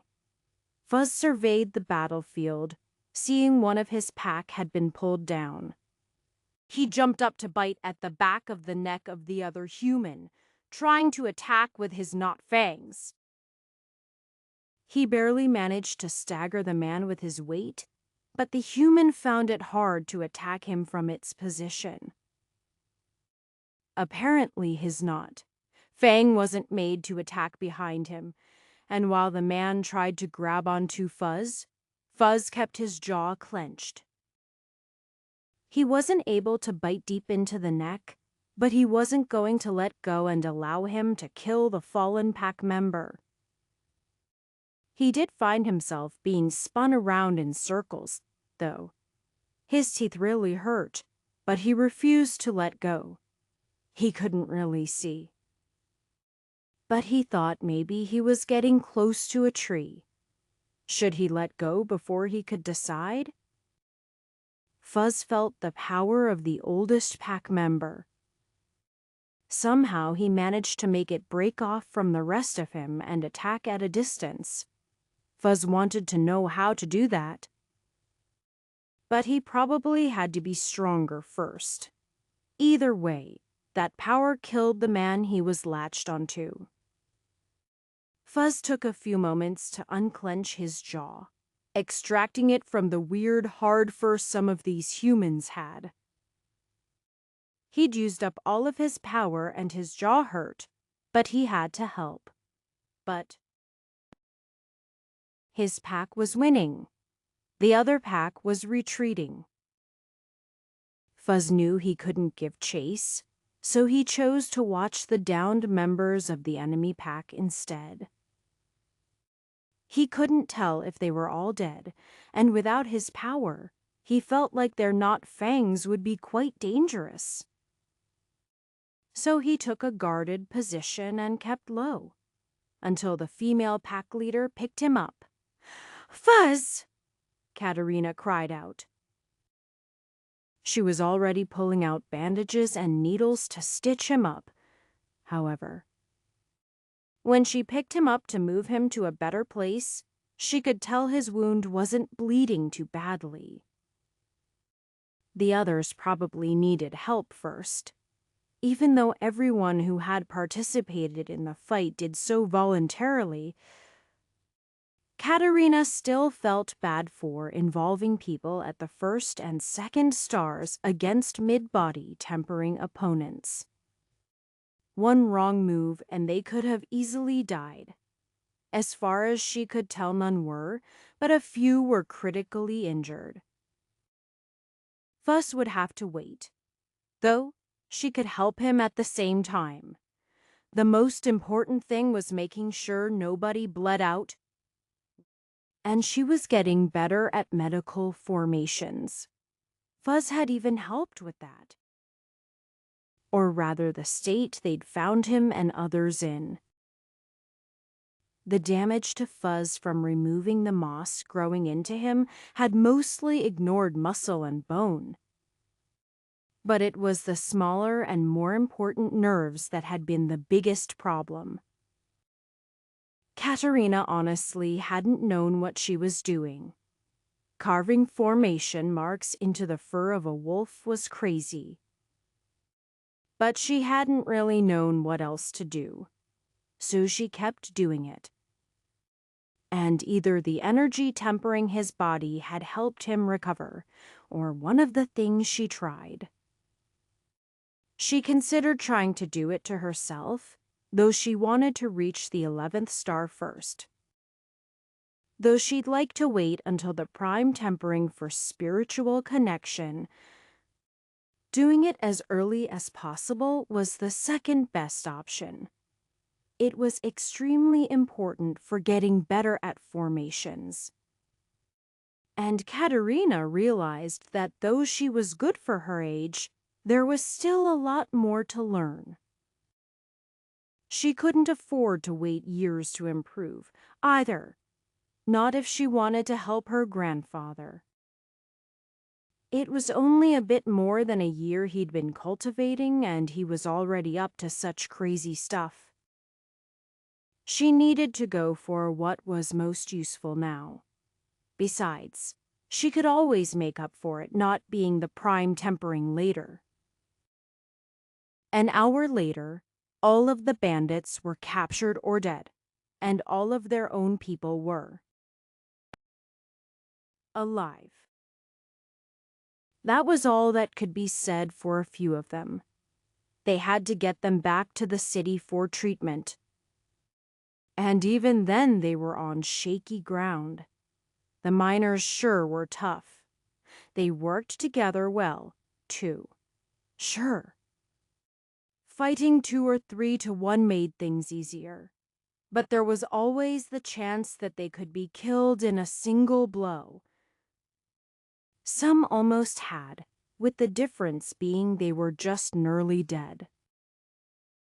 Most of the bandits hadn't died instantly either. Mostly the ones Hoyt hacked through. Even one Anton shot in the heart had lived until the end of the battle. He just hadn't been able to do anything but stabilize his own blood flow after he was hit. Honestly, the most important factor to their victory was probably the bandits themselves. They had decent cultivations, but saying they were skilled ones isn't accurate. Most of them weren't young, having taken many years to reach where they were. And since they were intending to pick on weak villagers who only had a few cultivators as guards to protect them, they weren't really prepared for an ambush. Katerina was glad she'd pushed it to be just a little bit more effective at defending people. She wasn't good with people she knew dying.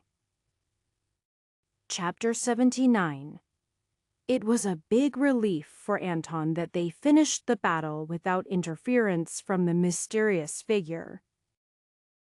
He hadn't been able to learn more about whoever they were after that first instant spotting them, though he'd had a few similar moments. His detection abilities were just on the edge of where they needed to be to pick out that particular person. He enlisted the help of Fuzz to memorize their scent, but he wasn't sure about following the trail. He had a few tricks he'd use to try to make them reveal themselves.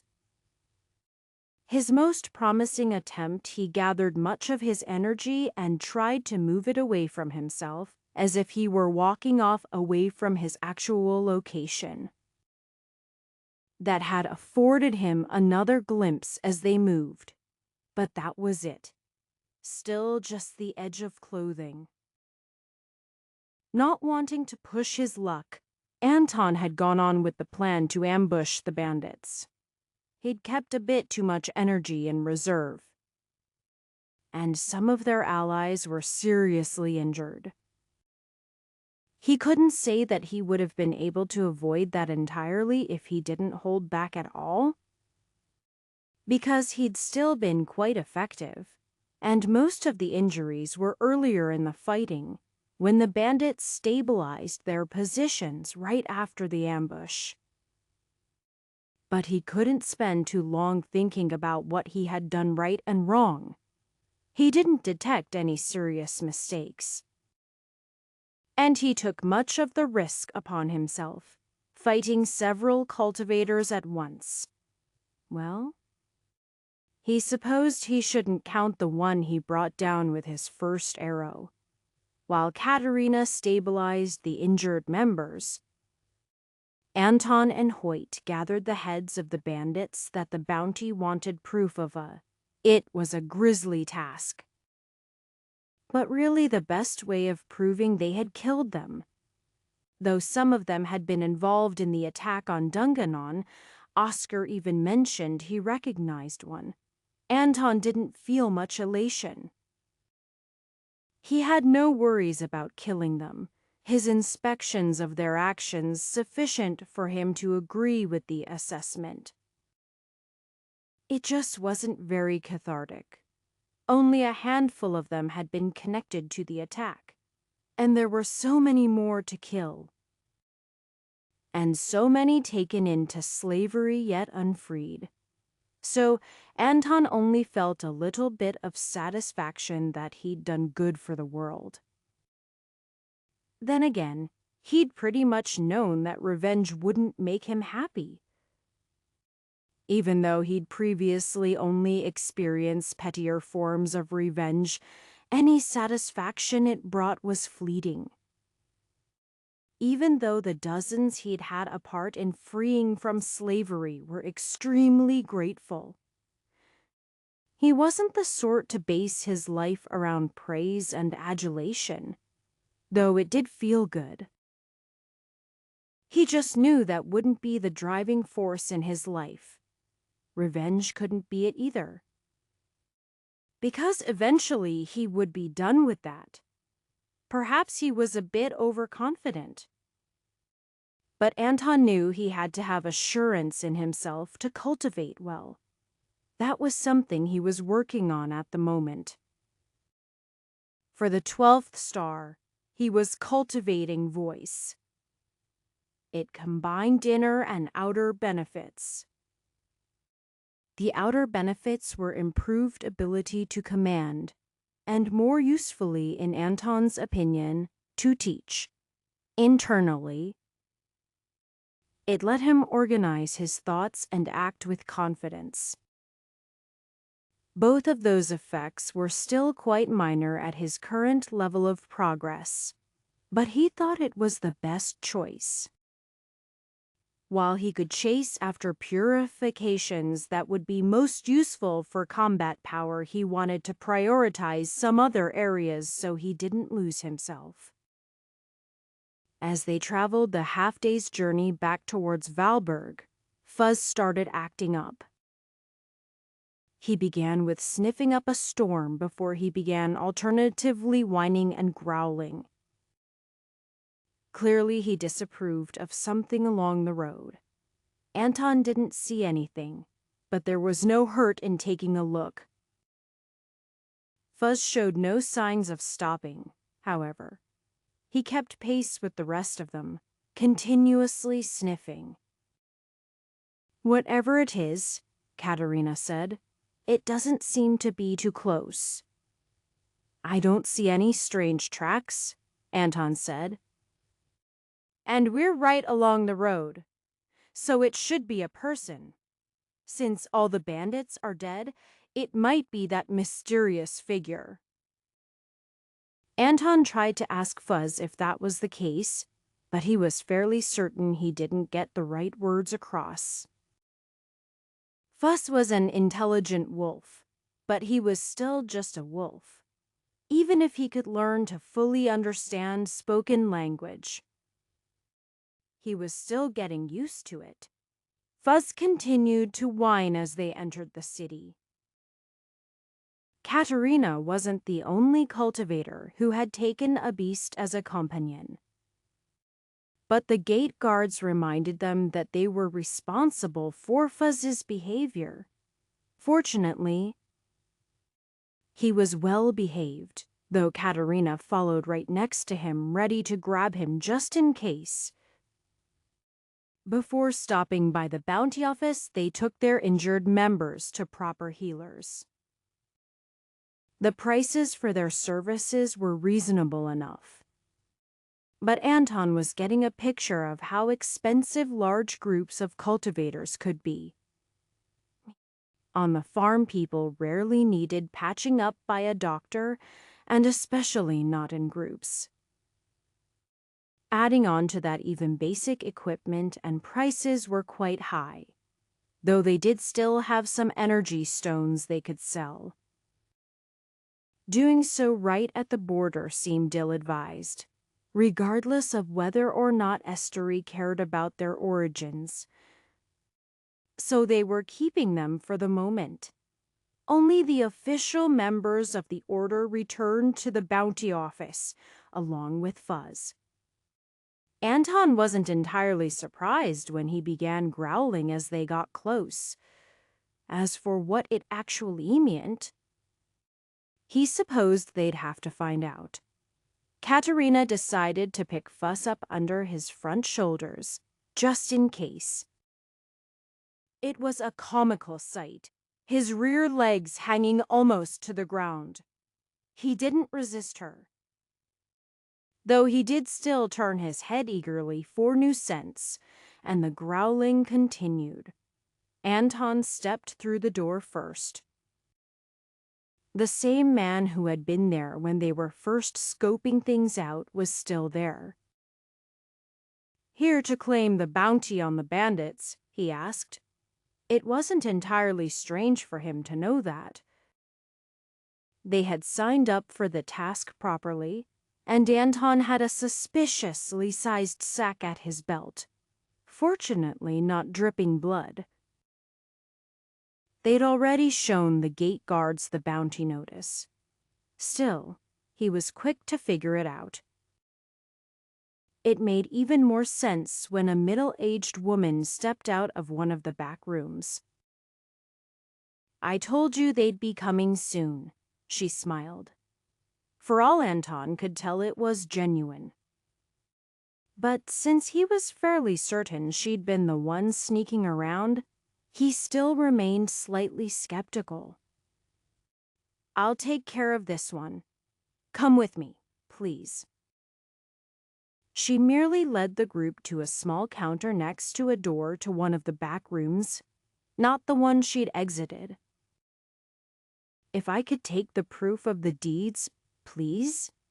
Anton really didn't want to hold onto a head anyway.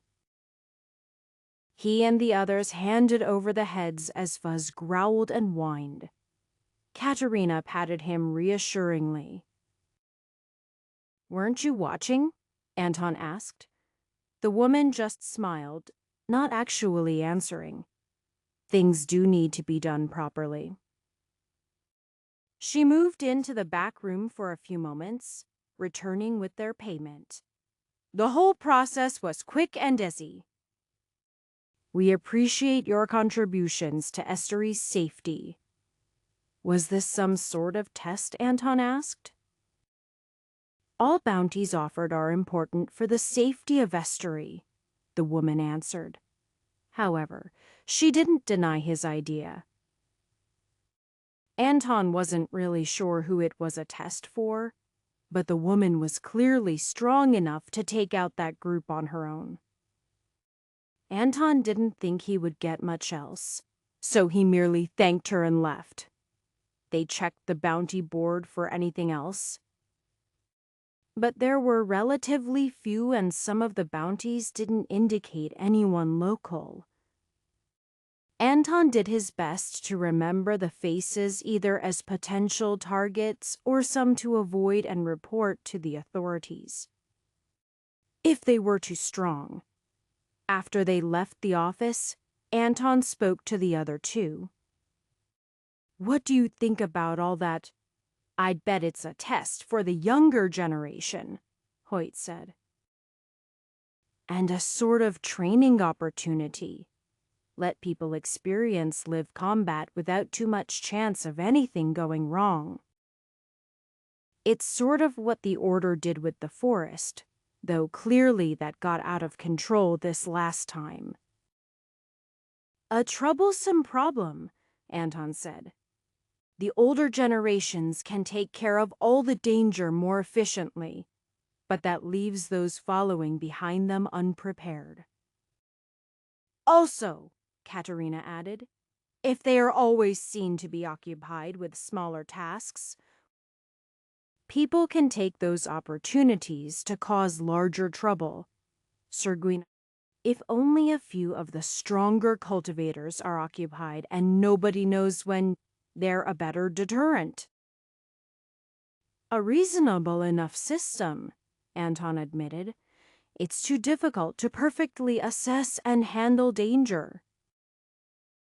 He was quite aware that cultivators weren't perfect. They were still just humans after all. Humans who could make mistakes with even broader reach than normal. Still, from what he could tell, Estuary had its head in a good place and was also at least decently effective. Greyotan wasn't batty either. But clearly there had been failures.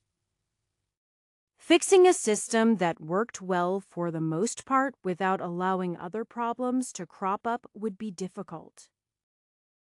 It was a good thing Anton had no intention to do it alone. Chapter 80. There was something to be said about not being in enemy territory that made Anton much more comfortable. Fields still needed workers, but they weren't slaves, and from what Anton could tell, they appeared just as productive, if not more so, without people constantly watching for reasons to punish them. Though they could be even more productive if they were cultivating natural energy. Even the first level of body tempering would be greatly useful for common labor. They were traveling with quite an oversized group. It wouldn't be dangerous for them to travel with just themselves.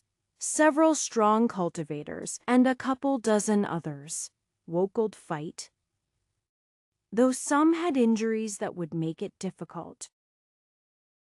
At least everyone seemed on the path to recover after the treatments they received, plus 2 weeks of rest and cultivation. A cultivator could fully recover from most injuries besides lost limbs or organs given enough time. Though Anton could do little to guide the others in that regard. His injuries had generally not been close to life, threatening, and his experience there was limited. Even though they could travel with just them, it was better to sign on as caravan guards. Nobody needed their particular selection of beginning cultivators and a few stepping into early spirit building. But they found one group willing to hire them. They had to accept a minimal price that basically just covered the living expenses of the last 2 weeks. Though that and food being covered was enough, feeding nearly 3 dozen people could get expensive. And Anton couldn't just go out into the woods and kill deer or boar as he pleased. Well, he could, but he'd prefer to abide by local restrictions, and those could change from area to area. He wouldn't want to annoy a minor noble or a cultivation sect by hunting in their territory. Anton had arranged for them to work with Brantley Siblings Transport, traveling along with Mervyn and Ebba themselves to Yedo, one of the trade centers to the west. It was quite possible this was the siblings' unleased of wagons. But he had heard they were reliable with their contracts. Having completed the bounty on the bandits made the two siblings more willing to take on the strangely large and imbalanced group. Brantley Siblings Transport was carrying mostly heavy goods, metals and the like exported from Ofurg, mainly sartan. Many other goods passed through Valberg, but mined materials were the main export from northern Ofurg. While good materials were valuable, whatever few bandits lived within Estuary's borders weren't much interested in such heavy wagons. They weren't reasonable to bring off the road to whatever camp or hideout they had, and they couldn't directly use the materials. That didn't mean there couldn't be attacks by bandits who thought the caravan carried something easier for them to transport. But attacks by wild beasts would be more likely. Large numbers could help discourage that. But the route went through some particularly aggressive scrubland. Various sorts of canines and larger cats lived in the area, and while there might not be a frontal assault, they could attack pack animals at night. Having so many people available to take watch was a benefit there. Though the few mid-body tempering cultivators already signed up could likely have handled that on their own. Mervyn and Ebba seemed experienced enough, both somewhere around their late 30s and early 40s. Anton watched as they gave orders to the caravan, though they rarely had to do so. Their leadership skills might have been in question if their workers couldn't manage to hook up the wagons each day and get them pointed in the right direction on the road. For the most part, they directed people to groups who were having trouble for whatever reason. Sometimes animals were stubborn and didn't want to be hooked up to a wagon on a given day. They always got it done quickly enough. But sometimes it took the more experienced handlers to get them to cooperate. Speaking of animals, Fuzz was kept well away from the horses.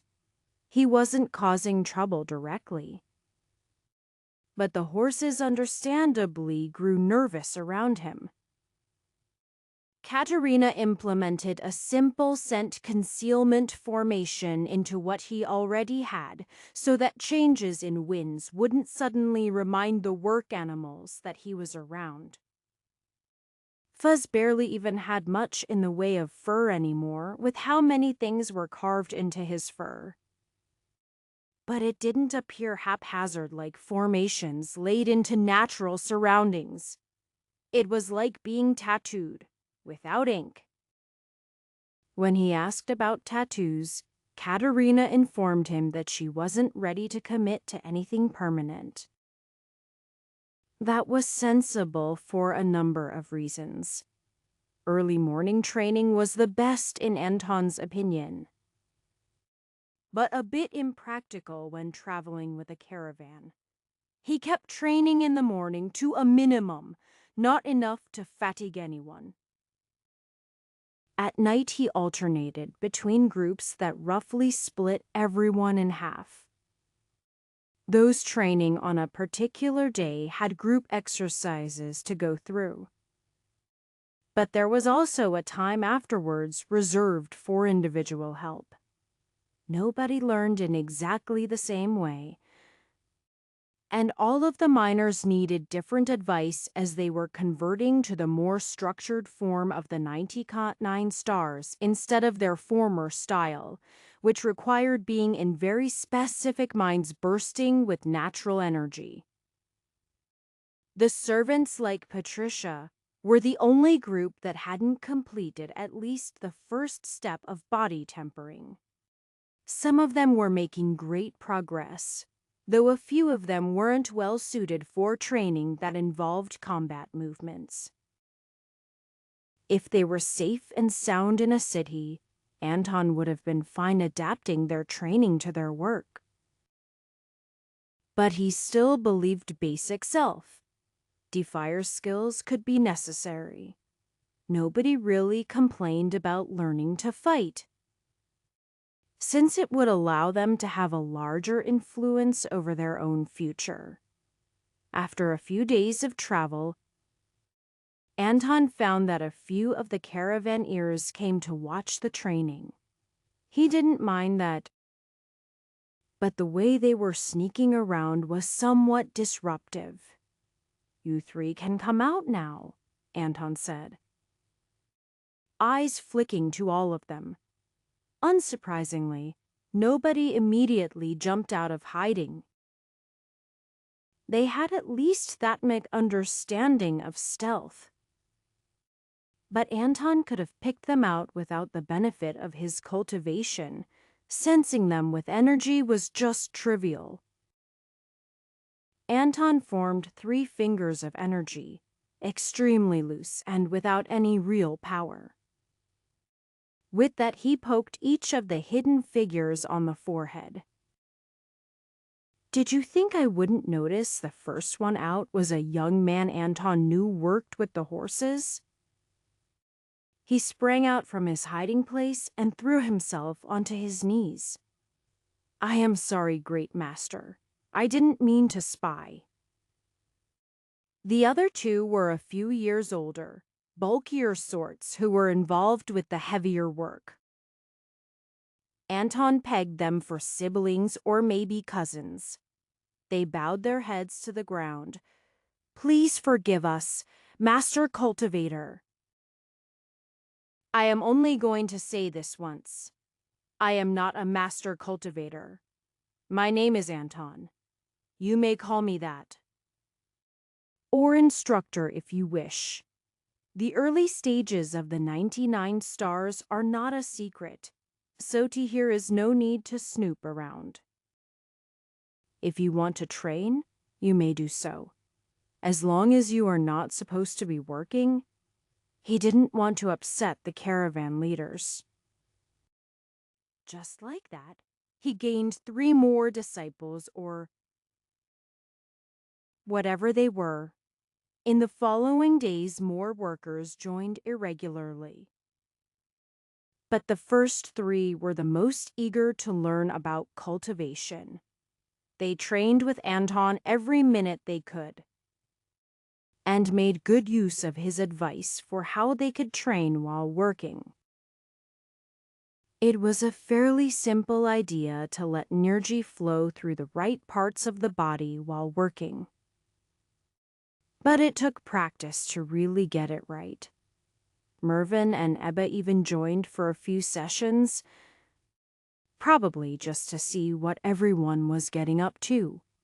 They had established positions as owners of a caravan, so it was unlikely that learning to cultivate would significantly change their lives.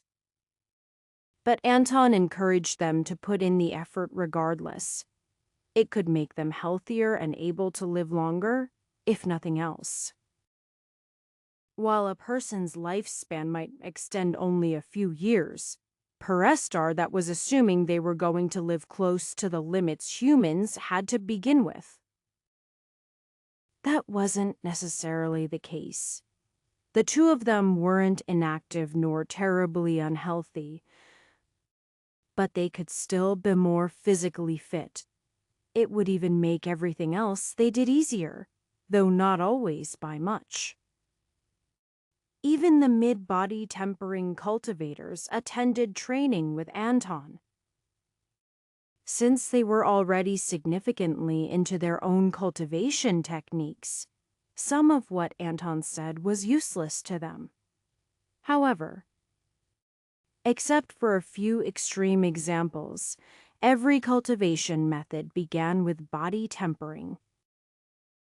And Anton's experience and insight into it could be applied even to other techniques, at least to some extent. If nothing else, working with a group encouraged them to continually put in the effort and not slack off. With so many people, Anton found it difficult to give personal guidance. But Hoyt and Katerina weren't significantly behind him in cultivation. They had their own insights into different aspects of cultivation that were beneficial to people. And though Anton did his best to learn from them as well, he could never know everything someone else did or have all of the same experiences. On the path of cultivation, even small experiences could greatly shape the way someone progressed with cultivation without them even knowing what it was that made everything slide into place. There was one thing that was a problem. When people wanted to cultivate alone, they didn't have enough copies of the 99 stars. They had only 3. Though Hoyt and Anton also both had the complete technique. Cultivation techniques weren't just words that could be copied onto a page. Writers had to impart some of their insights into the words for readers to absorb. For that, experience was necessary. Though having completed all of body tempering, perhaps they could recreate the basic version with sufficient quality.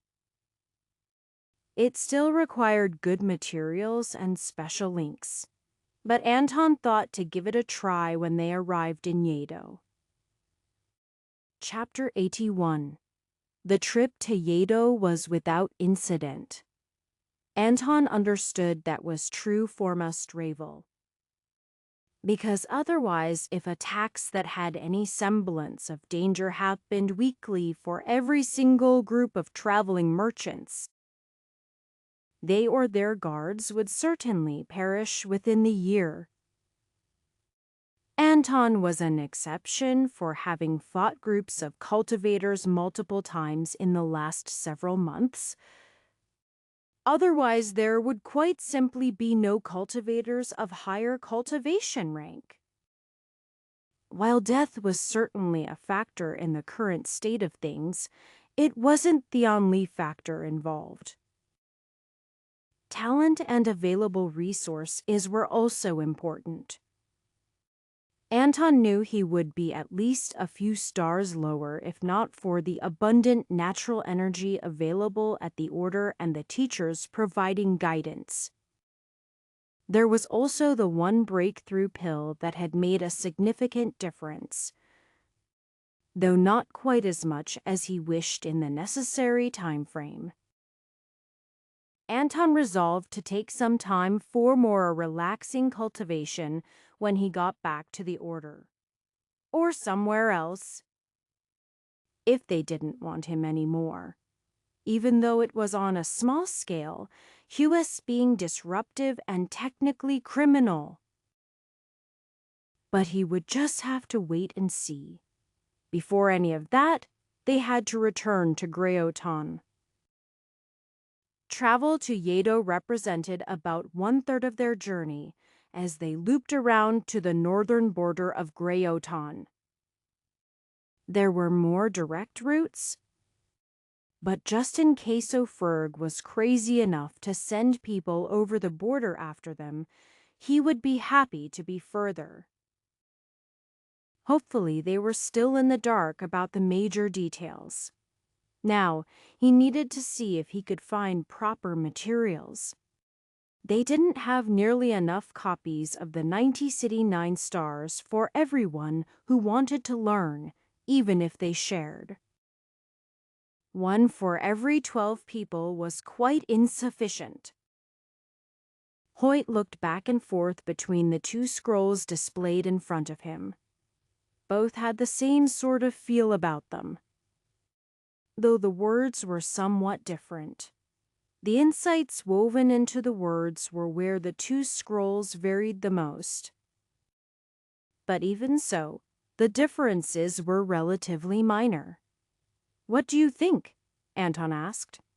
"It's good," Hoyt admitted.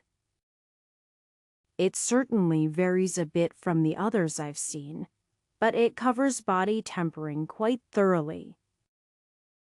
None of the differences are so big as to be a problem. It just has more variance.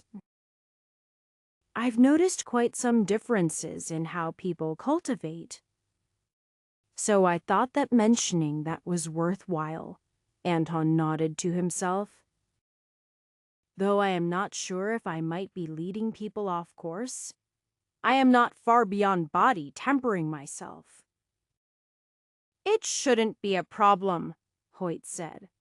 "Either people will have to forge their own path, change techniques, or they'll be able to work from the full versions of the 99 stars, should they choose to join the order." "I was wondering," Anton said, "who scribed the ones we have. They're clearly not old enough to be any of the founders." "That's right," Hoyt nodded. "Most of those currently available are scribed by the Grand Elders. Grand Elder Vandali was responsible for both of our complete versions, I believe." "That makes sense," Anton nodded. "He is the closest to the peak we have, after all. Does Vincent make most of the basic ones?" Hoyt smiled. "He'd run out if he didn't make his own. That man is quite eager. Though he doesn't spend as much time personally teaching people as you." "Maybe he should," Anton suggested. "I'd like to talk to him about it. But speaking of the Grand Elder, I am reminded I should look to the stars more." "He sure does like them," Hoyt admitted. "I've never found the inspiration in them he has, but I am still quite young." "Sometimes you just want to do something pleasant," Anton said. "Let your mind have a break. Though I have to admit I haven't done much of that lately." "I understand why," Hoyt acknowledged. "All of my friends and family are safely around the Order and Ida Hall. Well, except all of us who are here." He smiled slightly. Anton nodded. "The hardest part was admitting that I couldn't do everything myself. Good thing I listened to Katerina. Or I'd probably be dead in a gutter somewhere. That's what family is for, Right Hoyt nodded. You old folk either think you are invincible, or it doesn't matter if you die. But the former is never true. And if people still exist and care for you, neither is the latter. Probably nobody would hear about it. In my case, Anton said morosely, but I don't plan to die. I have so much left to do. And a few long-term projects in mind I'd like to see to completion. Very well. We have come to an agreement. Anton shook the hands of both of the Brantley siblings. Though they hadn't encountered any danger on the first leg of their journey, the caravan wanted him back.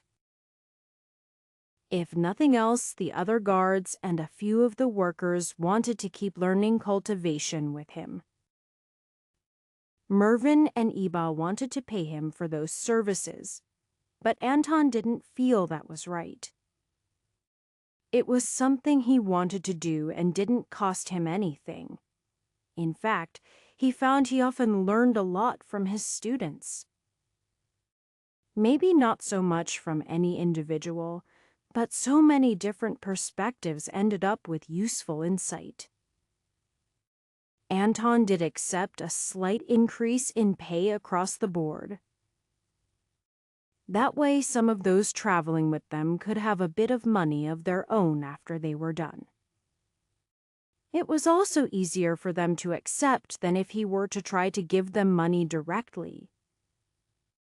Then they'd probably talk about how they had to pay him back for the clothes and weapons and all that junk. We really appreciate what you've been doing, Eba said. If nothing else, having communal activities while traveling is good for morale. Doesn't hurt that it makes us safer, either. Though, Mervyn hesitantly asked, isn't it dangerous? Teaching so many people to cultivate. Any power is dangerous in the wrong hands, Anton said. I have no worries about this.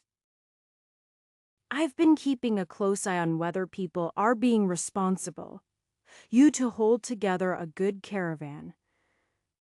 And all of those with me have seen power in the wrong hands. Right.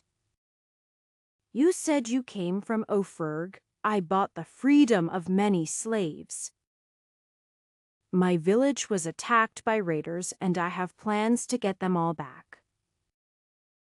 Anton left out the part where he also killed a bunch of guards, keeping some of them slaves, because that wasn't a useful part of the story. Eba spit to the side. Slavery is a detestable practice. I can't believe it's allowed. That's what happens when the wrong people get in power, Mervyn shrugged. We could make quite a bit more profit if we went into Ophirg. But along with the risks of foul play of some sort, I'd also prefer to minimize the amount of profit I let into their hands. When I can, of course. It's unfortunately impossible to have a complete embargo on their goods. Not in a way people are willing to accept, Eba admitted. We do our best to only work with select trade partners. Though that's the case even here. Some people will try anything as long as it's technically legal. Like it's proper business to cheat others out of their money. It works, too. At least long enough for them to get rich and fat before they make a costly mistake. Anton nodded. And it doesn't always happen the same generation. Like I said, power of all sorts. Giving people some personal power will hopefully allow them the skill and bravery to stand up to threats. At least they can make the choice to try. At night, they continued to train cultivation, more people from the caravan filtering in and out to see what all the fuss was about. However, there were only so many hours in a day and people had to sleep. Anton did too. But he'd not been much for sleep before being a cultivator, and found little reason to change that afterwards. If he had been exhausting himself during the day, that would be one thing. But he was being moderate with his training, so that he could be always ready to defend the caravan if trouble arose. Now he was looking up at the stars. He had no telescope, but his eyes could see more than a normal human. He remembered what Grand Elder Vandali had said about the stars and planets. Though they paled in comparison, stars were just like the sun, a bright burning ball in the sky. They were simply much, much further away. The great telescope had allowed him to see that, and also the closer planets. He'd learned about them somewhat as a child, but they were generally thought of just as brighter stars. Dunganon didn't have an abundance of telescopes or anyone who really studied the stars, and it hadn't really mattered. Most obvious was the moon. It had a bleak surface with mountains and craters, but no rivers or forests or any visible signs of life. That didn't mean there was none. But it didn't look like anything where Anton was. Besides, it was far enough that the details were limited even with enhanced eyes. Grand Elder Vandale's telescope had allowed him to see better, but there was nothing he'd been able to point out. He had mentioned that he'd been watching some developments on one of the other planets. However, he'd tried to show Anton. But despite the telescope and his eye-enhancing abilities, he just couldn't make anything out. Grand Elder Vandale said that the lines of the planet had been changing, either eroding hills or potentially odd-colored forests or even signs of civilization. There was a very large difference between what could be seen by the two of them. But Vandale had nearly 10 times as many stars, and of course the energy that went along with it. Some of the other planets were interesting to look at, but Vandali said they couldn't support life as he understood. They were covered in a constant cloudy atmosphere. And Vandali said he'd been debating what that meant with several other astronomers he knew. Trying to figure it out involved a lot of tedious calculations and decades of study. However, Anton accepted that he didn't know, and that was fine. There were plenty of earthly problems for him to deal with. He didn't need to take on mysteries in the heavens as well. Chapter 82. Even as a cultivator, Anton had generally dealt with normal animals. There were some magical beasts involved, but they had typical forms he would expect. There were occasional exceptions like the river beasts that had moved upstream from Helm for Thrill, and the sand trap monster, but even the tortoises had been mostly Namel, despite their strange method of attack. On the trip from Yedo to South Point, they were expecting something specifically strange. Or at least the Brantley siblings had told them to prepare for the possibility of finding them. Dangerous or otherwise troublesome creatures were killed when they could be to keep them away from roads or human civilization. But the creatures would be attracted towards their particular loads because they ate metal. They had various names: metal eaters, spiked rollers, and armored rats were the most common. They didn't seem to be related to rats at all, though their head shapes vaguely matched A. Either way, Anton could pick out a tall tale from a serious warning, and the Brantley siblings were quite sincere about the features of the creatures. They were made of overlapping armored plates with spikes coming out at irregular points. When curled into a ball, they had basically no weak points, and they had claws and teeth that could tear through metal. For stronger pieces, their saliva had the effect of almost instantaneously rusting it into a softer form. They would attack anything in the way of their desired meals and were quite capable of defending themselves. But once they had a belly full of scrapped metal, they would generally choose to leave instead of continuing a fight. They were hard enough to kill, and any metal would be ruined once they got their claws on it anyway. So at that point, they had to be let go. Thus, the important part was preventing them from getting to the goods to begin with. It wasn't much different from defending the people and mounts, but being informed on their potential tactics was useful. The caravan's defenders split into even shifts as usual, but everyone kept their weapons on hand. Metal armor was generally kept in the middle of the camp with the wagons, since it would only provide more tempting targets. For the first several nights, everything was quiet. Katerina set up simple formations that would conceal their camp.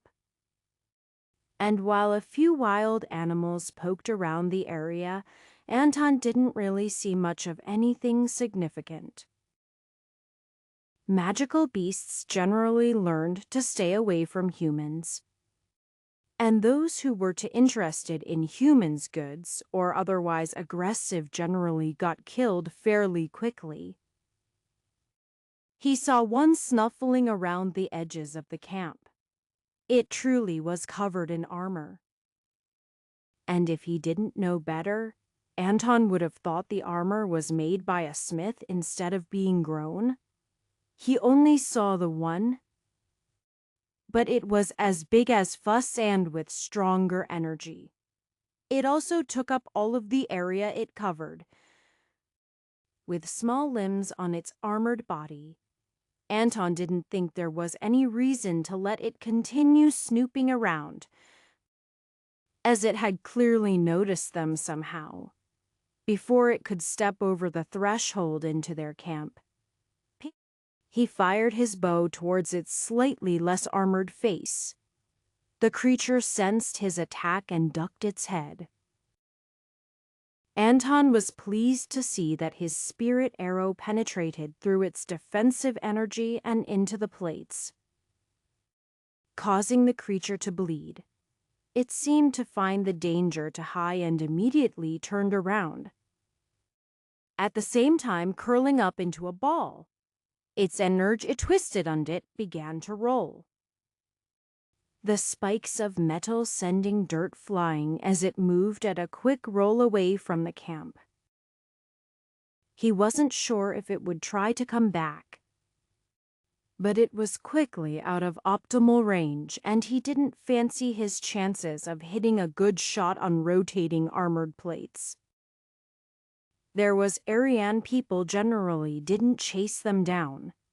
Anton was glad it had chosen to retreat, because he could see it causing real damage if it had moved through the camp.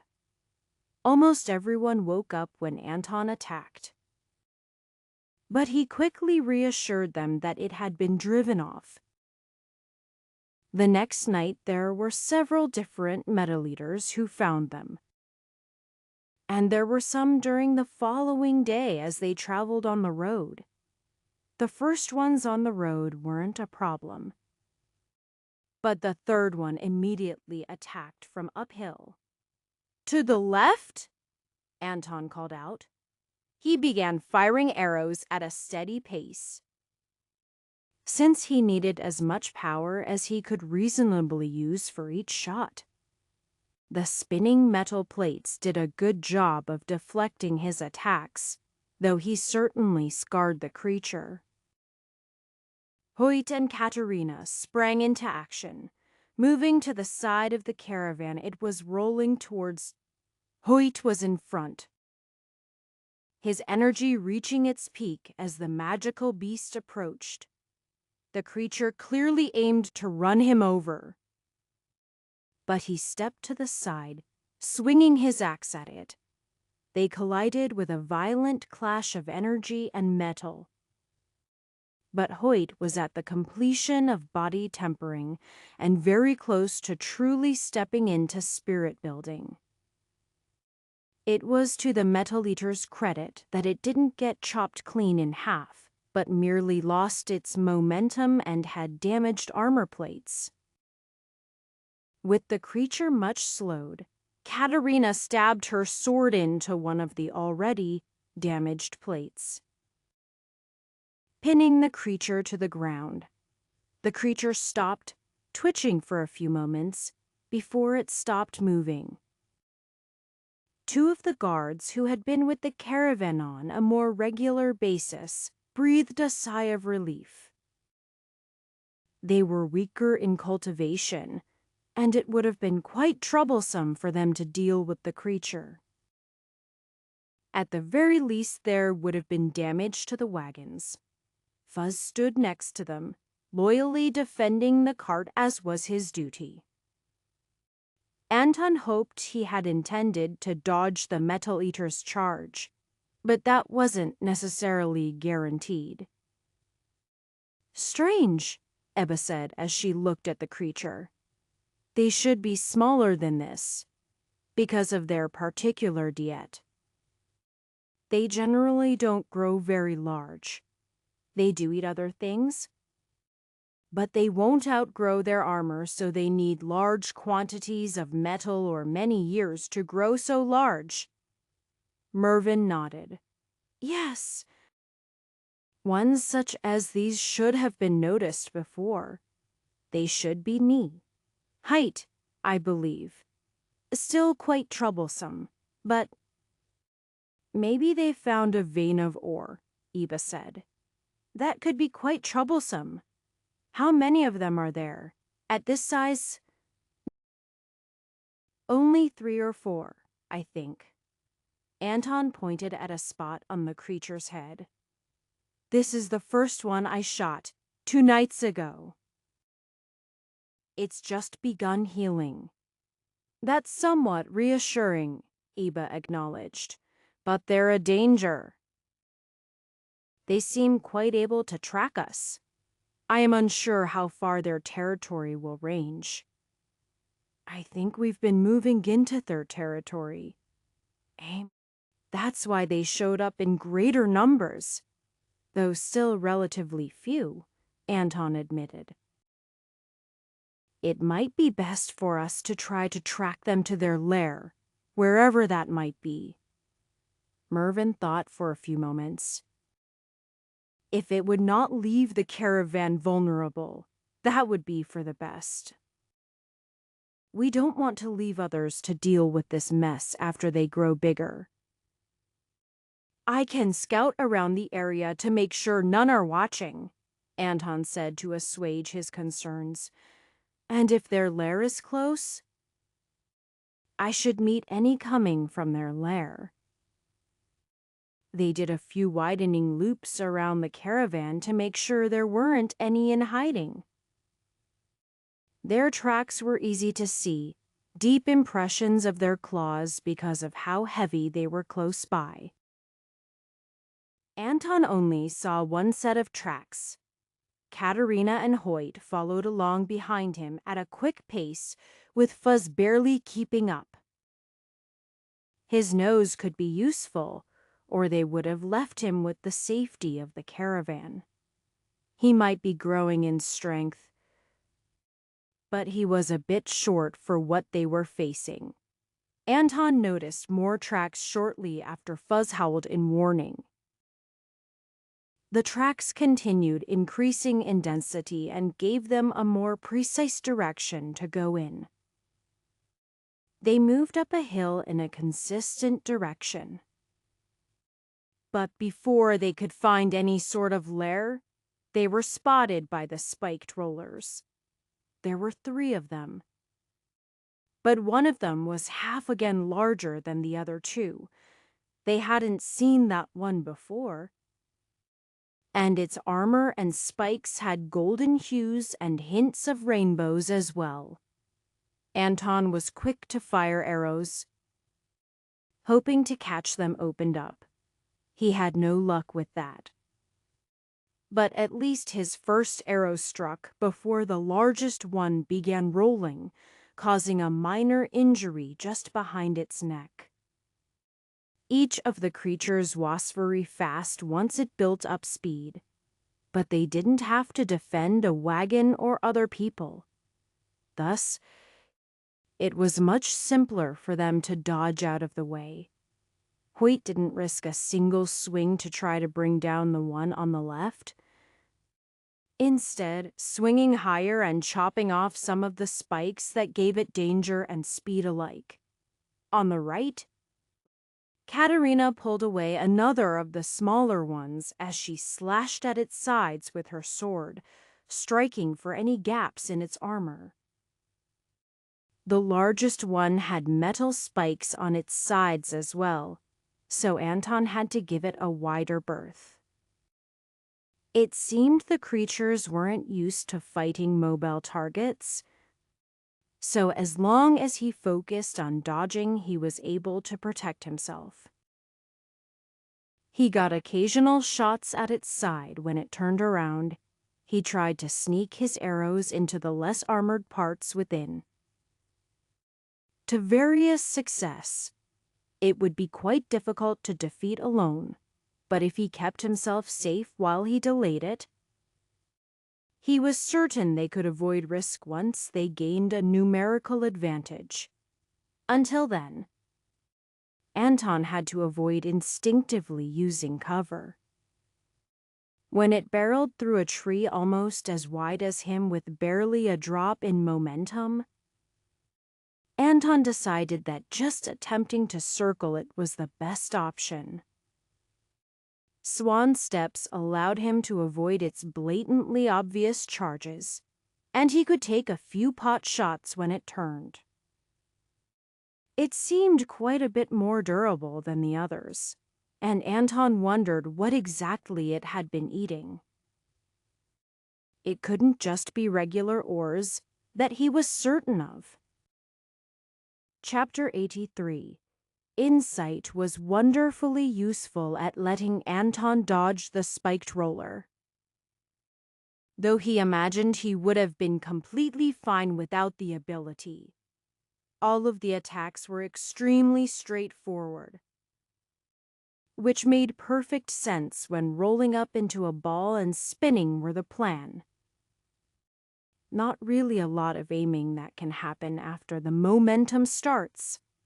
Conversely, knowing exactly what the creature intended to do didn't help him all that much in attacking it. Each segment of armor spun by too quickly for even Anton's eyes to properly take in. Springing himself off to the side when it rolled by and taking a shoot was much more useful. And if it got far enough away, he could curve arrows around to the side. He could do that at any distance, but not fast enough to cut off its trajectory unless he had time to set up. The spiked rollers didn't have completely impenetrable defenses, even discounting that all armor could be broken through with enough force. On the side, they almost matched up to a perfect circle. But there was a small ring in the middle that wasn't quite full of the interlocking plates. That was his target. and Anton found he was getting better at hitting it. On the other side of things, the spike troller was throwing itself at him faster and faster. It clearly took quite a bit of energy. But Anton had found himself just a bit too slow to move out of the way several times. He ended up with a cut along his rib cage and one on his arm, which lowered his ability to shoot his bow. Thus, Anton was quite glad when he sensed Katerina and Hoyt had completed their battles with the smaller creatures.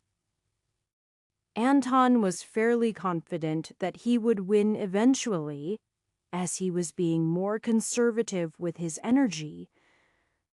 But as the battle dragged on, he was more likely to make a critical mistake, while the spiked roller had little to fear from random chance. It did, however, have quite a bit to fear from additional participants in the battle. Against just Anton, it could turn around either by stopping with its armored back to him, shuffling around, and then rolling up into a ball once more, or by simply taking a wide arc while rolling. Anton was able to tell Hoyt where it would likely slow or stop, which forced the creature to use more energy avoiding him. However, its awareness of the world around it changing as it rolled was minimal. Several times Hoyt managed to cut it off and chop into it, sometimes denting its armor or slicing into the spikes. Dented armor weakened its perfect defenses as plates stopped overlapping, leaving more room for everyone to attack. Katerina's contributions were mainly to be an extra body, either as a target of attack or an obstacle at the end of its roll. The spike troller was ranging too far too quickly for her to set up a formation of any practical value.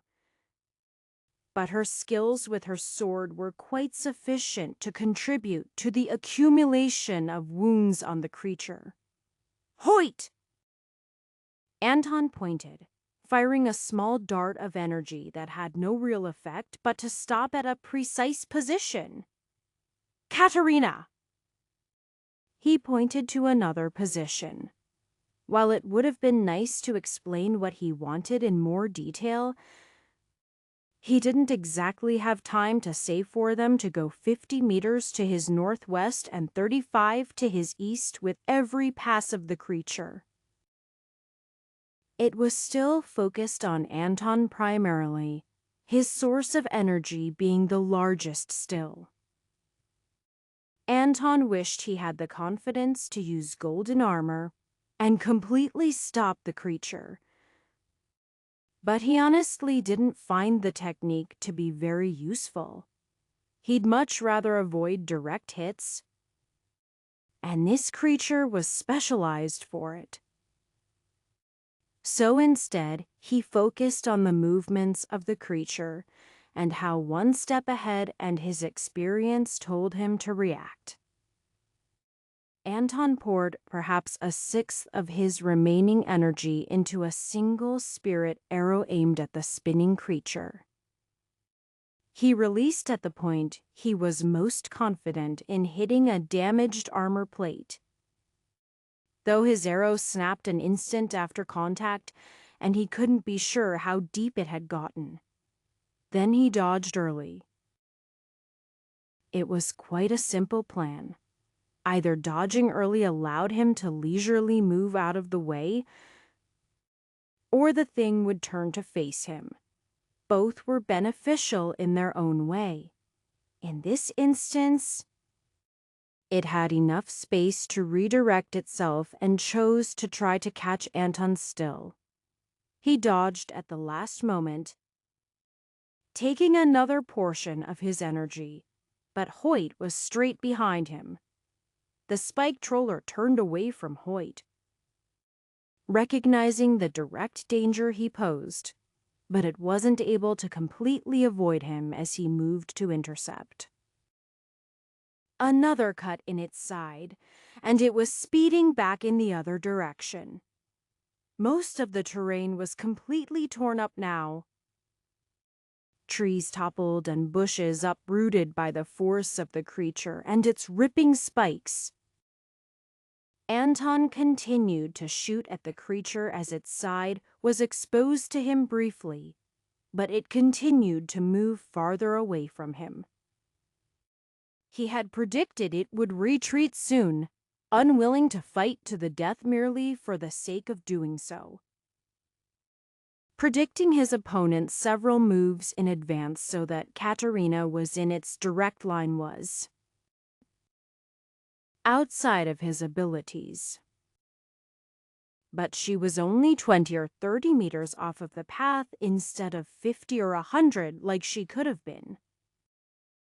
It was a bit slower now, with its body being beaten and battered, and she sliced towards its belly, cutting into its side. That was enough that it lost the tightness of muscle that held it in shape, and it unfurled on its back 10 meters past her. It managed to flip over onto its front before she arrived, but its back wasn't a perfect defense anymore. Her sword drove straight into it as it tried to waddle away, its energy providing little in the way of defense. Anton's final spirit arrows were probably unnecessary, but either way it finally perished. "Let's take a rest before checking out their lair," Anton said. "If there are any more, I doubt they will be much good at indoor combat, at least in comparison. But there are occasionally different creatures sharing dens. Neither of the other two objected, of course. The spiked rollers were extremely durable and took quite an expenditure of energy to kill. And more because they had to defend themselves while doing so. It wasn't possible to recover their full energy capacity in 20 minutes or so. But the natural energy in the area was decently abundant, and they felt quite refreshed soon enough. Following the rest of the trail, once they found outside all of the torn-up terrain, was easy enough. They hadn't been far at all from a little cave in the hill. It was large enough to stand in with a slight crouch, and the walls were mostly dirt with very little stone. "We should really invest in some torches or lanterns or something," Hoyt said as Anton used a small ball of energy to create light. Though whatever it was would have to last a couple months of travel. Still, this isn't exactly efficient. Anton nodded. "Agreed. I believe some of the miners kept lanterns, but I didn't think to bring one. It turned out to not matter very much." The little cave didn't go that deep, maybe 50 or 100 meters. It was mostly straight inside as well. And at the back of the cave was a little open cavern. The entrance wasn't exactly clean. It was likely one of the creatures had accidentally scraped through the wall with one of its spikes. It was hard to tell exactly because they had clearly traversed in and out many times. Inside there were scattered piles of junk, though it wasn't all junk. There was the sparkle of gemstones in various states. Some were quite large and intact, while others were small and most were shattered. There were scattered bits of armor, their still radiating remnants of energy. No metal, but instead straps and cloth armor along with boots. There were wrappings for the hilts of swords, wooden shafts of weapons. Random slats of wood that had to have once been part of chests, and much more. "A cultivator cache?" Hoyt said. "Or what's left of it," Anton nodded. That would explain how they got so large, then. Katerina was already digging through the piles, trying to find things that weren't broken. Even the pieces that had no metal on them to eat had clearly been stomped on by the creatures. Some things were pressed deep into the dirt and others had snapped under the pressure. So it took a bit of unearthing to get some things. Oh, is this a bow she yanked something half buried in the dirt? It looks like it. Right, Anton caught the object as she tossed it to him. Looks like. It doesn't have a string, though. Anton tested its give, but maybe it's not. He pulled a little harder, not wanting to break it, but it remained firm. Maybe it stiffened with age, because it certainly fits the look, unless it's just a strangely curved staff weapon. Anton swished it through the air, but that didn't feel right either. It feels like some sort of dense bone, but it would have to be from something massive. Beyond the bow, they found little of practical use. There were some things that they thought could be sold as materials, but only a black stone bracelet and a cloak made of some sort of sparkling scales appeared usable. As for what they did, it wasn't clear. None of them were appraisers or enchanted goods. And though it was tangentially related to formations, Katerina had no experience in the area yet. They could try testing with their energy, but it seemed wiser to get them properly appraised somewhere. After gathering everything that seemed to be of value, they headed back outside the cave. We should probably also take the bodies of the metal eaters, Anton said. If they consumed enchanted equipment, there should be quite a bit of value in them. Hoyt sighed. They'll be damn heavy, though. Guess we should get started. Katerina! Can you go ahead and let the caravan know? We don't want them to get worried. Then come back and help us. Though Katerina hadn't done a prime tempering of her muscles, she was still at the completion of body tempering. While she would be somewhat weaker than the other two, it was probably no more than 20%. Quite a difference in a straight battle of strength, but she would still be stronger than any two of the others with the caravan. Even if the miners who had begun cultivating reached the second star and tempered their muscles for the first prime tempering. Each star didn't only temper one thing, it just focused on one. And the 10th star was a prime full-body tempering that smoothed out most of the unevenness in body tempering choices between members of the order. Even with Katerina's help, it would take at least 2 trips, because the biggest creature weighed at least a literal ton. Hopefully the wagons could support it. Chapter 84. Retrieving the bodies of the spiked rollers was almost as hard as the battle to defeat them in the first place. They could only be dragged with their legs down, which was still extremely high in friction. Just better than trying to drag them with the half-meter spikes on their back and sides digging into the ground.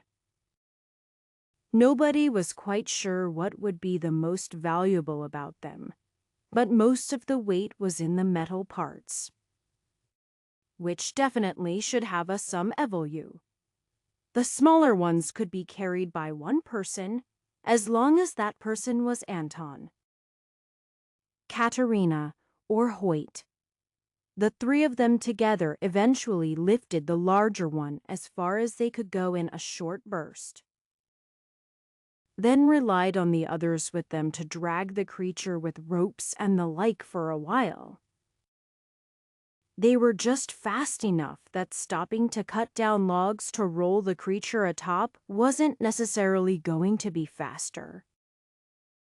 Since they would have to be close to the same size and individually strong enough to support a portion of the uneven weight. Mervyn whistled. Damn, that's not something you see every day. Has to weigh more than a cow. What the hell did it eat to get so big, Cultivator Cash? Hoyt explained. Really, Mervyn's eyes lit up. Did you find anything interesting? Hoyt shook his head. Not much. As it turns out, metals are very widely used. They're strong but can be flexible as well. It seemed pretty old, and most of the non-metful things were broken down. Even with enchantments. A shame, Mervyn said. Hope you got something guff worth. We can't afford to pay you what this deed was worth. Of course, you'll get the top end of the combat pay we negotiated. We'll also talk to our contacts to try to get you a reward for protecting the road, Ebba added. Don't worry, Hoyt said. We just couldn't leave them behind to attack others. That's right, Anton said. Though we'll gladly accept your help trying to get a reward. If nothing else, building up some favor here in Estuary should be useful. Letting people know what you've done shouldn't be a problem, Mervyn said. And these things won't go unnoticed. We'll have to shuffle stuff out of one of the wagons to support them. He frowned. Anton could see the way he looked at the wagons. Perhaps one of us should stay in the wagon to keep it reinforced with energy. That might be best. The wagons are made for heavy-duty work, but the uneven weight might be a problem. Can't just chop them up into bits, though. I imagine they're worth more whole. In the end, supporting the wagon was delegated to groups of 4 earlier cultivators at a time. They rotated out throughout the day, but it gave them a good chance to test their endurance in a safe setting. Pete and the others were approaching the 3rd star now, while Oscar and the faster of the miners were around the 2nd star. Since all they had to do was distribute the effect of the spike trollers across a larger surface that could otherwise support them, it wasn't too difficult. Still, trying different things was valuable. The same task could have been accomplished with a simple formation carved into the wagon. But that would only last for a short time if they didn't use any special materials to augment the formation.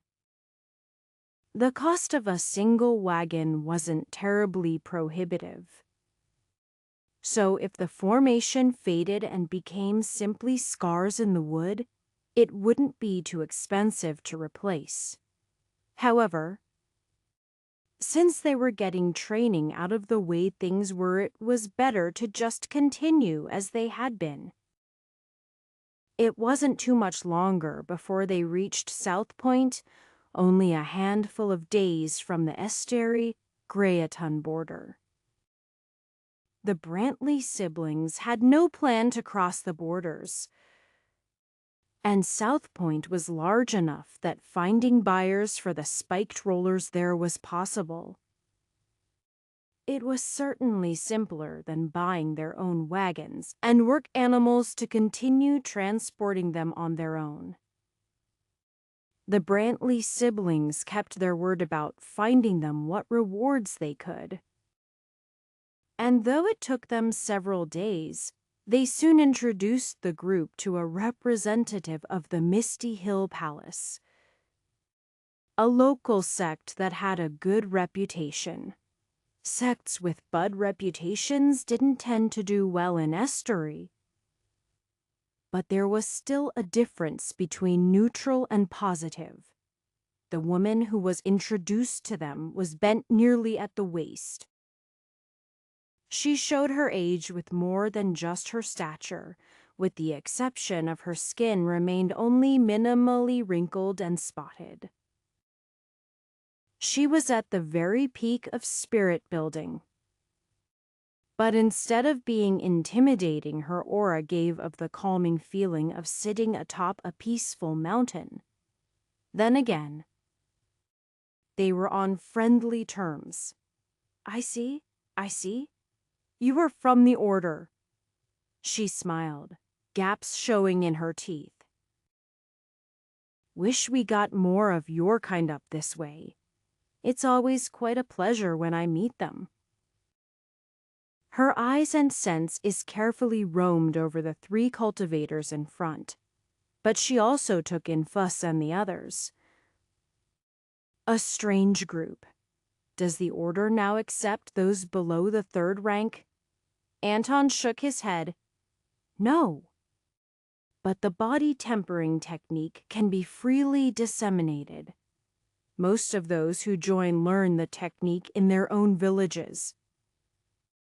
These all are former slaves, and I knew a good number of them before that happened.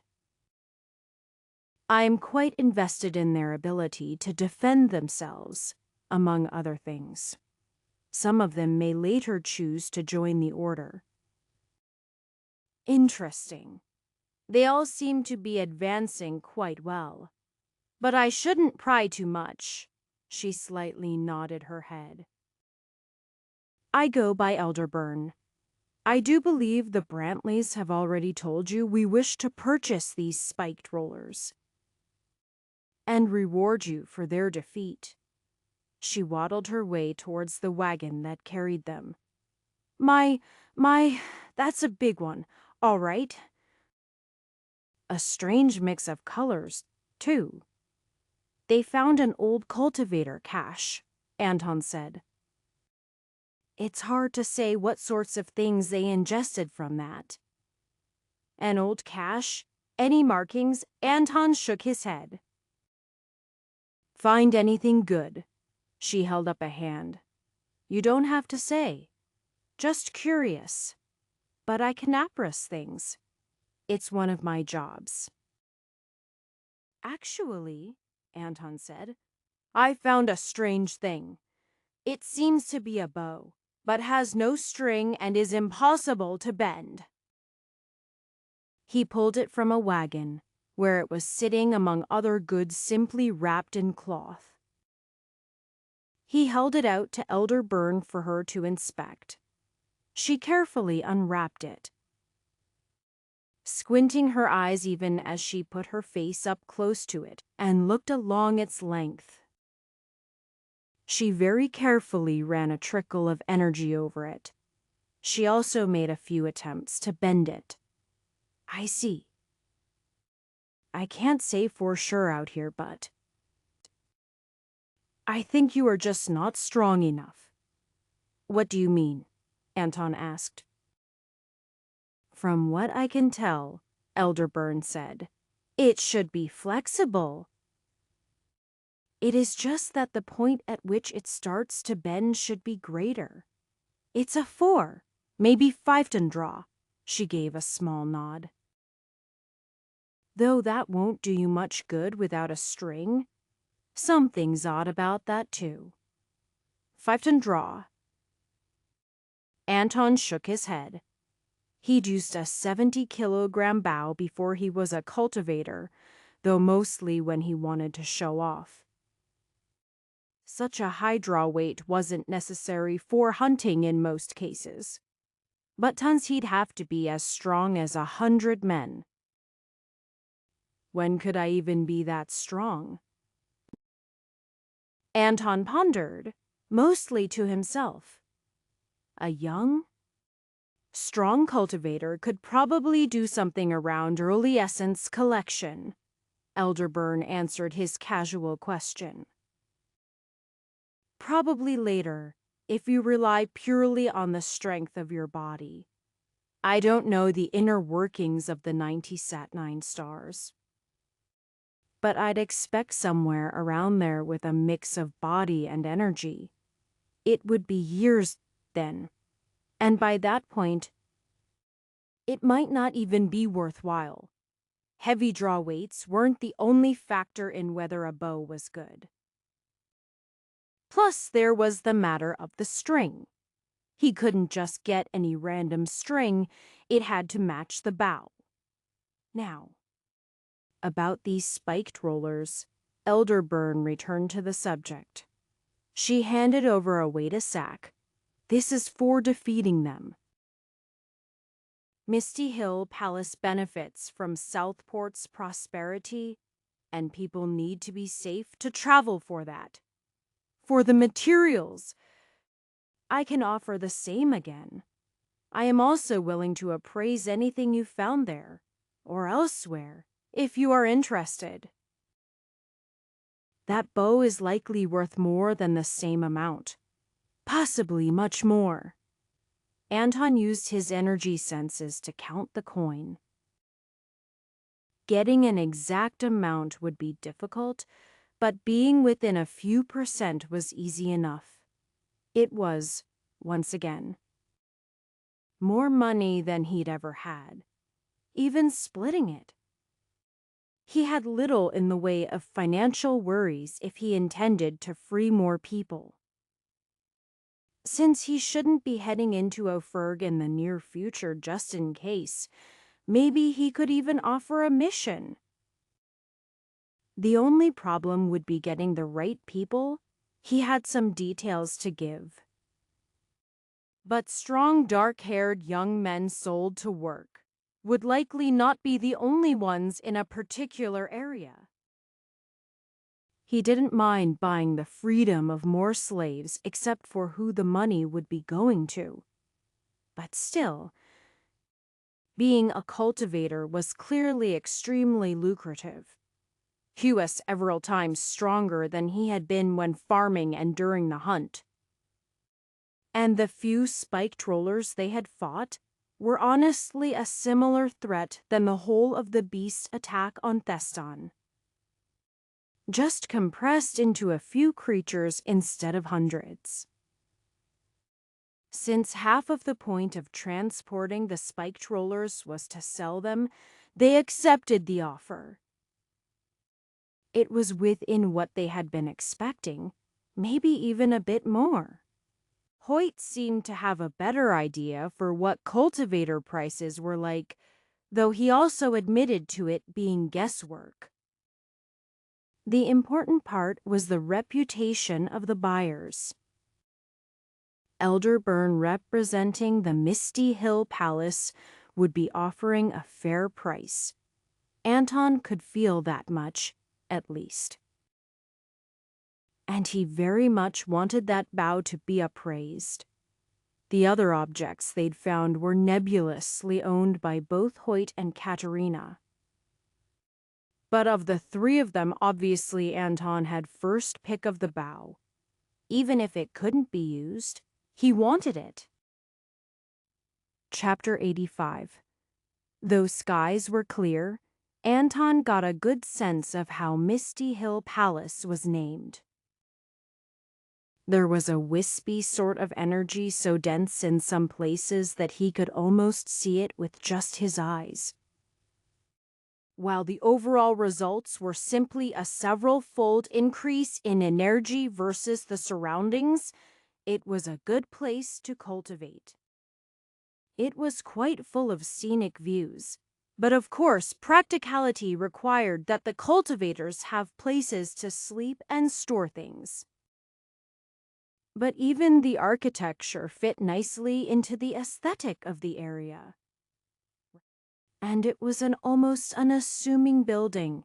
That was where Elderburn took Anton and the others. She smiled widely, her missing teeth showing proudly. Here it is, my little workshop.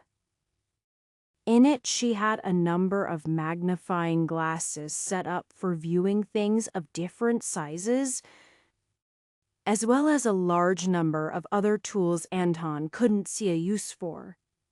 The first thing she took a closer look at was Anton's bow.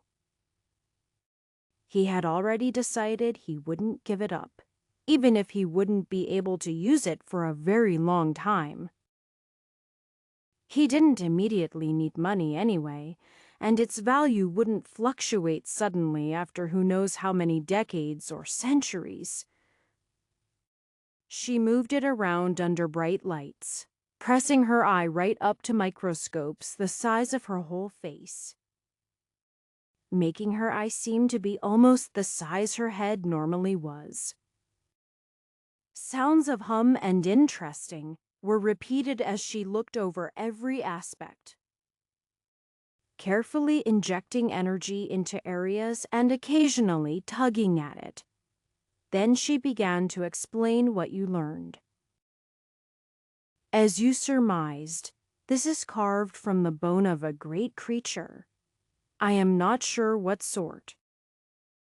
Besides the fact that it would have to be a land creature for this bone density. It's not enchanted. I am not sure if it even could be. Certainly not by someone of my skills. Even so, I would have trouble damaging it intentionally. The most interesting part is that, while I am certain it's a bow, you can't string it. What? Anton asked. See here. At the ends. It's clearly not made to have a string wrapped around it. There was never a string on it. But it's a bow, Anton asked. Without a string, it's just a slightly curved staff. It was nearly straight. Only over its full length could the curve be seen. That's right, Elder Byrne said. As far as I can tell. Here is no physical mechanism to attach a string. But, Anton asked, the way you said that indicates more? She smiled widely as she pressed her finger to one end, leaving a trail of silvery energy as she stretched to the other end. It readily accepts the attachment of energy. A clear string stood stiff in place. Ha! Niffical method. Anton shook his head. But wouldn't that require powerful energy to hold tension against the draw weight of the bow? Absolutely. Elder Byrne pulled back on the string, snapping the fragile construct before the bow even began to bend. It's a high requirement bow, but it should be very powerful. The Order of 99 Stars should have some elder who can use it. I'm sure it would be quite a sight.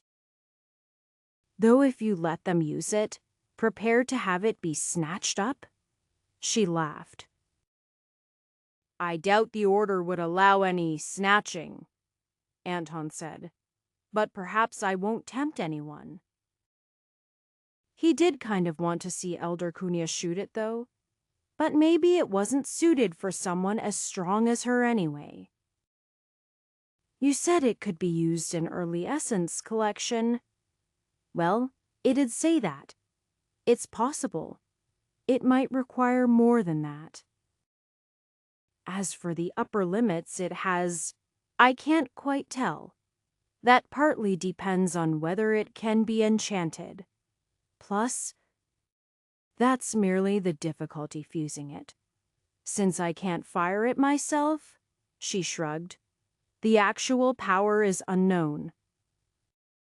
It could be amazing or merely mediocre.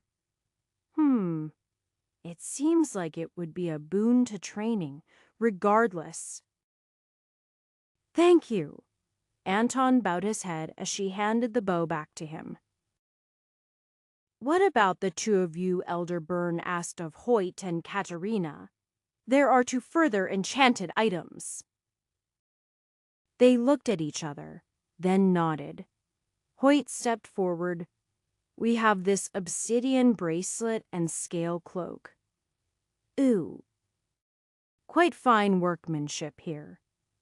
She almost lovingly stroked the two pieces before starting with the inspection of the bracelet. Everyone startled when it suddenly burst into flame, except her. I see. Could be quite useful. She didn't spend as long studying the bracelet as she had with the bow. After only 10 or so minutes, she handed it back. This is a flame-enhancing bracelet. Even those who aren't skilled in fire energy could make some use of it. It's simple to activate. She gave a short explanation. Try it yourself. Hoyt did. And flames covered his hand without hurting him. The others could feel the heat when he brought his hand near them. Interesting.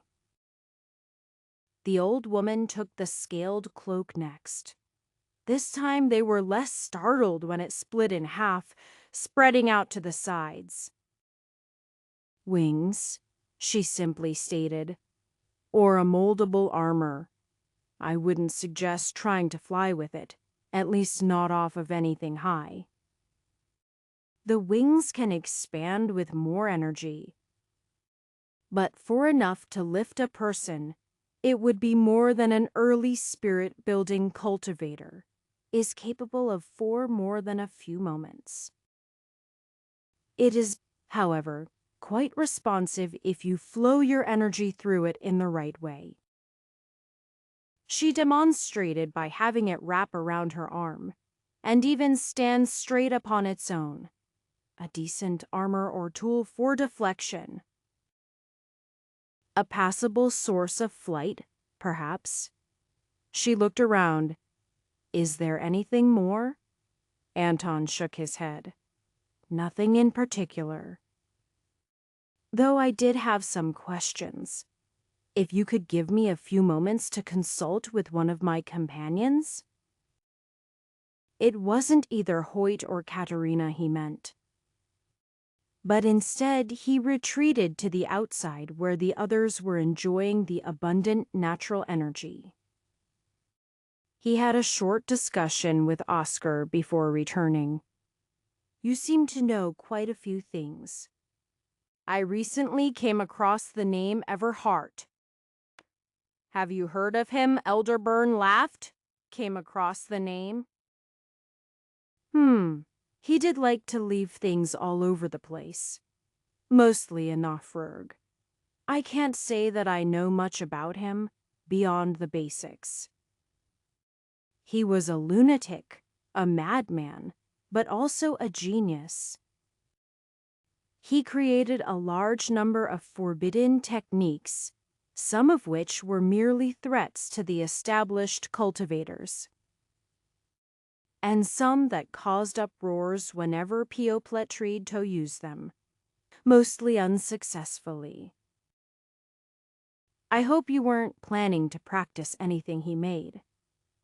I had no such intentions. The one technique I heard of is completely useless for me.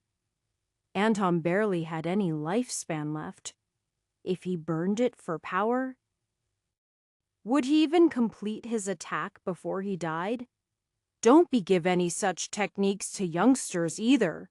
She waggled her finger at Anton, then at Hoyt and Katerina.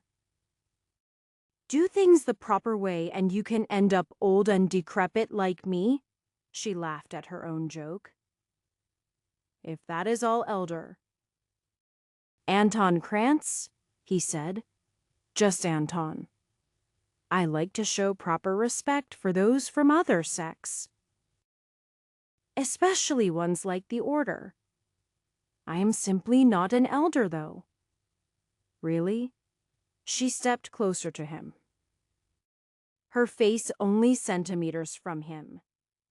Interesting. You felt? She shook her head. Well, you are no spring chicken. and you'll have your work cut out for you if you intend to use that bow. I imagine so. They were offered the courtesy of staying at the Misty Hill Palace for some time. They had no reason to refuse the offer, since a break would be good for them, and they could make use of the increased natural energy. Spending some time around the Misty Hill Palace was also useful for getting to know some people besides just Elderburn. Though they wouldn't owe each other anything after they departed, just knowing people could be helpful. If he later needed allies, he could come to them for help, even if they still required payment of some sort. He would rather start with those inclined to do good for the world, rather than pure mercenary sorts. More allies, friends, or simply fondly remembered acquaintances would always be useful. Plus, it was nice to relaxingly discuss cultivation with new people. Few of those close to Anton's cultivation level were near his age, but several were a decade or two older than Hoyt and Katerina. After a week and some, they set out towards the estuary, Grey-Oaten border. They did not want to overstay their welcome. And the energy in the order was on par or in some place better, if different in temperament, since they had official papers. Getting through the border was the easiest it had ever been. The only questions were about the dozens of lower-level cultivators with them. But both sides were quite happy to hear they were former slaves. Those from the order were more curious about there being so many potential disciples, though they couldn't be members yet since they weren't at the third star. Most of them weren't planning to remain cultivators anyway, or at least they had no plan to live the lifestyle of a cultivator. Anton was glad to be home, but the northern part of Grey-Oaten was just as new to him as most of the others. The border with Estuary seemed safe enough, but everyone was quite comfortable with his plan to set them up somewhere in more central Grey-Oaten. It was tempting to try to refound Dungannon, but even those from Dungannon weren't particularly interested in that prospect. Even though the Order had increased border security, being closer to the heart of the Order would be beneficial. Setting more than 24 people up with homes in a big city would be quite difficult. But Anton knew they could find some good land for a reasonable price away from the city.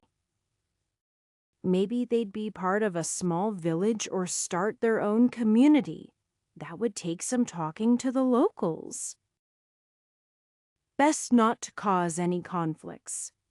While Anton did that, he sent Hoyt and Katerina ahead to return to the sect.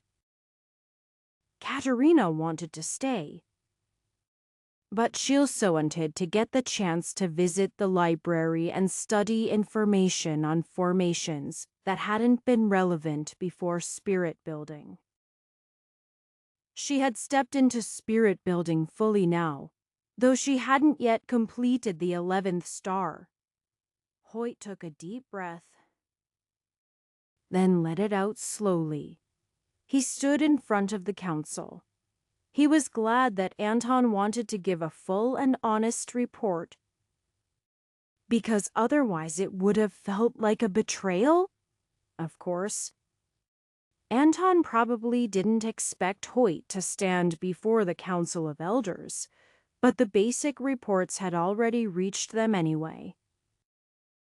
Eventually, he stepped through the doors, where he saw 18 people waiting. Grand Elder Vondale spoke. "Welcome back, Disciple Hoyt." The words were formal, but the tone warm and comforting. We are quite happy to hear you all returned alive. Hoyt had an awkward smile on his face. Of course, Grand Elder Vondale. I have already laid out the basics in my report on the mission. But it seemed best to keep some of the details for an in-person briefing. It was too bad they hadn't sent that mid-spirit building guardian instead of him. Not that he wouldn't have gone along at Anton's request, but they really could have used that extra authority. You might notice that Anton Krantz himself has not yet returned. It may yet be several months, by which point I fully expect him to have achieved the 12th star. Hoyt began his account in the most unbiased way he found possible, which was still quite positively weighted towards Anton's actions and his own involvement. Hehedruved, after all. Even if he wished things could have been different.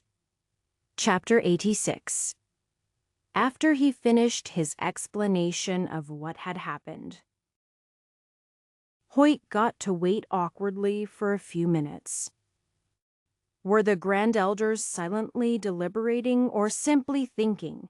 Even if they had a way to communicate silently, he would have still expected them to move their lips. On the other hand, he wasn't privy to all the possibilities that could come in galaxy construction or other high tiers of power. Maybe it wasn't even several minutes, but it sure felt that long. Grand Elder Bodana was the first one to speak. Are you certain he will achieve the 12th star soon, she asked. As certain as anything can be in cultivation, Hoyt said. I am as confident in his advancement as I am in my own. Good, she said. Now about his actions. He seems to have restrained himself remarkably well. Or rather, he chose saving lives at the potential cost of making his revenge harder. That is commendable, even if his actions were a bit unsubtle. Though Ophirg will see this as an attack on their citizens, in my eyes it is reasonable enough to see this as merely stopping criminals in the act. Grand Elder McAllister spoke up next. No news has reached us that Ophirg saw this as an attack by the Order. To the point this particular act hadn't been brought to our attention until now. That is good. But as he continues to grow in power and deals with those in spirit building and later, they are more likely to recognize him as a member of the Order. I personally think his actions were to high risk. Though the results the three of you managed are quite acceptable. His path through body tempering was quick enough that we did not have ample time to explain how to best align our goals. That would probably be Hoyt's job, though he found himself thinking more about what Anton had been talking about. The Order had become a little too unwilling to act. He understood why they couldn't just start a war, even if they could win it, which wasn't certain with whatever guardians were throughout Ophirg. They had to consider the costs. But there had to be better middle ground between fighting a whole country and the minimal level of retaliation they were currently at. There were at least a few sects with reasonable morals in Ophirg.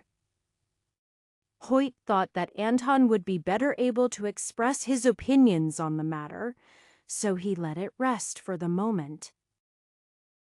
Now then, Grand Elder Vondale spoke, his single eye flicking back and forth to either side of him. Am I correct that we are all agreed the actions taken were within acceptable limits? He paused to allow time for a response. Very well. Then we can move on to more supportive topics. For various reasons, we cannot reward anyone for what happened in Ophirg. However, though they already were rewarded for their actions in Estuary, some of the bandits there also committed crimes in Greoton. A small additional reward might be appropriate, but I will admit some bias towards the situation. I think it unnecessary that we make a personal ruling, Grand Elder Bodana stated. The rewards hall should have precedent for similar occurrences. There is no need for us to weigh in personally. Perhaps if something happens with Van Hassel, which it very well could within the next few years. In that case, this meeting is adjourned, Grand Elder Vandale said. His eye turned to Hoyt, and then he stood from his seat to appear in front of him. I am glad that everything went well. Your training is advancing spectacularly. If you need anything... I am fine, Grandfather. Hoyt inclined his head. I hope my focus on Anton hasn't bothered you, Vandali said. Hoyt smiled. It doesn't. I am similarly quite interested. I find it quite refreshing to see someone new to the cultivation world unafraid to express their opinions. Many people just assume that things are the way they are for a good reason, which is only true half the time. Vondale shrugged. We'd better prepare for some hard times. Change is one of the most difficult things to deal with. You think he can really make large change happen? Think it? He's already started waves. Something will change now regardless of what he does in the future. Hopefully, it's for the better. Grand Elder Vondale just smiled as he looked up into the sky. Anton had somewhat underestimated the difficulty of buying large amounts of land.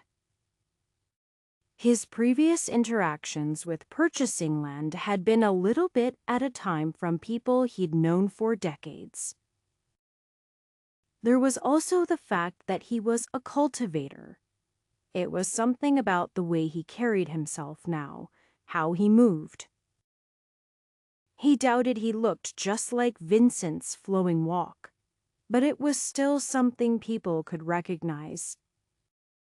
He understood why they would be hesitant to sell the land to a cultivator, but he wasn't going to hide who he was. Part of the difficulty was merely finding the right place. He was running about all over the countryside looking for people with sufficient amounts of land. And he was on something of a time limit.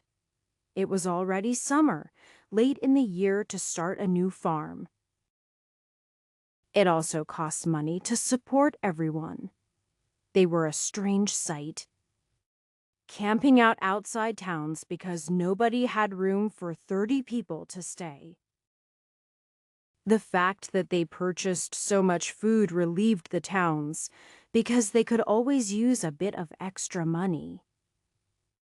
It took a few weeks and more than 24 villages visited before Anton finally found something appropriate. Windrip was a small village in central Greoton, but their population was on the decline. The ground was difficult to work, and though its location was good, the actual connections to other places were somewhat limited. Traffic had flowed around through more prosperous regions, compounding the effect. Of course, Anton didn't want to have poor land. But that wasn't what was available. It was of decent quality. but it would take quite a bit of work to get use out of it. That was something they were able to handle. The land had been overtaken by trees and rocks raised by winter frosts over the last several years. The dirt itself really required plowing by a team of oxen, an investment that was difficult to make for new farmers. But Anton had the knowledge, the money, and those willing to perform labor. Of course, not everyone wanted to be a farmer long term. Some actually wanted to be energy cultivators. While others had different professions in mind, everyone was offered the opportunity to strike off on their own. But the group had formed a bond from the dangers they had gone through. Even if it meant they couldn't immediately move to a desired profession, they would be able to sustain themselves and hopefully gain profits as well. Those who desired other professions could expand into those as the opportunity arose. But at least for the beginning, it was easier to have everyone working towards one goal together. It took a bit of work to convince the mayor to sell the land to them. He was a member of the order. But people were still wary of cultivators. However, he was able to properly express his intentions to contribute to the community and Windrip's prosperity. The greater story of people stolen from their homes and then their valiant escape probably helped more than his cultivation of voice. But he could feel that the latter certainly wasn't ignorable. He doubted he could force people to do things against their interests, but he didn't have any intentions to do that anyway. What they had was a pile of boxes in an empty field. 4 mules for a group of 30 was a very small amount. But doing the work with their own hands would be better for everyone's body tempering. The mules would be mainly for pulling wagons into town or transporting goods to and from the cities. But they could also help accelerate the work they had to do. They were already a bit late in the season, especially when the land had to be cleared. However, the group soon found how much even the first level of body tempering helped with their efforts. They could lift heavier rocks and move faster with them to clear the fields. Chopping and sawing trees was expedited, and they pulled in the services of some of those from Windrip to help with the continuous transformation of the logs into usable forms. While they could have made a log cabin, they had the tools and available labor to make more efficient use of the wood in constructing simple buildings. Nobody wanted to live in a tent longer than they had to, and soon enough they were raising the first building.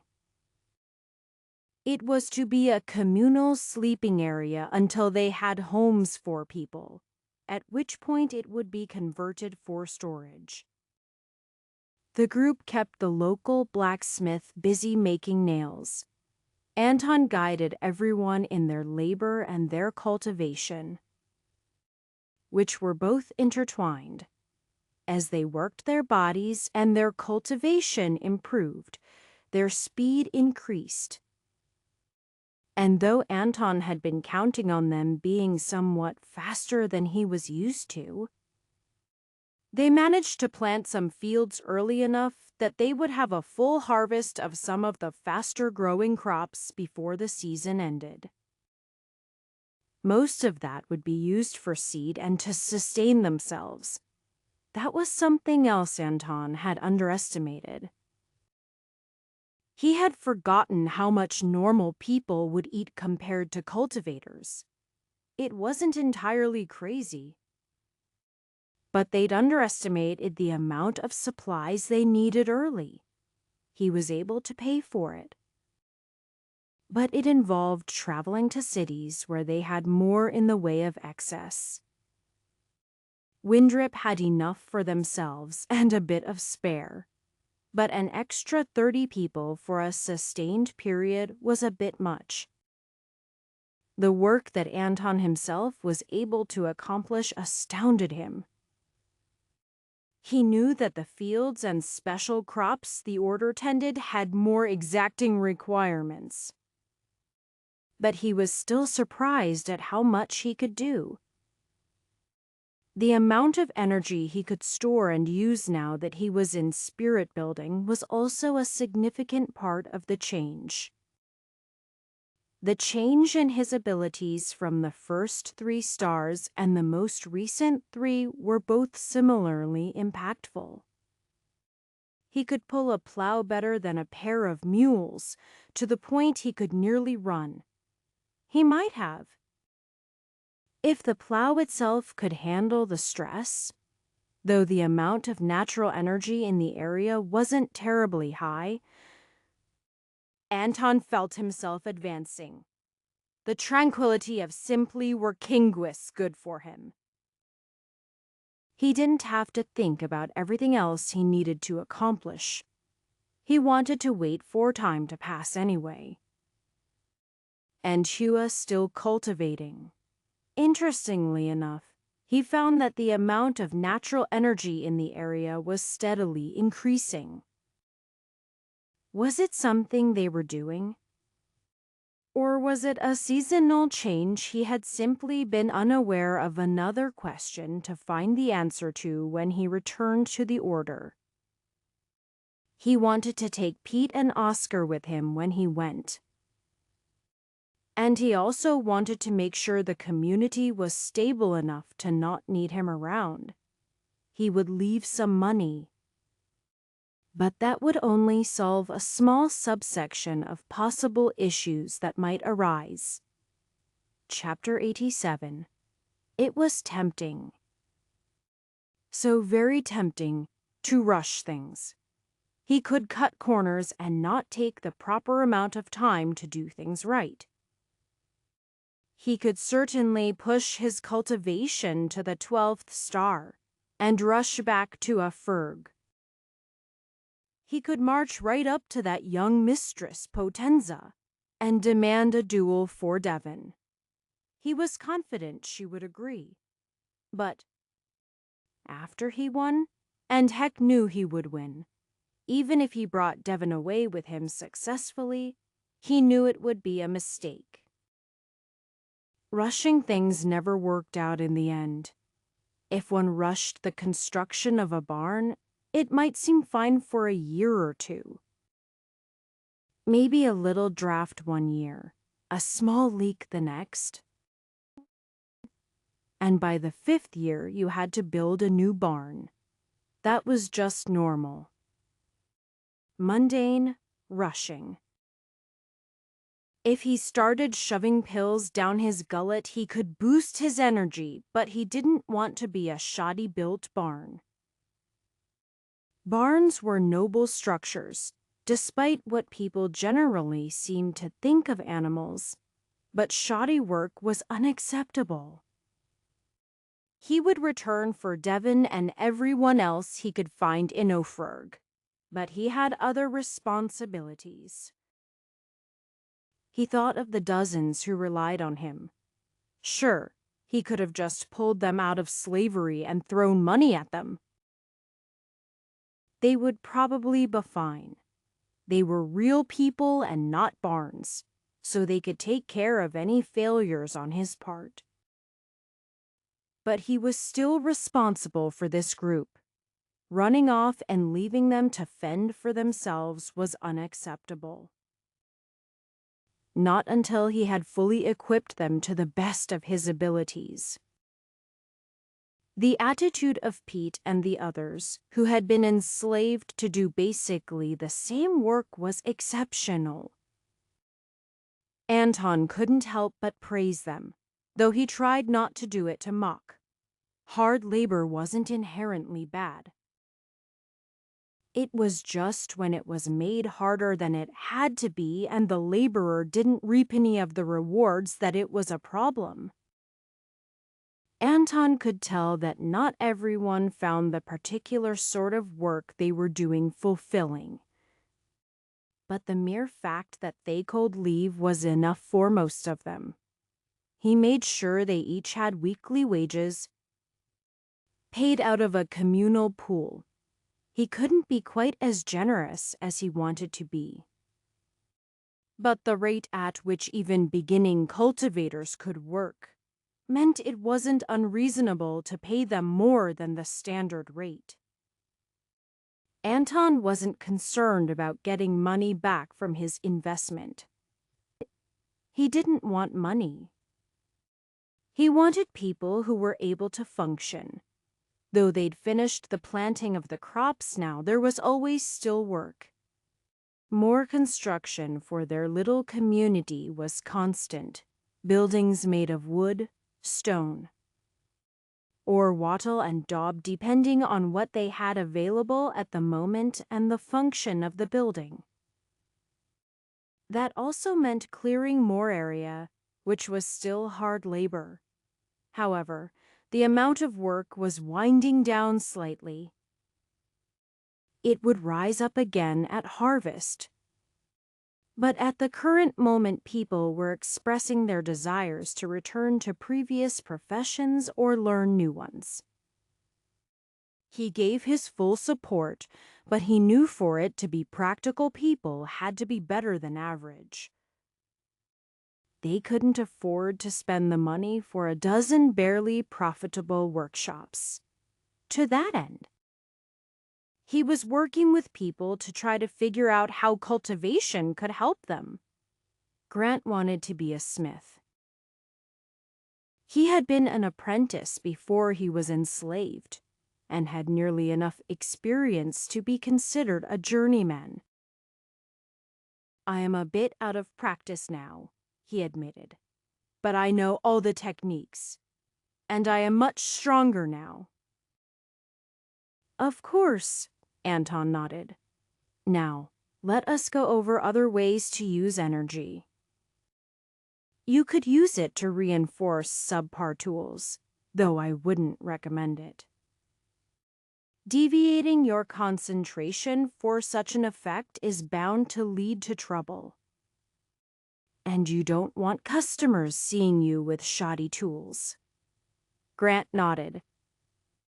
"And I wouldn't want to use it to reinforce things I sell, because it wouldn't last outside the shop.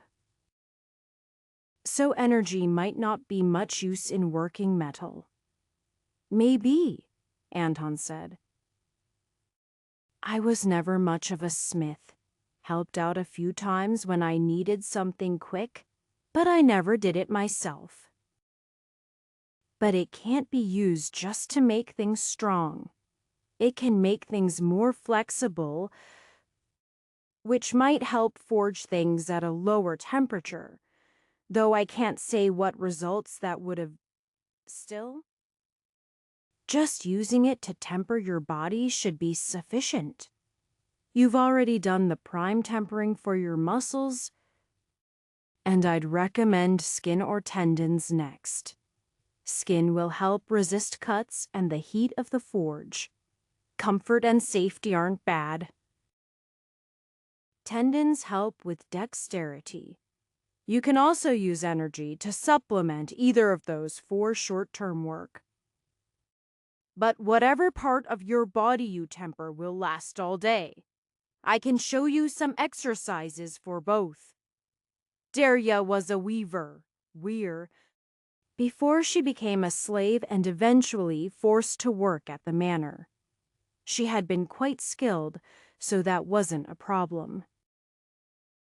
Anton had no experience in the area, so he started with the most important question. What is the most difficult part of weaving, where the most things go wrong? If you can use energy to deal with that, I would expect the overall quality to improve. She thought about that for some time, coming up with several answers. Some of it is the device. The loom or thread might break under stress. Keeping track of more complicated weaves and dealing with tangles. Some of everything, really. I wish I could offer concrete advice, Anton said, but some of that should improve naturally. As you temper your body, the quality of your mind improves as well. You are close to completing the tempering of your tendons for dexterity. And I would recommend the head next. The acuity of your eyes should be important. Beyond that, if you are careful, you can use energy to sense small-scale problems and damage. Anton shrugged. I know there must be one at the order. They made my defensive undershirt. It's partly made from diamond silk. That has to be a difficult one. Imagine a thread so fine you can't even see it except from just the right angle. Daria grimaced. I don't know if I'd ever be able to handle something like that, but I can feel my body is under better control. I am certain I can make fine cloth. I might want to make my own thread as well. Anton smiled. She might get along better in a city, but it wasn't a fur from Windrip to Streegate, and she'd wanted to stay with the group. There was no home for her elsewhere. From Windrip to Streegate wasn't a trip suited to being made every day. But it was reasonable enough to stock upon supplies there every week or two, selling whatever she made in the meantime. If she made it to the 3rd star, which Anton was almost certain of, she could even join the order. A majority of the group just wanted to live a normal life, while taking advantage of the strength and safety a modest level of cultivation offered them. Anton quite approved of that. He would have liked to have learned cultivation early in his life for the boost in ability itself. He wanted to give others that chance now. Traveling to different villages was a common thing for Vincent. However, in this case, he wasn't going with any plans to teach people about cultivation. Someone else already was, quite thoroughly. If he'd heard correctly, he understood how Anton was a bit hesitant to return to the order proper. But he hopefully wouldn't mind a visit from an old friend. Hoyt hadn't been able to provide an exact location. But Vincent didn't mind a bit of wandering. It gave him time to think about things. Clearly, he and Anton had very different ideas. Vincent only had so much time, so he gave the option to everyone and only spent time with those he felt were special. There was an entire nation of people, and he was only one man, even if everyone from the order took on 24 students. They would only cover a fraction of the people in Greyoton, thousands to teach millions. It was easy to pick up the trail in Streegate.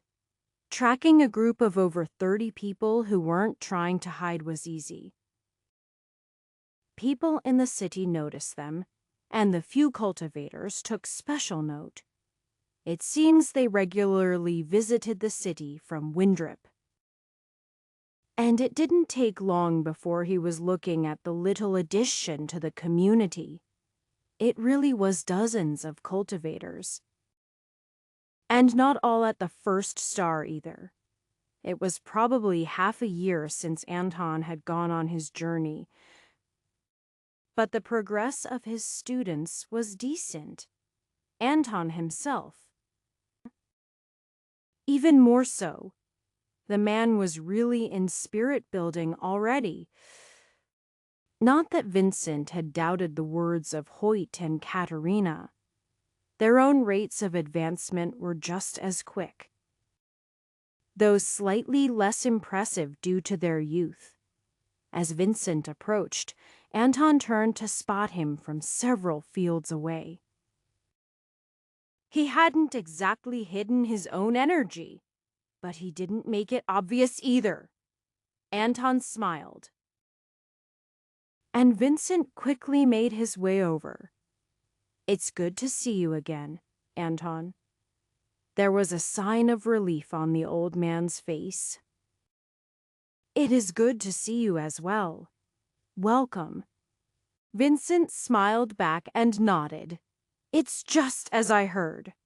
So." Vincent waved his arm to indicate the wider area around them. "Why do this? Farming is good," Anton said. "I certainly won't argue against building up communities," Vincent said.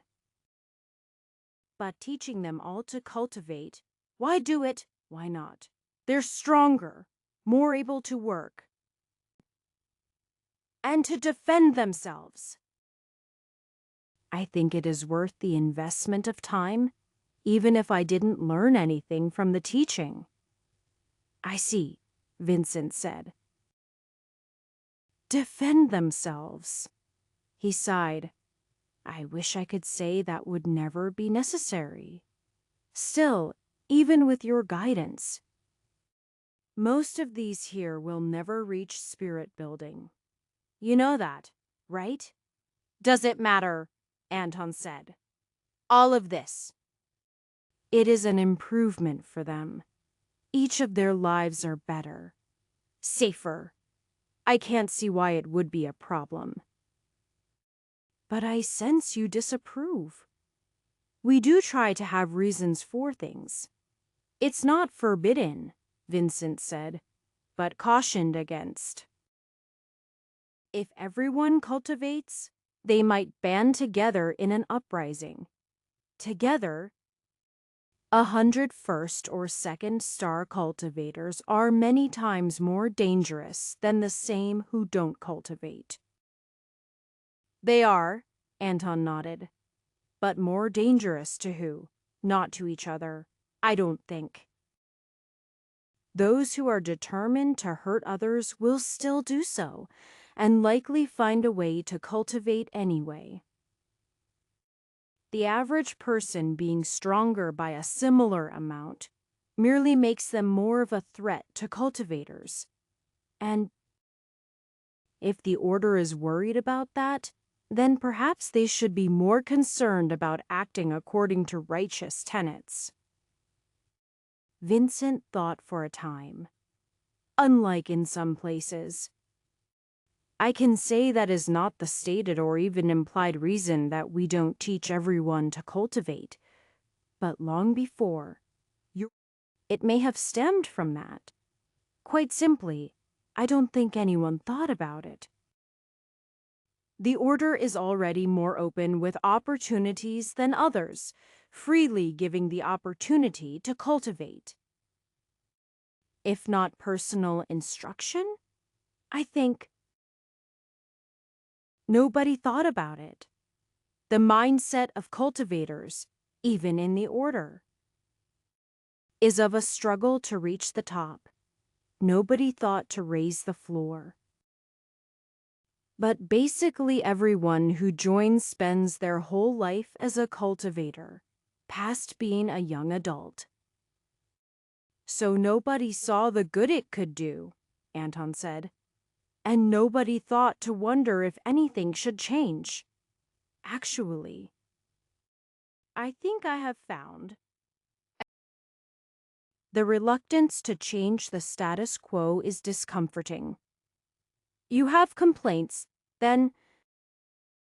Vincent nodded. "We should sit down somewhere. I'll hear you out." "For many things, perhaps even most, we have good reasons to be the way we are.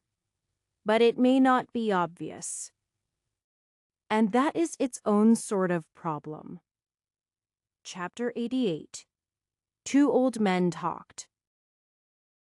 both appearing more youthful than their actual age, but the older of them seeming much younger. Though Vincent was perhaps not that much older than Anton, I understand that the Order doesn't wish to be warmongering. But don't you think the problems with Van Hassel merited more of a response? Vincent held up his hands. We didn't know the full extent of what he could do. Our borders are secure now. We won't forget about that failure anytime soon. That's not quite what I mean. If a cultivator from Greyoton went in public like us chaos in Ophirg, there wouldn't just be a passive response. Vincent refrained from commenting about Anton's actions in Ophirg. You are right, but I am not in charge of any of that. I mostly work with simple recruitment. The Order had no specific sector clan to blame, and the general policy to not escalate conflicts. He shook his head. Do spirit-building cultivators just pop out of the ground in Ophirg? Anton asked. 2 of them, even. Vincent sighed. Van Hassel's former sect has expelled him years ago. There is no proof of any continued connection. Which sect? Anton asked. We can get you that information later. I will remind you to be cautious around them. Because even if the Order chooses to support you, they're not nobodies. And they might really have no connection to him anymore. If you catch him outside of Ophirg, or if Wenetis him outside of Ophirg, that will be something different. If he is officially expelled, they cannot act to protect him. Well, Vincent shrugged. It's not like they become physically incapable of acting. It won't do much good if you get killed in the wilderness. You are much stronger now. I am not sure if it's enough to face him and Slusser. But if you keep growing stronger, I am confident you'll be able to accomplish your goals. Vincent hesitated for a few moments. I just hope you don't get yourself or any other promising individuals killed in the process. I won't say you shouldn't try. Though, just be aware of the full situation. We can give you more information. Since you are strong enough to get yourself into real trouble now without it? And please keep the Order informed about your actions. We can add some more official backing to you. If you act within certain parameters. Anton understood caution and a resistance to change. He had been pretty set in his ways working on the farm, though nobody could argue that what he did worked. Then the catastrophe in Dunganon had torn his life apart. In the past year and a half, he'd changed greatly.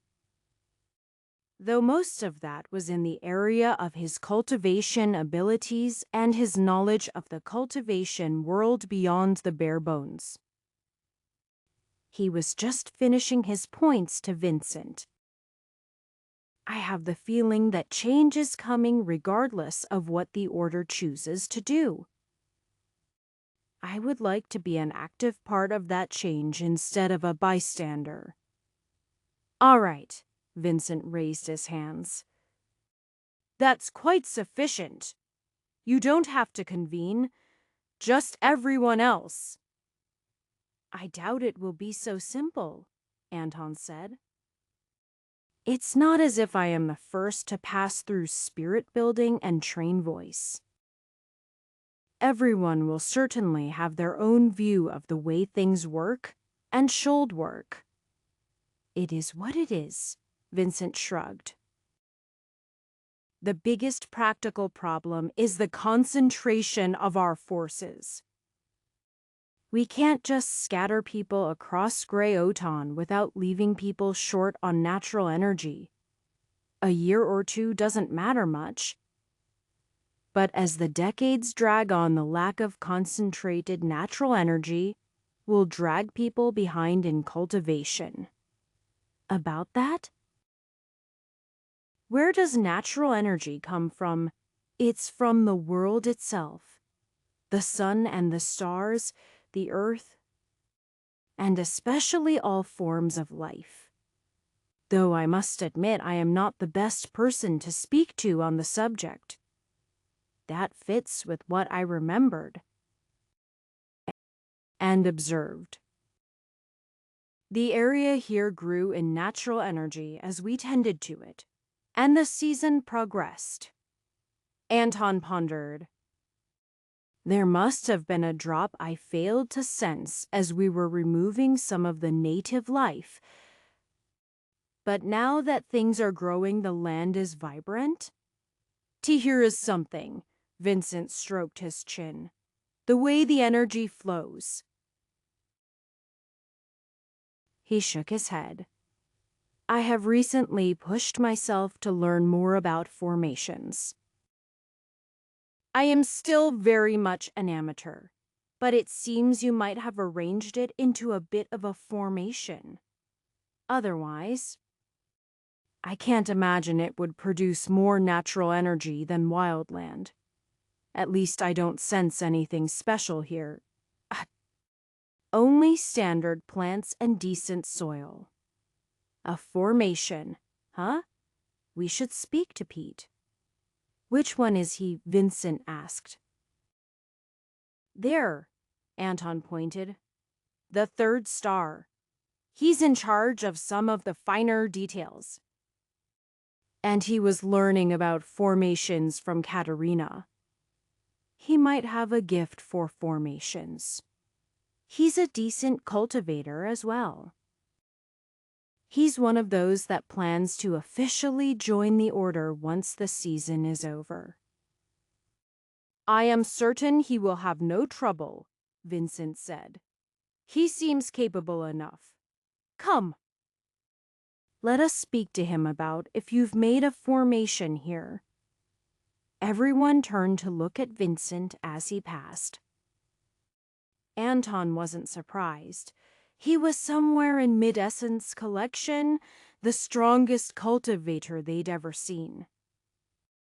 He took the time to introduce him. This is Vincent. He's an elder with the Order of 99 Stars. He was the one who found me after what happened to Dungan and offered me the opportunity to cultivate. Vincent grinned sheepishly. I honestly didn't expect your current results in the slightest. I should have spent some time personally instructing you, but Anton understood. He had also needed to chase after the bandits. Besides, nobody had expected Anton to have any sort of talent in cultivation. It was just a kind gesture to let him die trying to grow strong. Then had. Of course, he wasn't strong enough yet. Not for his full revenge, and not for everything else he needed to do afterwards. Pete! Anton waved. We had a question.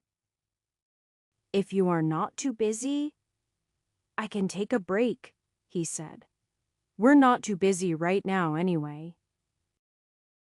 What is it you need? He kept his eyes focused on Vincent, taking in his level of strength. We should cut straight to the point, Vincent said. The two of us were discussing the area. Anton noticed an increase in natural energy. You have some knowledge of formations. Is there something like that covering this area? A formation? Pete asked. I suppose it's turned into something like that. We sort of went with the form of the land, moving with natural windbreaks and the like. I just sort of went with what felt right. Should we not have a formation? There are no laws or guidance against it?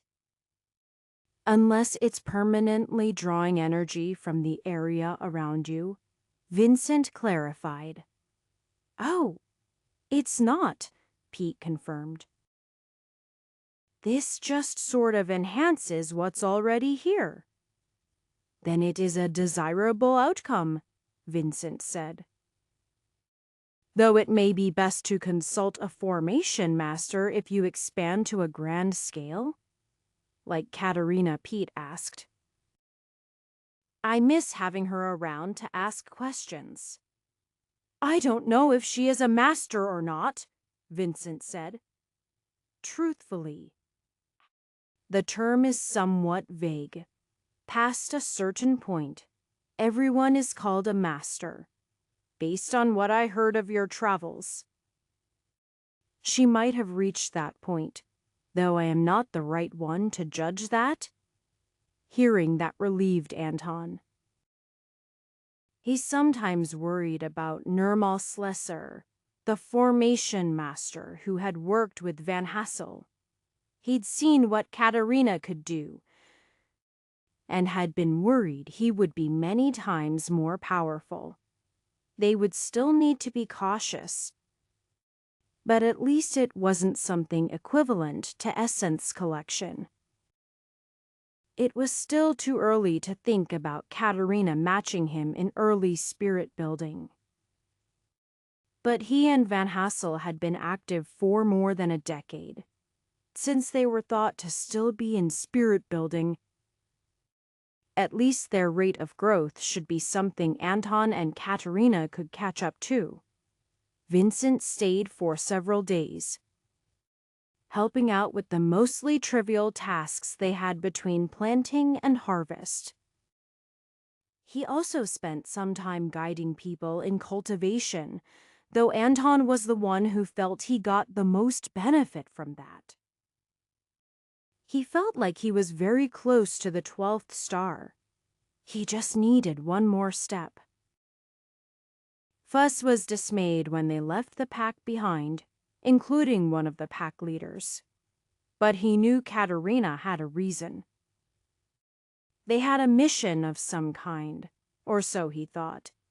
It wasn't long before he realized it was something else. They weren't leaving the pack, but instead reuniting with it. Their pack was so much bigger than he could have imagined. But the evidence was plain for his nose to smell. The same sort of energy that flowed through the rest of the pack members ran through everyone at this order of 99 stars. In addition, the pack's territory was full of rich, invigorating natural energy. He felt like a pup again as he ran about, and supposed he actually was up still. He'd seen some normal wolves, and he was bigger than them already, but he still had more growing to do. He wanted to be at least as tall as the other pack members, though he walked on all fours and they stood on their hind legs. He thought his parents had been that large. They had died, but his new pack took good care of him. Except for when Katerina made him eat nasty clumps of rancid dirt. The medicines smelled bad and tasted worse. But it was supposed to be good for him. He had to admit he had an easier time walking around. The muscles in his rear legs fully obeying his commands instead of merely acting like his thoughts were suggestions. Even that had been an improvement over when his new pack adopted him, but now he could move around freely. He liked to do so. But Katerina informed him of a particular area he was allowed. Perhaps the other pack members didn't want him messing up their sub-dens. He spent some of his time in the group of dens that Katerina had claimed for her own. One of the 4 was empty. but smelled of Anton, one of the other pack leaders. Hopefully he would return soon. The third pack leader, Hoyt, was much further away, but Katerina let him roam to see him. He kept out of the fields and away from packs of people he hadn't been introduced to, with such a large pack. It would take them some time to know his scent, so he had to be careful.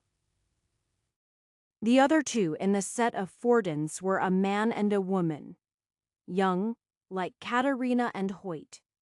The woman was Velvet. The man was Timothy. Katerina said he was a close friend, but he didn't smell like her, and they didn't visit much. Fuzz was still getting used to human speech, but he thought that didn't seem right. Much time passed. He ran across the mountain. Growing big and strong, Katerina continued to take care of him, assisting his energy flow. They even visited the forest to hunt occasionally. Like that, a season quickly passed. Then Anton returned. He brought with him some of the other, smaller pack. But before even saying hello, he settled into his own den to cultivate. It was like sleep, but done in a different posture, and it involved manipulating energy. Interrupting people from that was bad. Sophus waited patiently in the courtyard, ready to greet him. As he did so, he felt Anton grow stronger. Another little fire ignited inside of him. He opened his eyes, smiling, and Fuzz jumped on him and licked his face. It was good to have more pack leaders around. Chapter 89. During his time away, Anton had forgotten just how much of a difference there was between the quantity and quality of the energy on the Order's grounds and that elsewhere. The boost was just what he needed to push through to the completion of the 12th star. That was all there was to it. The majority of the real work having already been done. The part of cultivation where he gathered an energy was just more of the same. He looked up the mountain towards the peaks. The energy there had been much stronger to the point he could barely handle it. Now, he wanted to test how it affected him differently. But though he fully intended to go and talk to Grand Elder Vandali, he wasn't quite ready. And there were so many other things that needed doing. He'd only been separated from Katerina a short time, though he supposed several months was quite meaningful to those who were young. It had been more than half of a year since he'd seen Timothy. The young man was at the 9th star, only a small portion short of the peak of body tempering. His cultivation progress was fine, but there was something. Anton shook his head. One thing at a time. The opportunities to enter the order were held monthly. Anton knew he might be able to push for those he knew to be tested earlier, but he didn't want to show any favoritism. That wouldn't help them in the long run. Besides, he had full confidence in Pete and Oscar. Some of the others were on track to 3rd star and planned to join the order as well. But those two were the most skilled in cultivation. Patricia, Oscar's wife, was somewhat behind since she didn't have a chance to cultivate until later. It seemed likely she would reach 3rd star soon enough, but she wasn't sure if she wanted to join the order. She would be able to stay with Oscar regardless. The order allowed family and even a number of permanent guests. Anton had considered bringing some of the others to train. But being able to reach the third star without relying on sheer quantity of energy was sort of the point of the tests.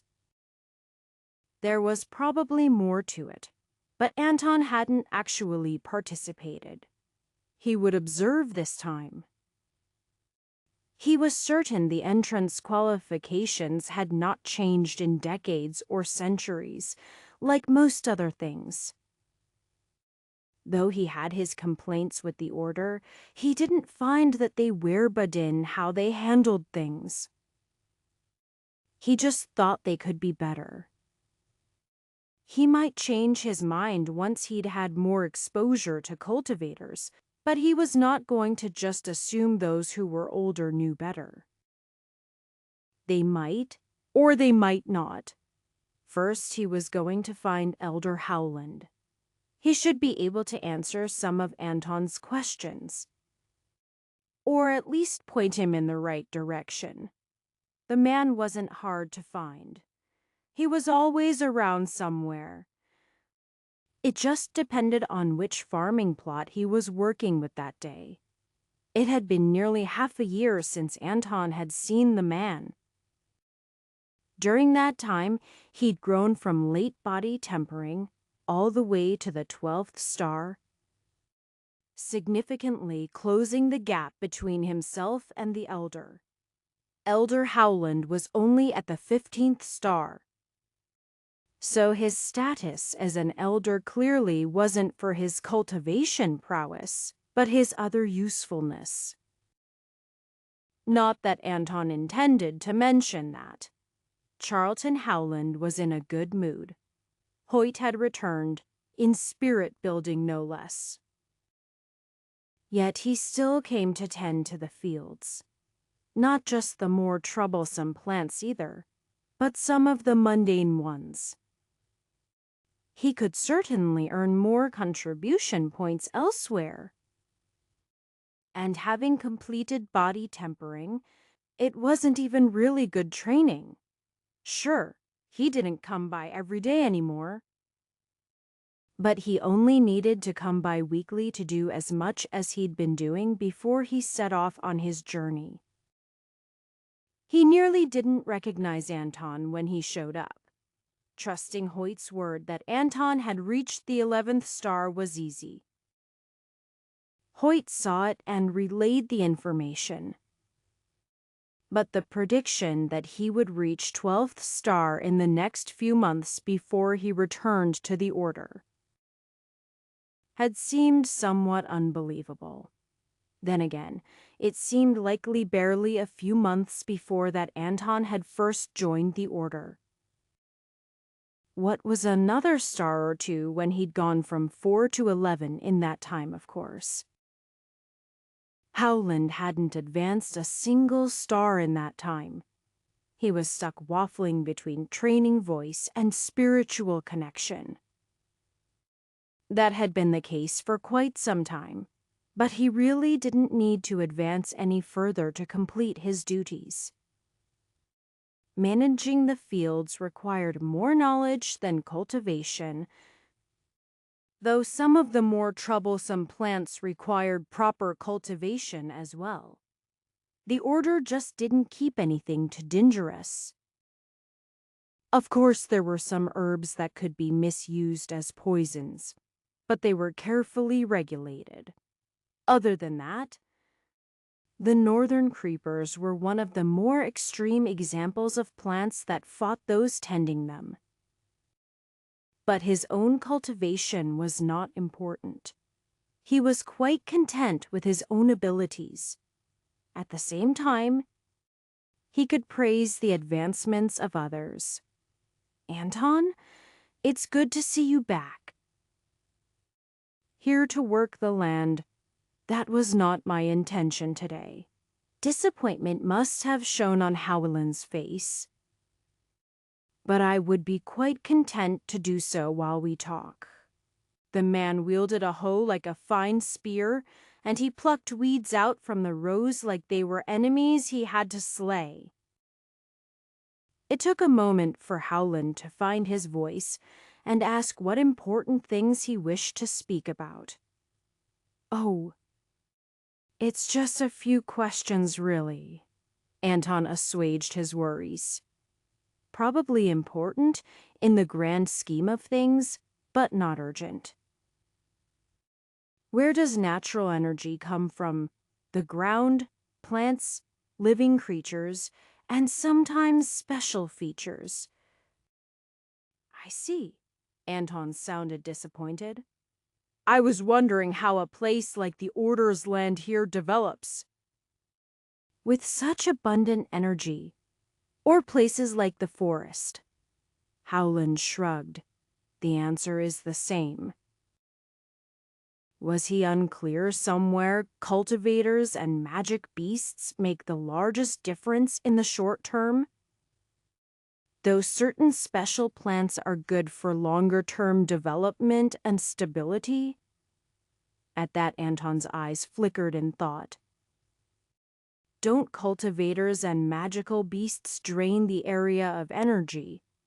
They can and do, Howland confirmed. Sometimes that leads to damaging the area. But that's true of anything. Overeager bores root up the land, destroying it on a more mundane level. But humans are living creatures. They produce natural energy that can accumulate in an area. If managed properly, both cultivators and the land they live on grow together. I had not considered that. I only thought of the animals and plants. They had moved between several fields by this point.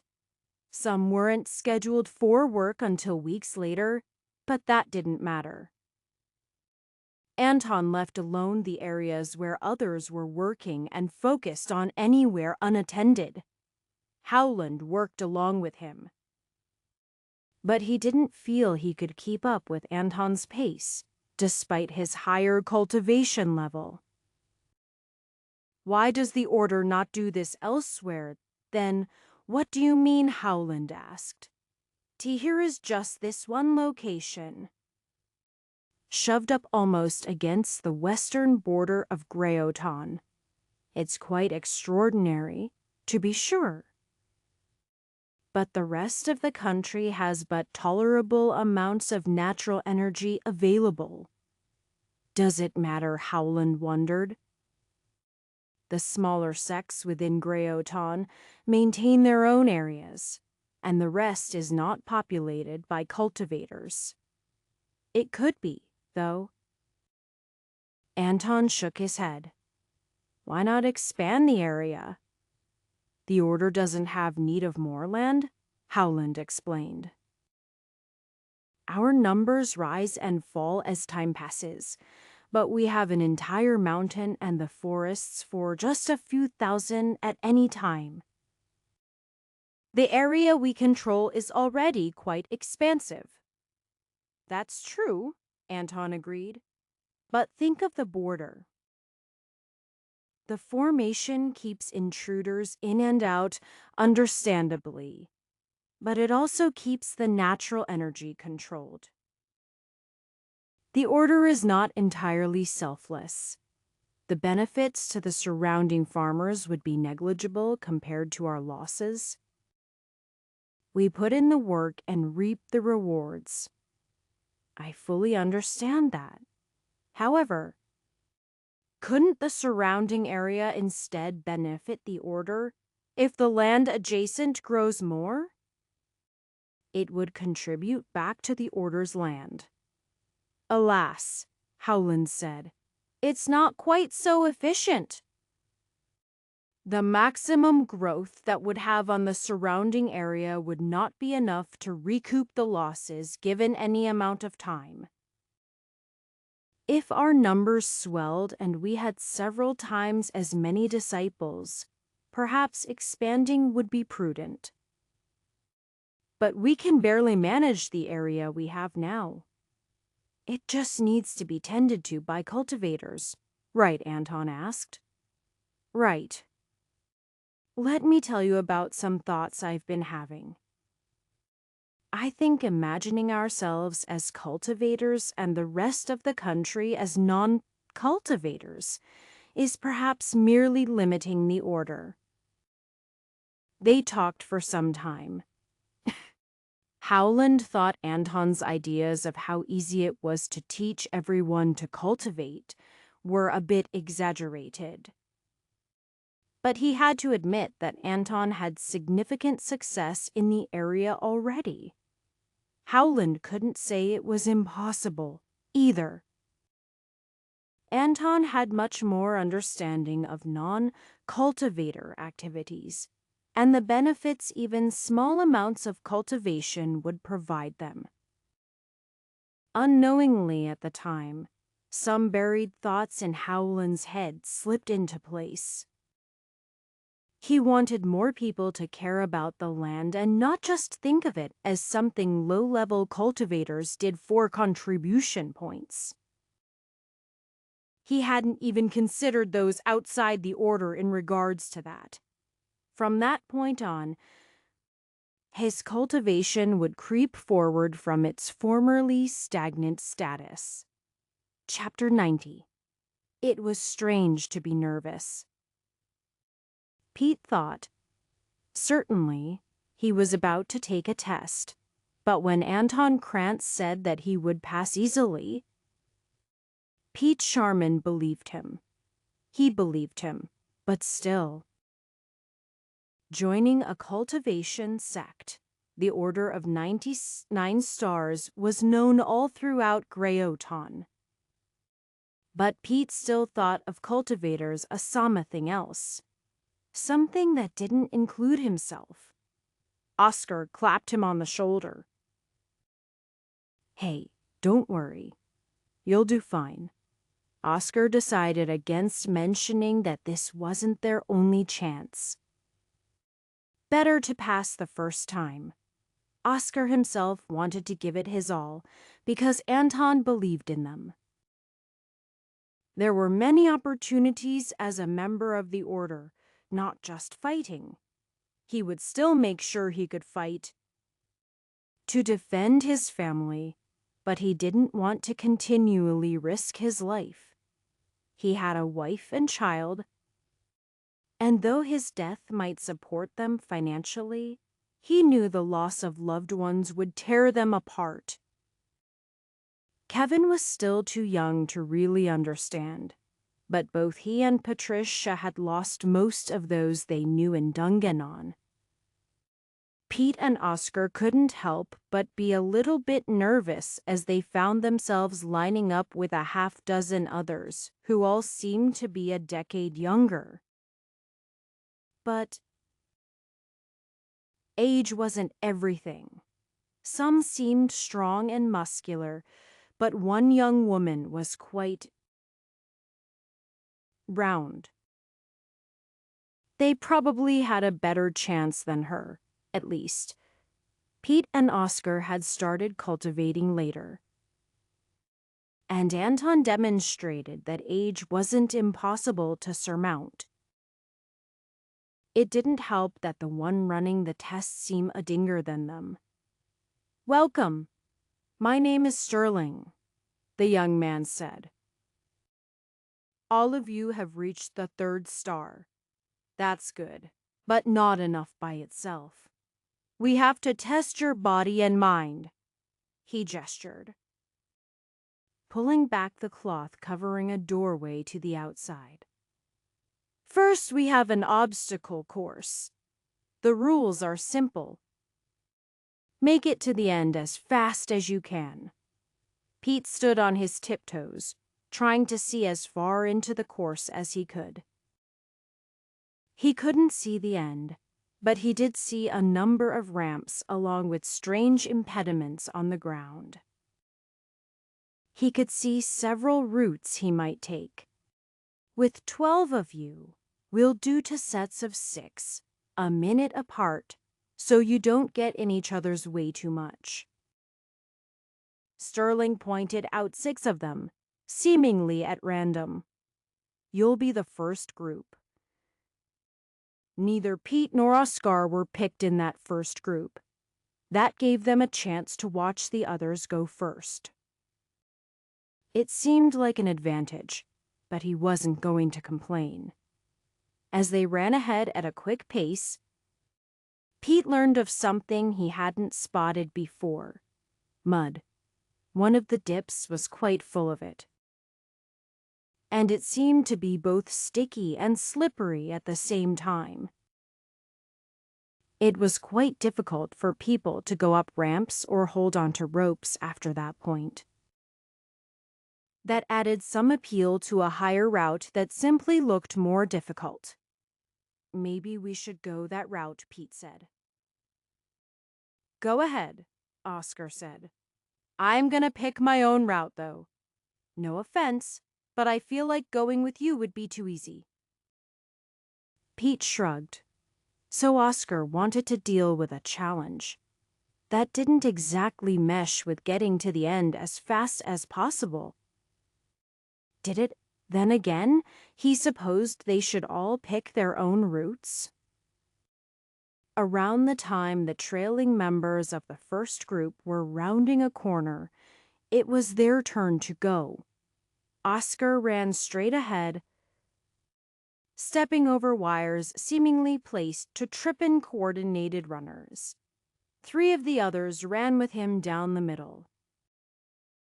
One went to the left side, hopping between poles that were over a pit of water.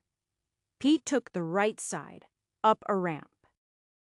The ramp was steeper than it looked, and slippery. However, a bit of momentum and some energy on his boots to help resist the slipping got him to the top. Then there were swinging logs. They seemed to be powered by a simple formation. He considered trying to disarm it, but supposed that would be outside of the bounds of the test. He stopped for a second, watching the flow of the movements that would knock him to the left or right, off of his elevated position down into other parts of the course. It was just a few seconds, but others were getting ahead. He stepped through, not at a run but a quick walk. One swings from the left, one from the right, then a tricky angled one to catch people off guard. Stop for a second, then 3 quick steps. Half of the pathway disappeared ahead, requiring him to balance as he moved forward. Once past the swinging logs, he climbed a rope even higher. Pulling himself up wasn't too hard. Then there was a rope hanging out in front of him, out of reach. He stretched out his hand and extended his energy to grab it and pull it to him. He held the rope further down as he swung. Then at the end of the arc let go as he flew over the mud pits. He was behind everyone else, but that was okay. He was saving his stamina for when it got hard. Obstacles continued in the same vein. Climbing, dodging, jumping, balancing. Some points required quick reactions, and there was a pole with spinning sticks basically at a Kingani who passed by. But not only were its movements easy to predict, the power it had was far below a cultivator with a weapon. It was also less scary than one of the turtles, and not sharp like the spiked rollers. He did get knocked on the back of the head as he passed, but his energy easily absorbed the blow. It wasn't long before he came up behind someone around. She was attempting to climb a rope up a vertical wall. Pete could see the problem. She had exhausted her energy, and her hands were slick with mud. There seemed to be no option but go up this wall. It covered the entire width of the course, and there were only higher walls and not lower. Then there was the matter of her roundness. Pete didn't want to be rude, but it was quite clear she came from a life of affluence. To have reached such a weight, it seemed she hadn't tempered her muscles, either. While the first full-body tempering would have given her some strength, she had more to carry than most.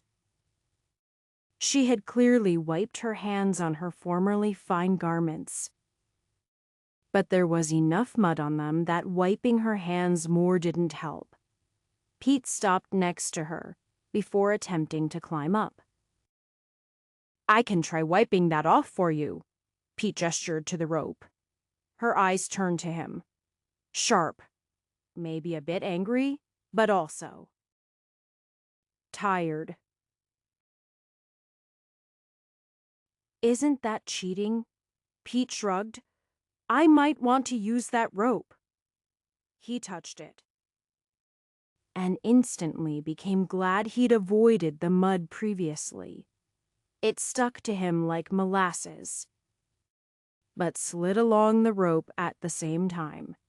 It wouldn't shake off his hands, and he didn't want to wipe it on his body and just make more things awful to touch.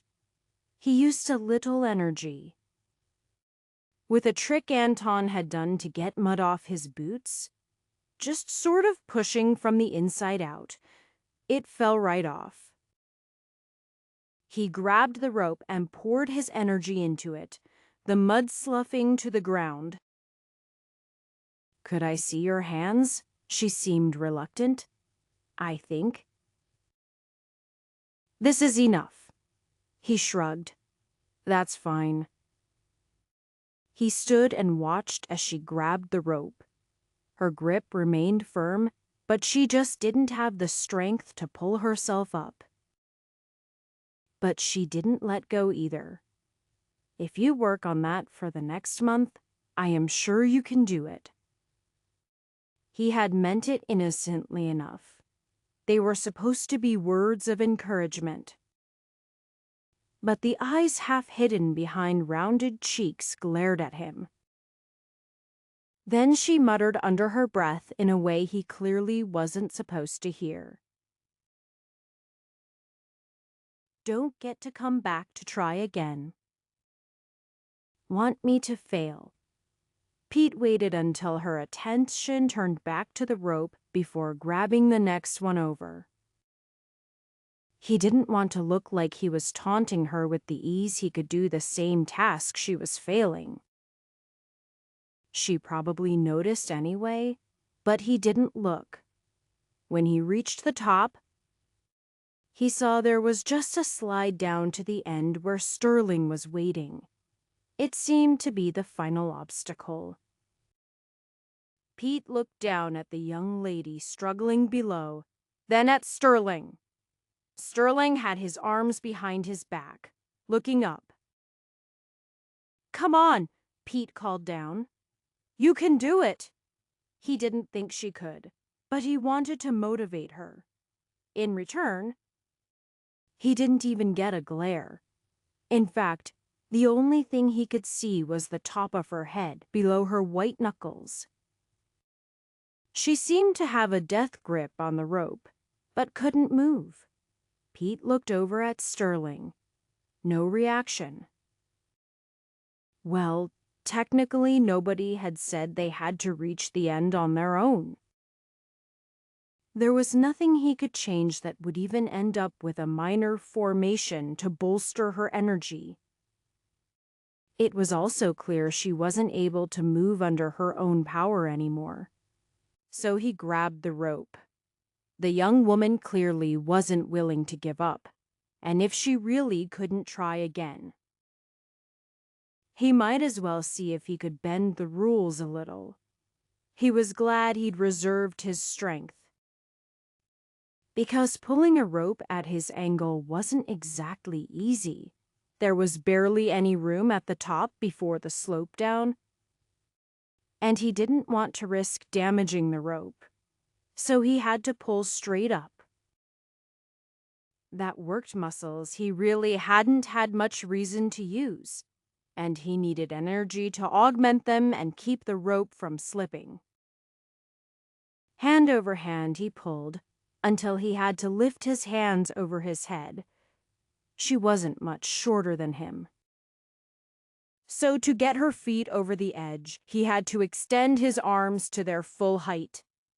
Then he gently set her feet on the ledge. She just stood there with her arms raised, the rope hanging down.